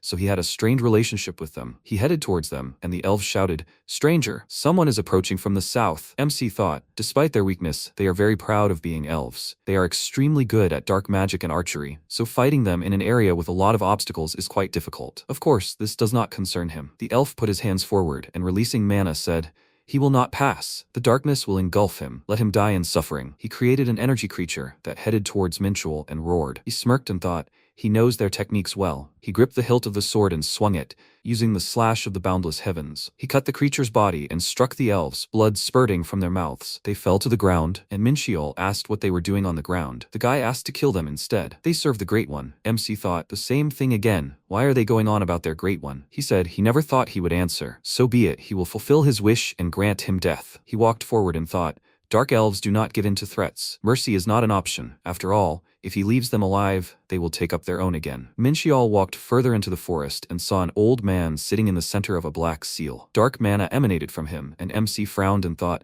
judging by the surrounding energy, this elf is very powerful. A dark elf with a huge amount of mana. Could this be that all this mana belongs to him? No, that's strange. Dark elves are very caring when it comes to their kind. A high dark elf like him would have attacked him with dark lightning long ago. The reason why he did nothing. Minchiel asked, he can't move because he's preparing a spell. Is he right? He thought. Spot on. MC swung his sword and said, he's asking for the last time. What are they doing in Korea? However, he doesn't think he'll answer him. The old man said, that's all. MC looked at him questioningly, and the old man screamed loudly, in the name of the great demon king Deimos, the overlord will appear in this world again and sow death everywhere. Minchiel thought, I see. So these are Deimos's servants. He irritably grabbed the old man by the chain around his neck and asked, who knows where? Does he think he'll fall for this nonsense? He thought, a nightmare. He died by detonating his mana. He started shaking the old man and ordered him not to dare die. He needs information. How dare he impersonate him? He screamed loudly. They are terrible idiots. After a while, Yumi looked at the phone screen and asked, who is it? She answered the call and heard the MC's voice on the other end. He said it was John Minchiel. They ran into each other during the exam. Yumi said, that's the one. He asked, does she remember their agreement? Yumi answered, of course. However, she had to wait a very long time for his call. A lot of time had passed since the day she gave him her business card. The MC asked her to forgive him. He hadn't had a single free minute lately. Yes, he had one question for her. Yumi asked, does this concern her personal life? The MC said, dark elves. Yumi's eyes widened in surprise, and he said, they arrived on Earth. Yumi asked how he knew. The MC asked to think about it, and asked if the dinner offer was still open.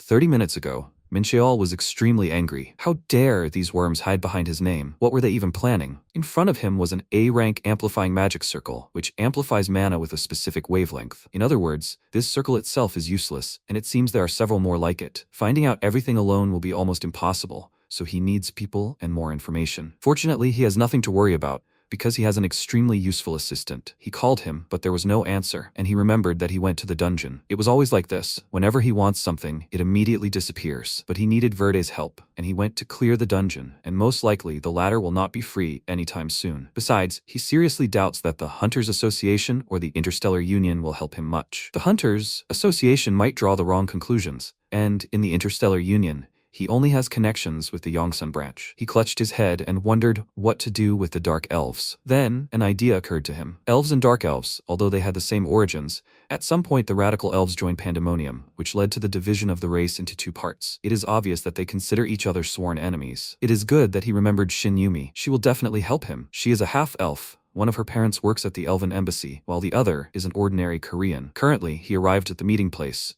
He only briefly explained the situation to her, but without further ado, she sent a detachment of elves to him, which should arrive any minute. Several elves approached him, and one of them asked if he was the hunter John Minchol. He confirmed this, and the elf smiled at him amiably, saying that it was a pleasure to meet him. His name was Griff. He was sent here by the Elven Embassy. MC thought that judging by the elusive aroma of fruits emanating from his spiritual energy, he could confidently say that they really were elves. He noticed the brooch on his clothes and wondered if they were from the lifeguards. In the Elven community, the rank of an elf depends on the number of leaves on their brooch. The maximum that can be is 6 leaves. Since his brooch has 5, it means that he really is a good warrior. After that, he took them to the scene of the crime, and Griff, seeing a pile of bodies, asked in surprise if he really stopped the Dark Elves alone. He confirmed this, and he said that there were rumors that he passed the test together with their young miss, and exclaimed with delight, could they spar? Mincheol was surprised by his proposal, and seeing the fire in his eyes, he realized he was serious. He couldn't believe he was even thinking about such things in the current situation. He wouldn't be surprised if it turned out he wasn't an elf, but a bloodthirsty demon. He asked if they shouldn't help him deal with the aftermath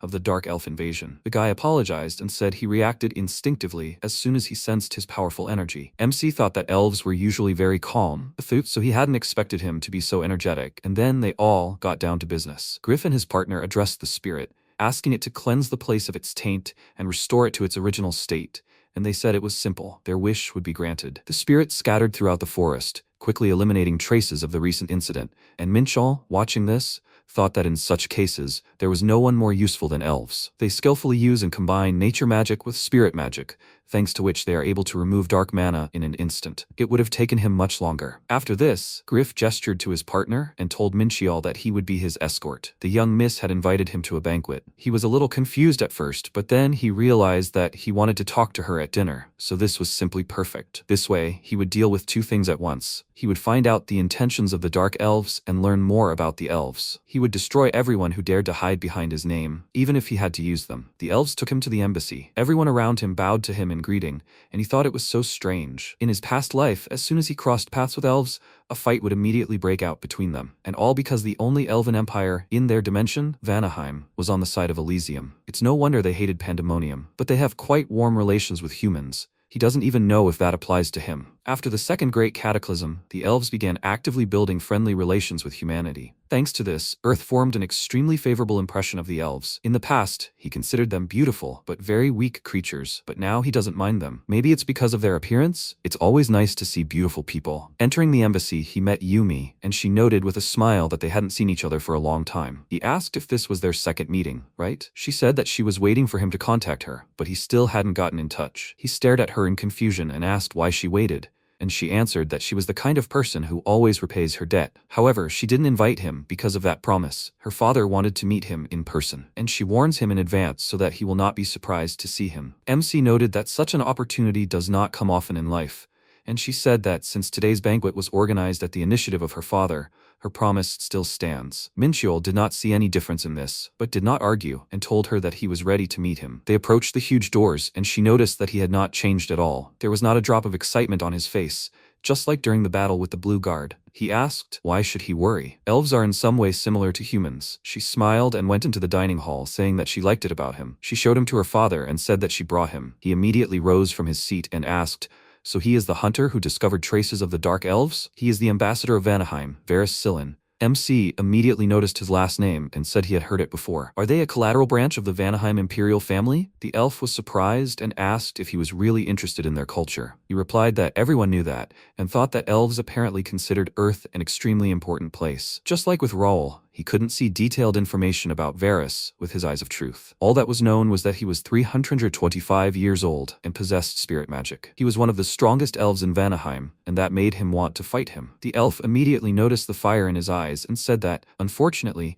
his wish was not destined to come true. He told him that they would see about that, and Varys laughed, saying he was just joking. He asked him to sit down, and he called his daughter a little princess and sat her next to him. She was indignant. She asked him not to call her that in public, but he ignored it and said that they were all hungry. Why not continue their conversation after the meal? Minxiao looked around the richly laid table and thought that he expected them to eat something simple, but it looked like they had put a lot of effort into this dinner. However, all the dishes were prepared exclusively from vegetables. He expected nothing less from elves. After they ate, Varys told his little princess that he would like to talk to the hunter alone. Could she leave first? She agreed without a problem, and as soon as they were alone, he said that he had been reported he had discovered a squad of dark elves and defeated them. He answered that he was just lucky, and he said that apparently he was a very lucky man. He would even say that he was too lucky. MC noticed that his tone had changed dramatically. He wanted to get straight to the point. He can't say he didn't expect this. After all, such a story is hard to believe. Varys said he was their benefactor. In truth, they knew about the dark elves' Asquarde appearance on Earth, but they couldn't find any traces of them. Minxiol said irritably that for some reason he had the impression that he was going to interrogate him,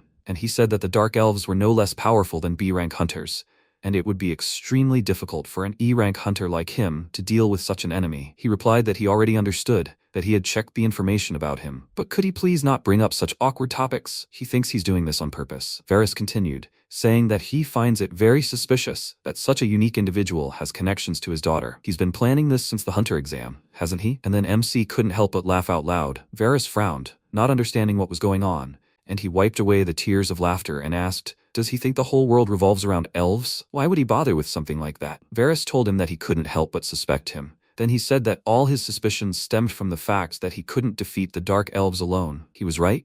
He confirmed this and snapped his fingers sharply, covering him with a spiritual barrier, after which he said that this blocked all mana flows from the outside. Even A-rank hunters would have a hard time breaking this barrier. This greatly angered him, and he asked, is this how the elves thank you for your kindness? At that moment, he realized why he disliked the elves. It was simply ridiculous. He couldn't believe that they considered him a pathetic amateur. Do they really think they can catch the dark elves with such pathetic methods? If they considered him an enemy, it would be better to attack immediately. Varys tiredly covered his face with his hand and said that he would decide what to do with him when he received the report from the investigation team, and he asks him not to resist him. He also doesn't like doing this to a person who did them a great favor. Minxiol wondered, is he talking about those two elves left in the forest? They could use spirit magic to find out how he defeated the dark elves, and then all suspicion would be cleared from him. But now he is incredibly angry. He took out his sword, and the elf said that it was useless. He couldn't break the barrier with his strength. MC ordered him to shut up, and then used the first form of the demonic sword of the 7 stars, a blade that pierces the stars. One blow of it split the barrier into many pieces, which greatly surprised Varys. And when he put the sword to his throat and asked where they left off, he became nervous. The elf apologized to him. It seems he hadn't underestimated him much. Minxiol looked down at the magic dagger, almost pressing against his stomach, and thought that now he understood why he considered him weak. He can't believe he was able to create a blade of spiritual energy in such a situation. Varys chuckled and said it was a precaution. Who knew he was hiding such power? MC suggested he get straight to the point. First of all, he never hid his power. He wasn't the one who believed his words. It irritates him so much. They told him they'd ask him a few questions, but in reality, they say who knows what. He's already busy searching for imposters, so he has no desire to waste his energy on dealing with elves. He put away his weapon, and Varys stood up and noted with surprise that since he had put away his weapon, he also wouldn't threaten him with a blade. But why did he decide not to fight? He answered irritably that if he wanted to kill him, he would have done it much earlier. A fight would only have led to them both being seriously wounded. Besides, pointing a blade at an ambassador is a serious crime. He would like to avoid unnecessary interracial conflicts, and if he wants to fight, then let him have an official duel, then he won't have to take responsibility. Varys shrugged and asked with a smile, is it really impossible for him to joke anymore? He just wanted to lighten the mood. These words angered Minxiol even more, and he thought,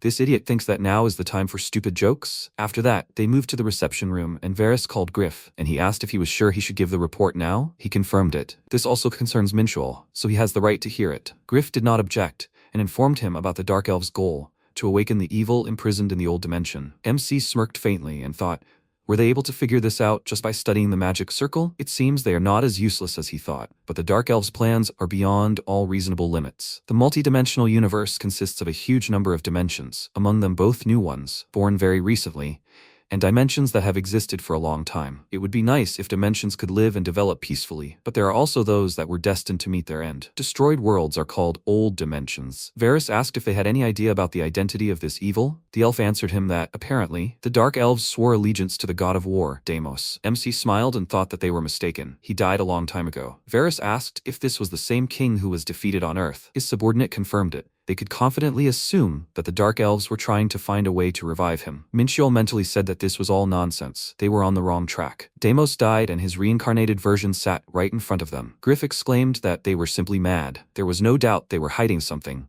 and Varys thoughtfully said that they needed to report this to Vanaheim and Elysium. Their conversation was already starting to unnerve Minchiel, but he couldn't tell them the truth. Griff said that unfortunately, they hadn't been able to track down the other Dark Elves, and besides, it looked like the ritual would take about 2 days to complete. Varys said that if they couldn't find any leads, then they could consider it a success. He turned to Minchiel and asked, he said he could track dark mana, right? He confirmed this, and he extended his hand with a smile, asking if he could help them in that case. The god of war, that is, the being known on Earth as the Demon King, could reappear, so they needed his help to save this dimension. MC thought that it seemed like he finally understood what he was dealing with. The only one who could find the Dark Elves quickly was him. If he wanted to get rid of the imposter, he would have to work with the elves. He rose from the sofa and asked if he cared so much about the Dark Elves.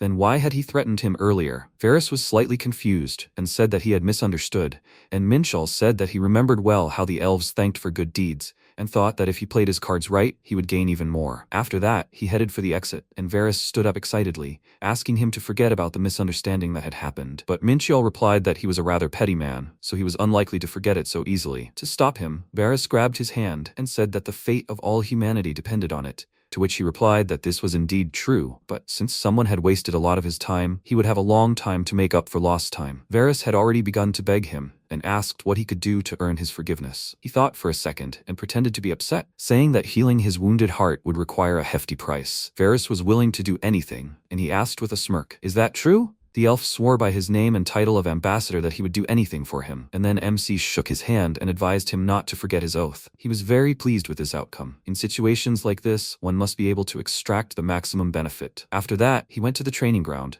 Having first taken the check that Varys had written for him, he could write any amount on it. Now he looked at it and wondered what number he should write on it so that he wouldn't be considered a miser. Well, to be honest, he would like to take everything he could from them. He glanced at the night sky outside the window and decided to put these thoughts aside for later, since he didn't have much time left. After that, he sat in the center of the magic circle and got to work. The elves first noticed dark energy about a month ago. They barely managed to track the Dark Elves, and only thanks to him. Unfortunately, the ritual is almost complete. Both sides were doing some incomprehensible nonsense, so they are on equal terms. But even so, he is not going to forgive the Dark Elves. First, he needs to find dark mana. If he had time, he would personally kill each of them, but time is running out. He has no choice but to use a new technique, a method of mana manipulation that he learned in the Sea of Death, synchronization. Streams of energy began to emanate from him. They spread throughout the city, and he thought they were his eyes. He will find the signals sent by dark mana. Even if he has to search all of Seoul, he will definitely find them. Morning came. He was lying in the middle of this magic circle, sweaty and tired. He seriously almost died while looking for these dark elves. As soon as he released more chaos energy into the atmosphere to expand the search area,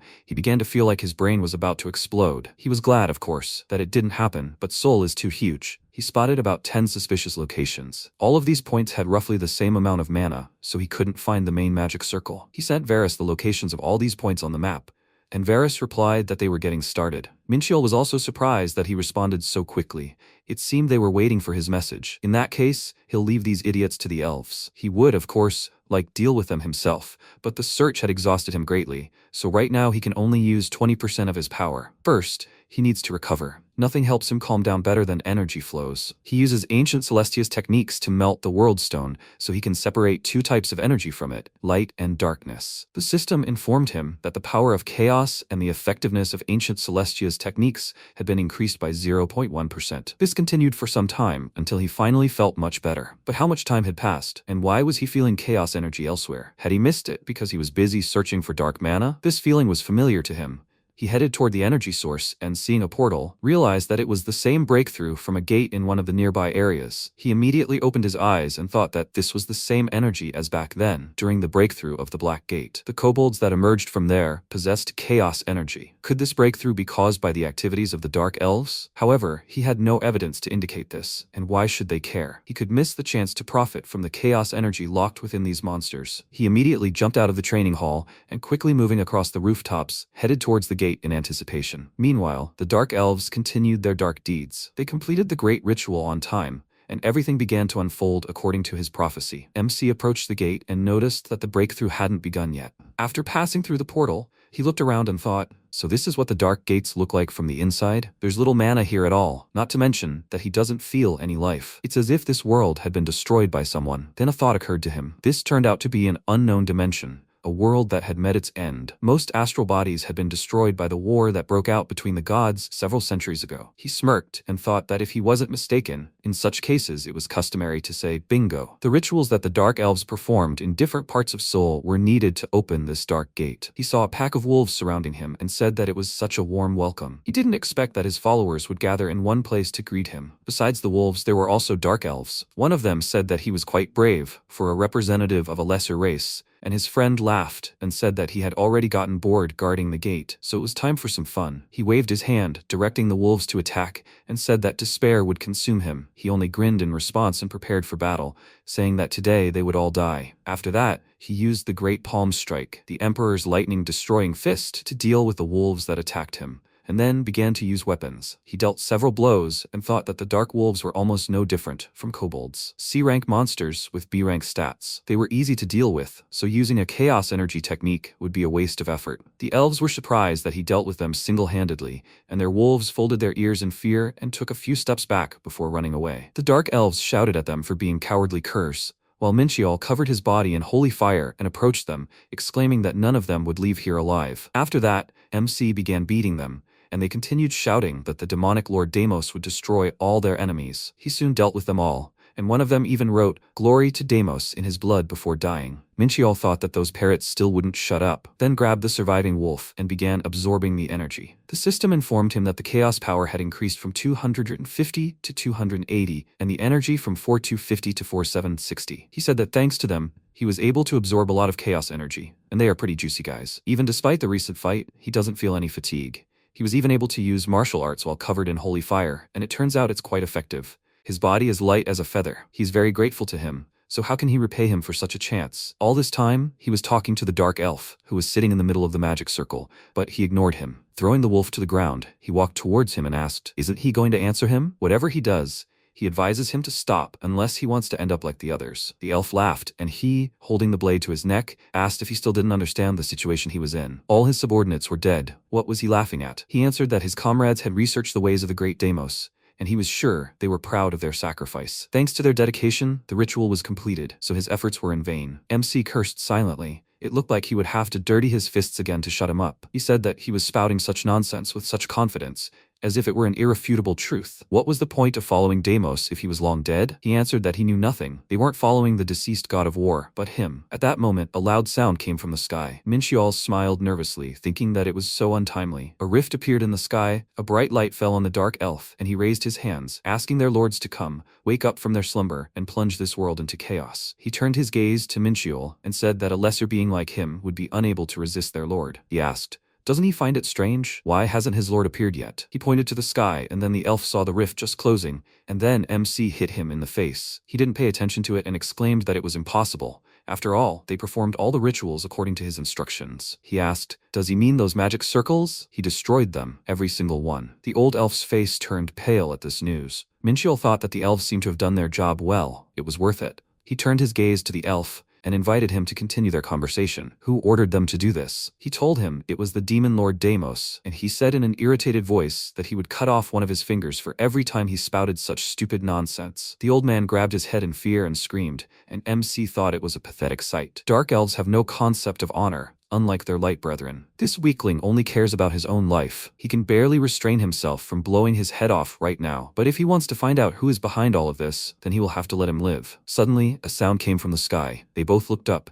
and in the resulting rift, Minchiol saw someone's huge glowing eyes, and realized that he was in trouble. The sky split into pieces. The shards flew apart and pierced the ground, and the old elf burst into tears of happiness, exclaiming that they did it, just like he said. MC slapped him in the face, asking what exactly happened, and, looking up at the sky again, wondered who was imprisoned in this dimension anyway. Then, a huge black wolf burst out of the rift and landed, raising dust, and Minchel smirked and noted that these idiots had summoned a truly terrifying creature. Before him was a monster from the mythical age, the god-eater Fenrir, a divine beast with all stats ranging from 400 to 550. But since the summoning ritual was interrupted, most of its abilities were sealed. Now this creature has lost its mind as a result of intense shock. God-eater Fenrir is a beast with black fur and furious green eyes, a monster from the mythical age, and also the brother of Jormungandr, a slayer of gods who eradicated the Aesir as punishment for their crimes, and also a harbinger of chaos who has destroyed several dimensions. Fenrir howled loudly, and the dark elf immediately rushed toward him, joyfully shouting that he had awakened him. He began to bow to him, asking him to plunge this world into the abyss, but the wolf immediately swatted him away, leaving no trace. MC thought it was incredible, and he had only swung his paw. And yet, something was wrong. This attack was completely illogical, not to mention powerful. Could Fenrir have been weakened by the summoning to another dimension, which occurred despite the destruction of all the strengthening magic circles? However, if he hadn't been weakened, he wouldn't have been able to verify his stats with the eyes of truth. He looked into his eyes and realized that he was about to attack him, but he was too far from the gate, so he would have to fight him. This was a powerful enemy, one he never expected to encounter here. He gripped his sword tighter and laughed, thinking that his opponent was a slave to his own instincts and bloodlust.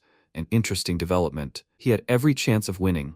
After all, he was Minchel, the god of war, Deimos. After that, he leaped high into the air and raised his sword above his head, calling Fenrir a dumb cur, and thought that he was the strongest fighter in the universe, both past and present. After that, he began to circle around him, striking him repeatedly, and said that because of his huge body, he had a lot of blind spots. He used a great palm strike, hitting him right in the lower jaw, and then retreated and thought that this would not be easy for him. Because of the difference between the power of his attack and his defense, his techniques almost do not damage him, and this was a very strong technique. When Fenrir recovered from his strike, he used the blade of the 5 tigers to strike him in the paw, but he was unable to. Because of his deep laughter, his attacks simply reached his flesh, and then Fenrir struck him back. He barely managed to jump to the side and thought that he was quite fast. If he exposed himself to the strike, he was finished. He felt a slight burning pain on his cheek and thought that he would ignore minor injuries, try not to get caught in fatal blows, and attack in the breaks between his attacks. MC struck. Fenrir roared loudly, feeling the heat of hellfire,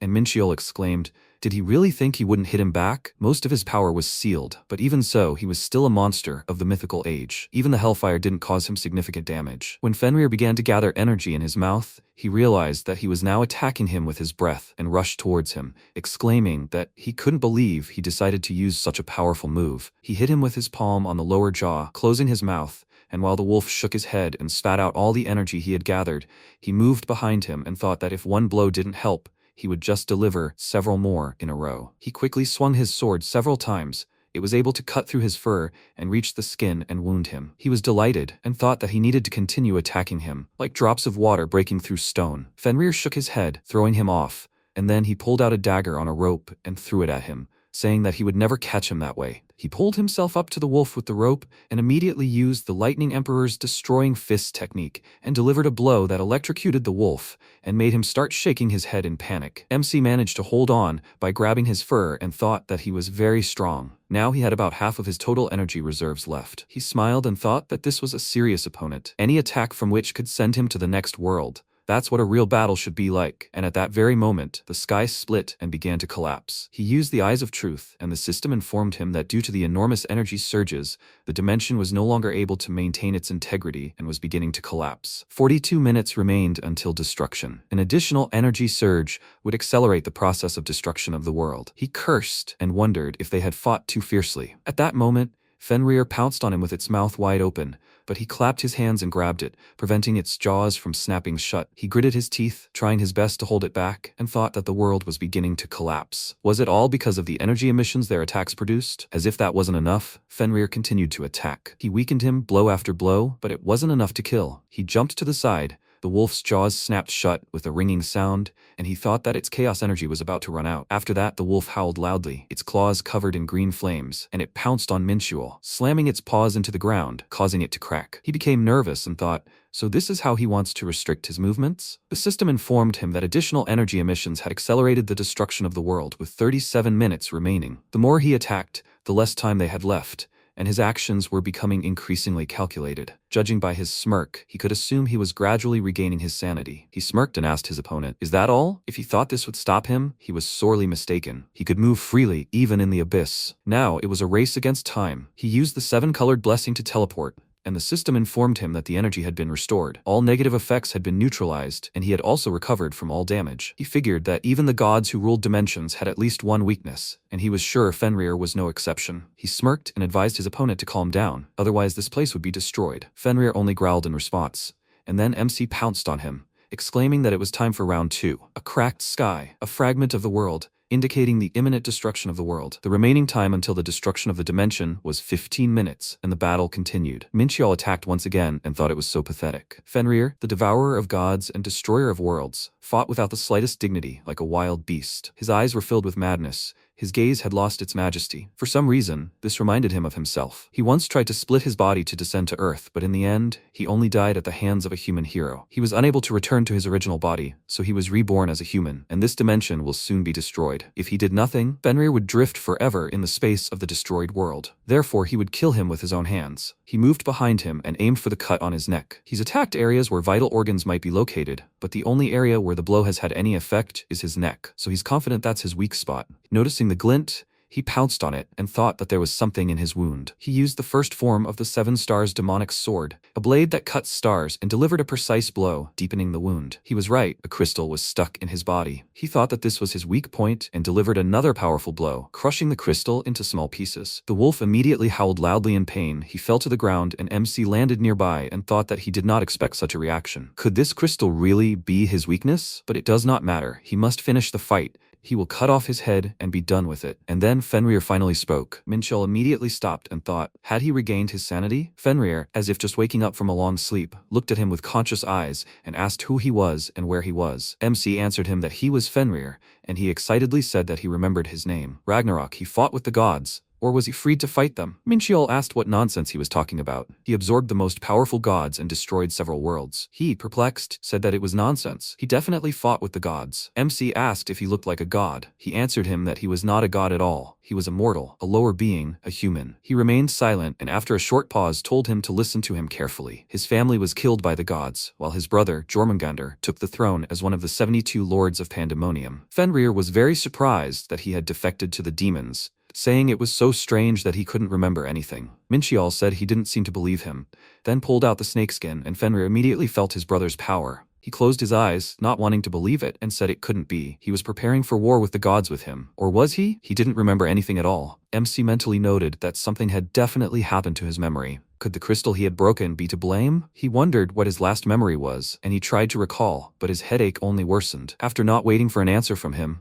Minchuel tiredly rubbed his neck and thought that it was useless. However, he couldn't leave things as they were. There was nothing worse than traveling through the void between dimensions for an eternity. By doing this, he was doing him a favor. He took out his sword and swung it, causing Fenrir to become nervous and ask, "He's not angry because he called him a lower being, is he?" He answered that he wasn't at all, and he asked him to lower the sword and just talk. He said discontentedly that he would rather die by his claws than put the weapon away, and Fenrir, calling him brother, exclaimed in panic that he pointed his blade right at him. He couldn't harm him. He told him that he wasn't his brother, and the wolf exclaimed that he just wanted to live. MC apologized to him, but he was too strong, and he couldn't pass up this chance. Fenrir exclaimed that the gods had said so too, which was why they had chained him and tortured him, even though he'd done nothing. He didn't want to die. He was only fighting for his life. Minchuel gripped his weapon tighter and said he didn't believe him. And when the wolf declared he would serve him, he paused and considered. A being from the mythical age, whose power rivaled that of the angels of Elysium, wanted to serve him? Fenrir even said that if he wanted, he could even swear an oath of obedience. He asked if he had lost his memory. How could he remember the oath of obedience? He burst into tears and told him that the gods repeated it over and over, forcing him to swear it. MC noted that he apparently refused, and he exclaimed that he didn't want to serve them, but they pierced his chin with a sword. He looked at his teary eyes and thought that monsters from the mythical era, possessing ancient magic, were extremely proud. They would rather die than agree to lick boots for the sake of survival. He knows this because he fought similar monsters several times in his past life, and he can't believe that one of such monsters wants to swear allegiance to him. He agreed to this, and Fenrir immediately wagged his tail joyfully, thanking him. He won't regret it. He mentally noted that he looked quite happy, even wagging his tail. After this, Fenrir swore an oath of obedience. He, Loki's son, Fenrir, swears on his soul that he will serve Minchal as his master. The system notified him that the monster of the mythical age had sworn allegiance to him, swearing on his soul. And then Fenrir began wagging his tail again and thanked his master again. MC thought about such a sudden change in his behavior. Just a few moments ago he called him his brother, and now he was his master. Fenrir said that his neck hurt a lot, so if he didn't mind, he would take a break. He decided to help him. He touched his wound and used holy fire. Then the life-giving force penetrated the wolf's body. Feeling better, Fenrir barked and laughed, saying that it was so warm, it made him feel a little better. Minchiol told him not to talk, otherwise the wound would get infected, and he thought, was he starting to act like a dog? He noticed that it had gotten brighter and looked up at the sky. The rift had grown even wider. He asked Fenrir, can he run? He replied that his neck and legs still hurt, most likely. He will only be able to move after some rest. He said that if they do not leave here, they will get one-way tickets to the next world, and he exclaimed in panic, does that mean it's dangerous for them to stay here? But he can't run. Let him think of something. MC tiredly grabbed his head. He didn't even think about how to get out of here because he was focused on the battle. Without a second thought, he asked the wolf if he could shrink, and when he confirmed it, he was very surprised. Right before his eyes, the majestic wolf transformed into a small poodle, and he stared at it in shock, wondering if he really risked his life to defeat a beast that didn't even reach his knees. But now was no time to complain about his appearance. The dimension was about to collapse. He grabbed the poodle under his arm and ran towards the portal, looking back at the chaos following behind him. Fenrir barked in displeasure and said that he didn't like being held by men. He irritably replied that in that case, he could stay here and die, and Fenrir immediately apologized. Reaching the portal, Minchiol slowed down and thought that he had used too much energy in the fight with it. It was close. He looked back at the destruction and thought, it's so terrifying. So this is what the end of the world looks like? Meanwhile, in some dark room, two men sat and watched everything with a crystal ball. One of them cursed and said that the mana in this dimension was out of control. They could no longer observe what was happening. His partner looked at the flame in the crystal ball and said he couldn't believe it. Then the menacing face of his master appeared before him, asking with displeasure what it was he couldn't believe. They swore that the ritual would be successful, but this is how it ended. The man became nervous and said that if he gave them a little more time and effort, they would do everything, and he, burning his hand, exclaimed that for him, their excuses were like a crime. No one was allowed to fail him. He nervously said that this would not happen again, and their master called them blockheads, saying that this was understandable. It was not for nothing that he sent the professor to them. He called out to Zahid and ordered him to meet the professor and help him with the next task. He expects them to succeed, but if they dare to fail him again, it will be bad. The man smiled nervously and promised him that they would not fail him, after which the master said that their efforts would not be in vain. He would fully reward them in accordance with their success. He left, and the man told Zahid that from now on, he would obey his orders. He said that he could not believe that he would have to work at the behest of a pathetic person, to which he replied that if he did not like something, he could tell their master about it. Meanwhile, MC emerged from the portal and was immediately called out to by a worried Yumi. He was slightly surprised by her and the entire elf squad, and asked if they had all gathered to meet him. She raised an eyebrow in confusion and asked, was he kidding? When they arrived, the gate was on the verge of closing. They suddenly lost contact with him, so they could barely track his location. He told her that he knew it, which was why he had to leave in a hurry. He went ahead along the path, and she followed him, asking if something terrible had happened inside. He told her that as far as she could see, he was completely fine, and she said that they were waiting at the gate, preparing for the worst outcome because he went there alone. He asked if she was really worried about him. Her cheeks immediately turned red with embarrassment, and she exclaimed that this was not true at all. She just wanted to say that his death would bring a lot of trouble to her father. On the way out of the forest, he told her everything that happened, and she asked if they were trying to resurrect the demon lord through a ritual. He told her that he didn't think so. Then she asked what their goal was. He said that he didn't know. The ritual failed because the strengthening magic circles were destroyed. Yumi remarked that it was a shame they couldn't get such important information, and he decided to keep quiet about Fenrir, as it would cause problems. The girl said that in any case, she couldn't even imagine what they would have faced if not for his help. He turned to her with a smile and said that if she wanted to thank him, she should give him a worthy reward. This made her laugh and promised to talk to her father about it, and then she suddenly remembered something. She looked at the poodle and asked what kind of puppy it was. She frowned suspiciously, and he thought, she didn't recognize it as Fenrir, right? Fortunately, that wouldn't have even occurred to her. She only asked with displeasure why he brought this puppy with him through the gate. Minchiol sighed slightly with relief and told her that he picked it up on the way here. and she exclaimed that it was simply unthinkable. How did he even think of taking such a defenseless cutie to such a dangerous place? He told her that he thought he'd been abandoned by his owners. He couldn't just leave him on the street. Fenrir immediately began barking discontentedly, saying that no one had abandoned him, and he wondered why he cared so much. The girl continued to pester him with questions and scold him, but Fenrir still wouldn't shut up, and it all had already become so tiring for him. After the gates closed, representatives of the Elven Embassy began searching for traces of the Dark Elves, but found nothing. However, they managed to capture several criminals while destroying the amplifying magic circles. The rest fled the battlefield and covered their tracks as if they had never been there. Therefore, Varys Sillen personally asked Minchiel for help. He absorbed the chaos energy of the creatures of the Dark Gates and also found evidence that the Dark Elves do not serve Deimos. And finally, he picked up Fenrir. He doubted they could offer him anything good, so he turned him down. Varys accepted his refusal, saying that they really shouldn't rely on his help all the time, and MC said that he hoped they would reward him properly for all his exploits. He understands that one blank check won't be enough, right? He told him that the reward would definitely not disappoint him. His appearance might not say it, but he is part of the royal family, so he is far from poor. Before leaving,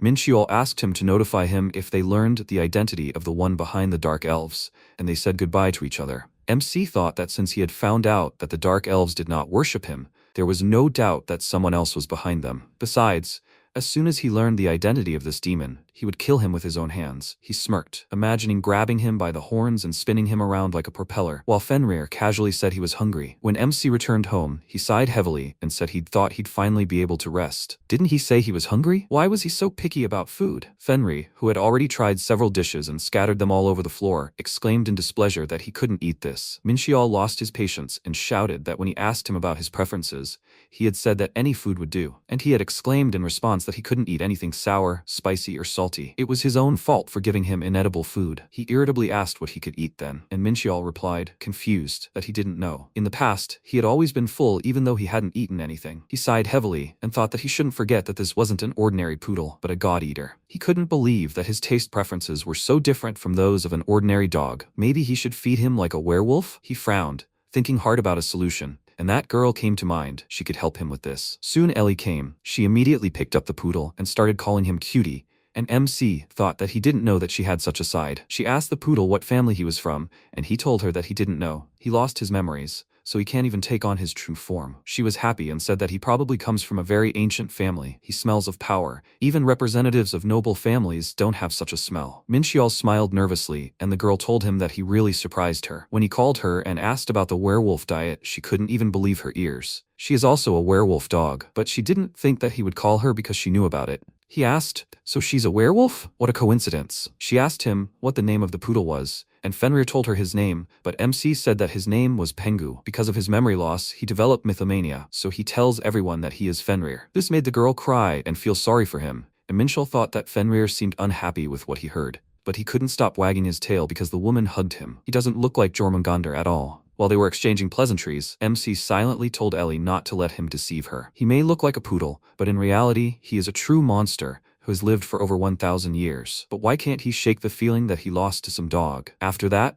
they went to the Interstellar Union office, where Fenrir could eat his fill. Minchiel glanced at him and thought that he came to find food for him, but he never expected that she would give him ruby meat for 200,000 won. Monsters from the mythical age are very picky. They could have gotten by with regular noodles or canned food. Ellie sat down at his table and asked when they would see each other again. He didn't understand what she was talking about and asked, what are they doing now? She asked, didn't he say he would treat her to lunch? She didn't think they were talking about a business meeting like this, and then he realized he had completely forgotten about it. And she, leaning forward with a smirk, asked, he hadn't forgotten, right? He lied to her that he remembered everything, and then she said that she had been watching him for a long time. He doesn't know how to hide his excitement, just like now. He had to admit that he had forgotten about it, and when she asked what day he would take her to lunch, Marchan appeared, and he thought he was saved. The dwarf happily ran up to Minchiel and said that he didn't know he had arrived. Could he join them? He agreed, and when the dwarf immediately started drinking alcohol, he asked if he was sure he should drink. He was the head of the department, after all. He responded by asking, doesn't he know? For them, dwarves, beer is like sweetened water. MC said he would take his word for it, and now he wanted something to drink too. After lunch, they went to Marchan's office, where Minchiel told him that he needed his help. He promised him to do everything in his power,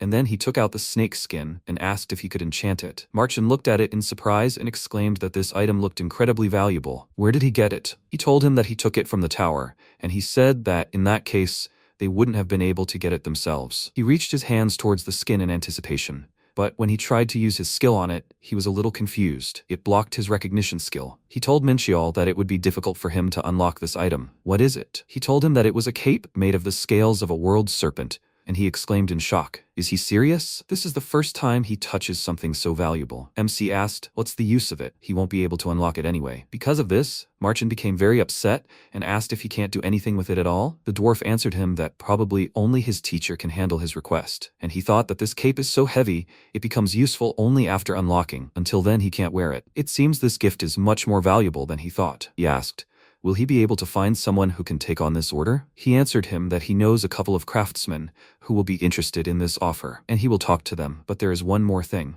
Minchiol handed him a dagger and said that he wants him to make 10 of them. Marchin perked up a bit and remarked that this dagger was so interesting. Its shape and center of gravity were simply something else. Was it meant for throwing? MC confirmed this, and he asked if he wanted to use it as a consumable. He replied that he planned to tie strong threads to the dagger's handles so he could pull them to himself, and Marchin examined the blade carefully, saying that in that case, he recommended using Arachne's threads. Minchiol thought that the triple hidden blade technique was an art requiring the use of 10 daggers, so it would be better to collect the whole set. At that moment, Marchin received a call from the person building the training ground, and he was distracted from examining the dagger, while MC returned to Ellie and Fenrir. After speaking with the person, Marchin excitedly called out to Minchiol and said that he was asked about the magic circle drawn on the training ground. As soon as his business partner saw this, she also became eager to meet him. MC noticed that she had taste. However, why would she need it? He answered that she wanted to buy the formula for this magic circle, and his gaze immediately became interested. Soon, the head of the Linswood construction company arrived here. She happily burst into the office, handed Minchiol her business card, and, calling him a giant,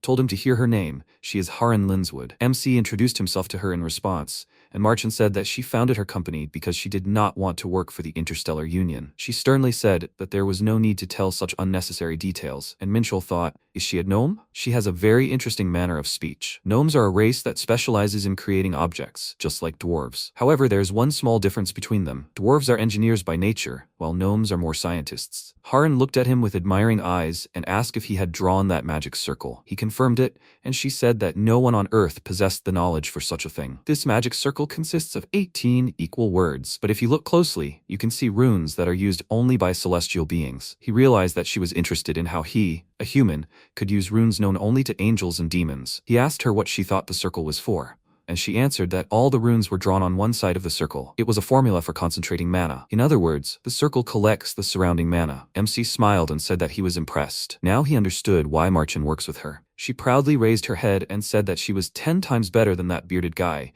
and she wanted him to teach her the celestial runes. He immediately refused, since she would not be able to learn them through lessons with a teacher. To control runes, one must have a predisposition on a spiritual level. She asked, what about him? He was human. He thought that the language of celestial runes was a special power that only spiritually developed beings could use, and even if he agreed, she would hardly be able to control this power. But he liked people who knew their business. He took out his sword and imbued it with an aura, which made them both nervous, and he thought that finding celestial runes among 18 ordinary runes was an extremely impressive result. Besides, she was very dedicated to her cause, since she immediately ran here as soon as she saw the celestial runes. She had already managed to fear that he wanted to kill her because she found out that he was not human, and when he approached her, she screamed loudly in fear and burst into tears. But he simply walked past her and drew a magic circle. After that, he asked her to pass mana through it, and she, still not having recovered from her fright, approached it and said that the dwarves were too weak, so they were ready to do whatever they were ordered. At that moment, a cloud of smoke hit her in the face, which quickly filled the room. They were all worried, since they could not see anything, and Minchiol thought that it was a trap of 6 formations, a technique passed down from generation to generation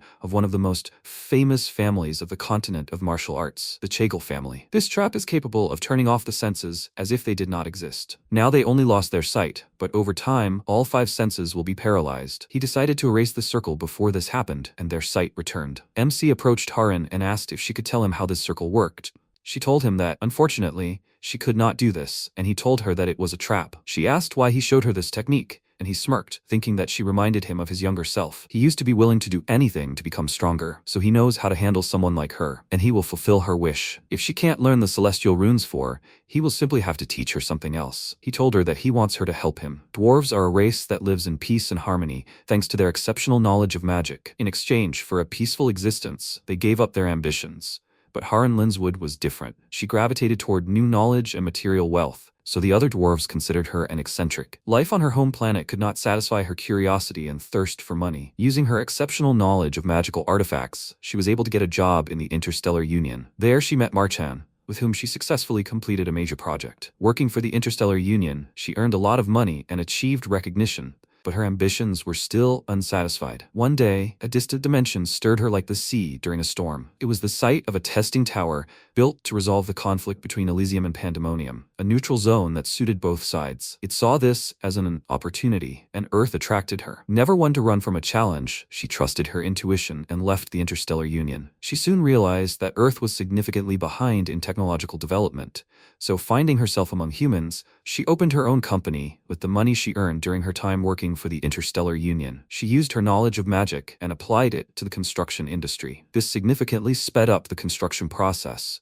and the use of magic circles also allowed people to experience all the delights of magic. Thanks to this, her business became successful, but Haran realized she had reached her limit when she acquired competitors, such as the rapidly developing Interstellar Union. At some point, while working with Marchan, she discovered an incredible magic circle, so she immediately wanted to meet its creator, eager to learn the runic language. But, unexpectedly, she received an extremely tempting offer from that person, a trap circle. Harin, possessing vast knowledge of magical artifacts, was faced with a technology that was beyond her comprehension, and she had no reason to refuse Minxiol. They shook hands, and she thought that, if she learned this, she could significantly outpace her competitors. After this, MC signed a contract with her. Now he wouldn't have to worry about money. The first condition was a fee. He will teach her how to use the trap circle, described only in legends, and in exchange, she will pay him a fee for each construction project using this technique. He is the only one who knows how to use the trap circle. The martial arts continent did not last long. The inhabitants of that world were skilled in the use of internal energy, but they were unable to achieve success in other fields. Moreover, they practically did not interact with the inhabitants of other dimensions. The fact that he was able to visit this place is a true miracle. It would be a good idea to use trap circles in construction. They are as effective as magic, but they work on a completely different principle. The second condition is confidentiality. She is forbidden to reveal his true identity. The larger the Linswood Construction Company becomes, the richer he will become. If it goes bankrupt, he will lose nothing. Marchan at this time asked Heron if she needed investors, and she asked if he was the one who tried to stop her when she quit her job at the Interstellar Union. Besides, if she agreed, the Union would start interfering with her work, so she would refuse. He said that back then he thought she had left the Union without thinking. He would be the one investing, not the Union. And in that case, Haran agreed, and they shook hands in honor of their collaboration. Minxiol thought that in the past he had met a couple of people with fire in their eyes. Just like hers, she was confidently moving towards her goal, and it was her ambition that would force her to rise from her knees every time until she achieved it. These were the eyes of a person who was going after her dream, no matter what, and he simply gently pushed her forward. After that, he got up from the couch and told her that the contract was signed, everything was fine. She immediately turned to him and, her eyes shining with anticipation, asked him to teach her how to use the trap circle as quickly as possible. She wanted to learn it right now. He told her that they would do it after the auction was over, and she exclaimed indignantly, "Why wait so long?" He took Fenrir and left, saying that he needed to sort out something. He had one more very important matter, namely, training in ancient Celestia's techniques. He came to the training hall, sat in the center of the circle, and got down to business. He spent a lot of money on the training ground, but in fact, he never used it for its intended purpose. Not that it was completely useless. In the end, he found Fenrir. The absorbed energy is only a small part of what he can actually use. If he doesn't pull himself together, he won't be able to know when the stone is empty. There are 10 days left until the auction. If he can process the stone's energy using ancient Celestia's techniques and absorb it, then the microcosm inside his head will approach perfection. 10 days later, his training continued. He opened the status window and saw that his stats had more than doubled compared to last month. Now he could even compete with A-rank hunters. He stood up and immediately stretched, since sitting in the lotus position for 10 whole days was quite tiring. He thought that ancient Celestia's techniques and holy fire used chaos energy, so theoretically, he could fight 2 or 3 A-rank hunters at the same time without any problems. It was a pity, of course, that he hadn't been able to increase his level much. He thought it was high time to do it. Fenrir approached him and noticed that his aura had become much stronger, and he asked if he could feel it. He confirmed this and said that maybe it wasn't obvious, but he had a dog's sense of smell. MC noted that he was literally a dog and noticed that Fenrir's stats were still limited. He thought that after a while they would return to normal, but nothing happened, so he needed to find a way to remove the restrictions. He stroked his head and he said irritably that it stunk, but he continued to stroke him and thought that of course he was so strong, but he wanted to return him to his former glory as a god-eater. Fenrir exclaimed that he was serious. Let him take a bath first and then stroke him. Minchiel was distracted from his thoughts and headed for the exit, saying that he would have to take a shower anyway since he was going to participate in the auction. Dressed more formally, he went to the meeting place and began to wait. At one point, he said that he thought of something. Why should he be met not at the auction venue? Ellie came for him. She was also dressed up. He was surprised by her and asked why she was here. Doesn't she have anything to do? Did she go to a beauty salon? She winked at him and said that she was here to meet their dear client, and Fenrir exclaimed that she was so beautiful. MC agreed with him. She looked beyond praise, completely different from usual. Seeing what he was wearing, Ellie exclaimed, "He wasn't going to go to the auction in this, was he?" He asked puzzledly. Was something wrong? He thought it was quite formal attire. She grabbed his hand and told him to follow her. Some of the most famous people in the world would be participating in the auction, so he couldn't go in this. She led him inside the building and exclaimed that she wouldn't allow anyone to look down on a business partner. Fenrir delightedly noted that she was so bossy, and Minchiel, perplexed, asked where he heard that. Ellie handed him over to 3 women and ordered them to fix him immediately. They immediately took out their tools with creepy smiles, and MC nervously asked them to wait. After all, he had never had any makeup done. When they finished, Ellie was delighted and said that this look suited him very well. Now he looked like a decent person. He asked if she meant that he looked ugly before. She answered him that, of course, that was not true. He looked great without all that. He wondered when she had time to prepare the formal suit, since it fit him like a glove, to which she answered him that she specially adjusted the suit to his measurements in advance, just in case. He stared at her in surprise and thought that he never told her his sizes. Did she really know them just by looking at him? After that, she ran to the exit and said that she had to go. He was surprised because he thought that they would go together, and she said that she was very busy. To be honest, she barely managed to find time to meet him. Looking after her, he thought that it was not surprising. After all, the auction was organized by the Union branch in Yongsan. Being a direct subordinate of Marchan, she should be very busy. But before she left, he called out to her and said that she looked great in that dress. She grinned and asked what had come over him. She looks great in any clothes. After that, she said goodbye to him and ran off. And he thought that she really looked different in that dress. After that, they went to the auction venue. He entered a spacious hall, looked around and noticed that it looked more like some kind of banquet. Fenrir noticed with surprise that a lot of people had gathered there, and his master asked him not to cause them any trouble. He got angry and asked who he took him for. He replied that he took him for Pingu, and thought that so many famous people had gathered there. Actors, politicians, and so on. Fenrir got angry and asked him not to call him by that stupid name. He himself was a god-eater. He didn't let him finish and asked him to shut up, and at that moment, a woman's enthusiastic voice was heard behind them, asking who that cute dog was. Minchol turned around and saw a woman he didn't know. She immediately approached him and handed him her business card, saying that her name was Cheon Jion. He introduced himself to her in response, and immediately had a feeling that he had seen her somewhere before. He glanced at her business card and remembered that she was the head of the Divine Guild, one of the 3 largest guilds in all of Korea. This guild is directly subordinate to the largest corporation in the country, Divine Group. She is the youngest daughter of the head of Divine Group, Cheon Yu-sung, and also the founder of the Divine Guild. And now she is standing right in front of him. He awkwardly scratched the back of his head and said that he didn't even recognize her at first, and she laughed, asking if that was true, but now he recognized her. He confirmed it and thought that Divine Group is, of course, influential,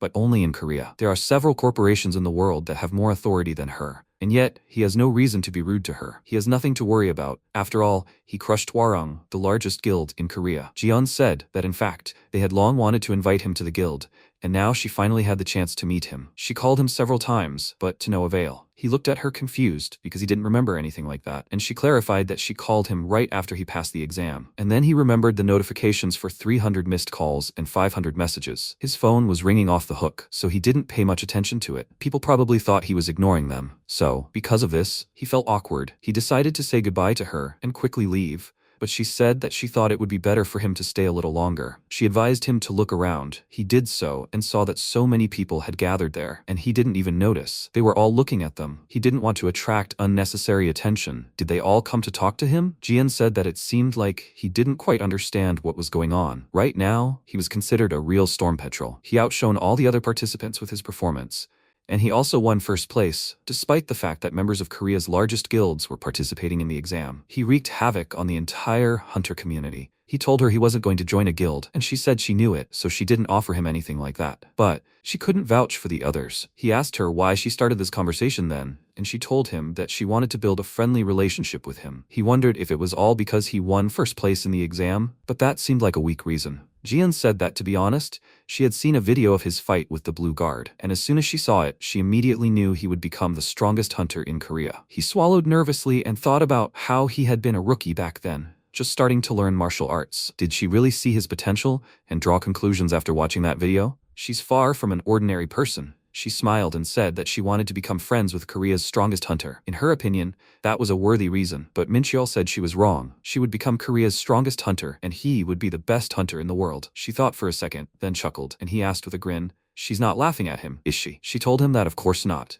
in which case she wanted to become friends with the best hunter in the world. Looking at her, he noticed that she had excellent intuition. In her gaze, he saw firm self-confidence and pride in her strength. There was no fear or false flattery in her words. The loudspeakers hissed. The organizer informed the guests that the auction would soon begin, and one of the security guards immediately approached Jian to escort her to the VIP box. She said goodbye to Mincheol, hoping that they would see each other again, and followed the guard. Fenrir delightedly said that she was very beautiful, just like Ellie, and the MC asked, "Is that so important?" He replied that words and actions are two different things. He is always surrounded by so many beautiful women. He is a real womanizer, just like his father. These words slightly angered him, and he decided to punish him by depriving him of meat for 2 weeks, which greatly upset Fenrir, and immediately began to apologize. After that, they headed to the hall where the auction would take place. He showed the guards his invitation. They checked his identity with a scanner, and he noted that there was such strict security here. While they were checking Fenrir, he approached the table, and the guard told him that he must put on a mask before entering the hall. He carefully examined the table and thought that the Interstellar Union had tried hard to organize this auction. One interesting mask, a bald lion, caught his eye, and he immediately settled on it. As soon as he put it on, the system informed him that an illusion of a lion was cast on him. Having put the mask on Fenrir, he entered the auction room and asked, why did he need it? He didn't like such tight things. He answered that if he didn't wear a mask, everyone would immediately recognize his identity. As he walked to his seat,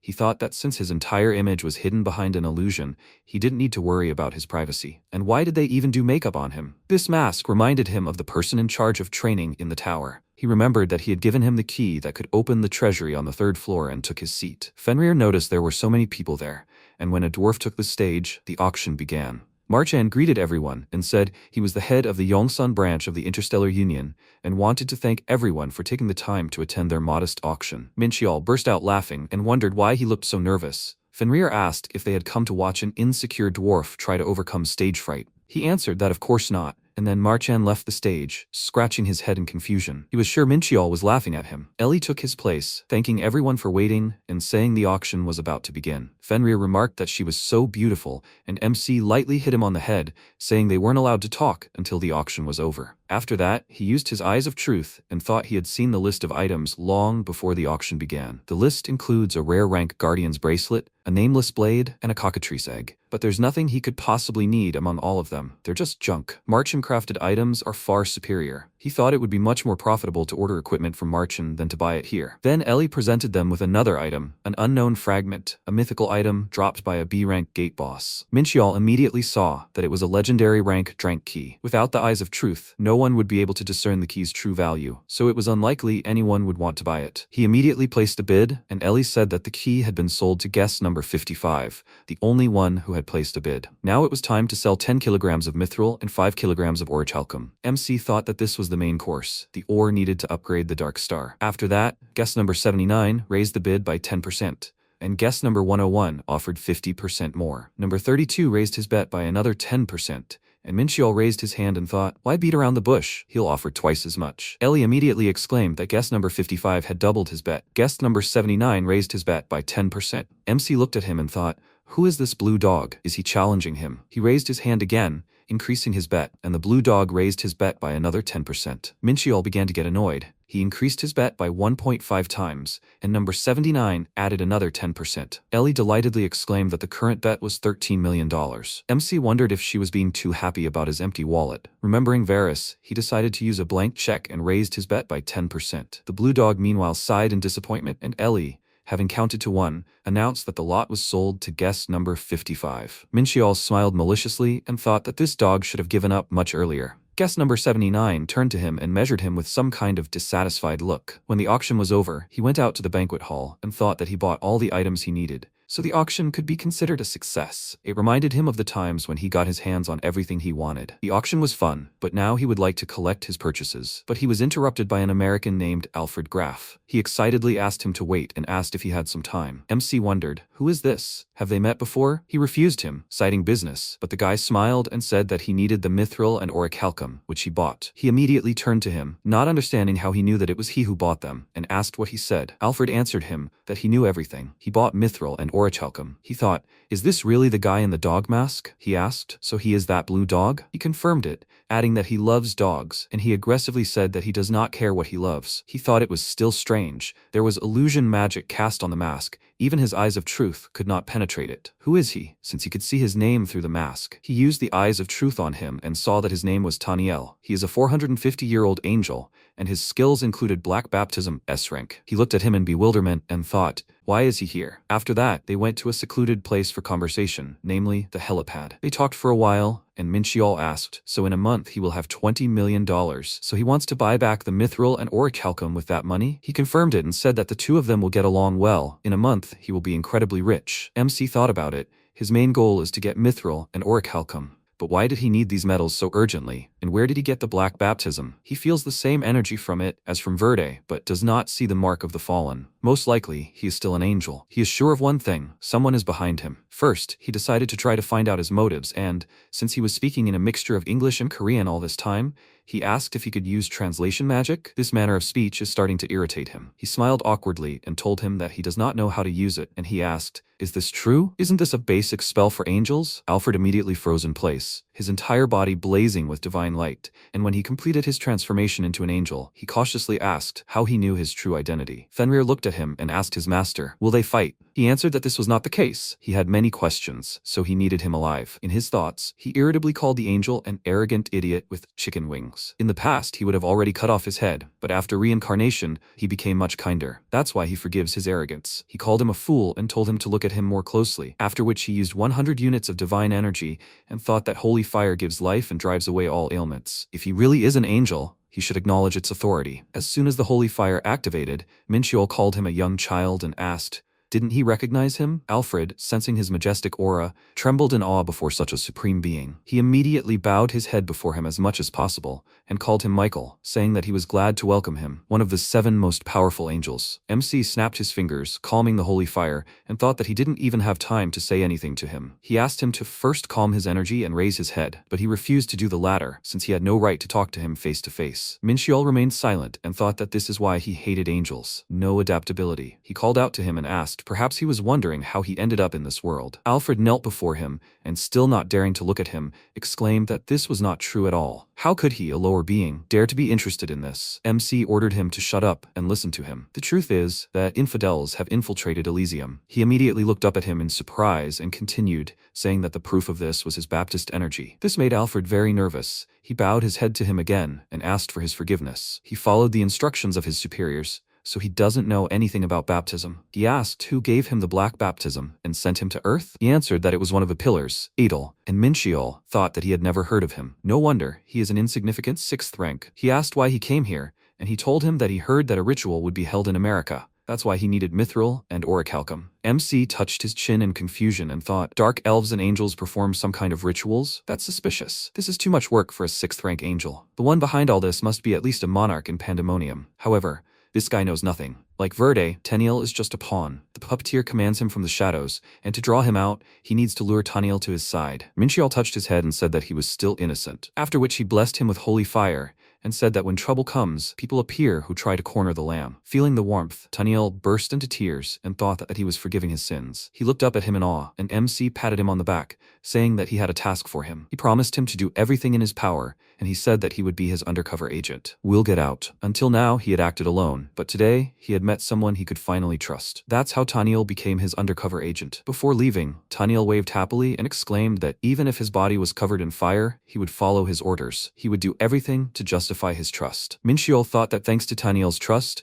he was able to roughly understand the situation, which is why he had tasked him with finding out the details of the ritual, and he thought he could handle it. Whoever was behind this, they wouldn't allow them to run wild on Earth. He didn't care if such agents existed in Elysium, but acting like an angel was a shame. He smiled maliciously as he told Fenrir that they were going to pick up the groceries, and he silently noted that he was definitely not an angel. When Minshall came to Marchin, he handed him all the purchased items, and noted with a smile that it seemed like he got everything he wanted. He responded by telling him that he was probably only helping him to fill his wallet, and he said that he was offending him. Looking at what he paid with, he asked what kind of blank check was this. Where did he get it? He told him that it was a secret, and he asked if this was really Varasilin's signature. He thought this would cover all his debts. He asked irritably, was he eager to go to the next world? The dwarf said that he was just joking, and MC asked, he received the money, so this medal is now his, right? He confirmed it, and Minshall, touching the black star of these medals with his glove, thought that he had been waiting for this moment for a long time. He commanded the gauntlet to absorb everything, and all the energy from the metal immediately began to flow out.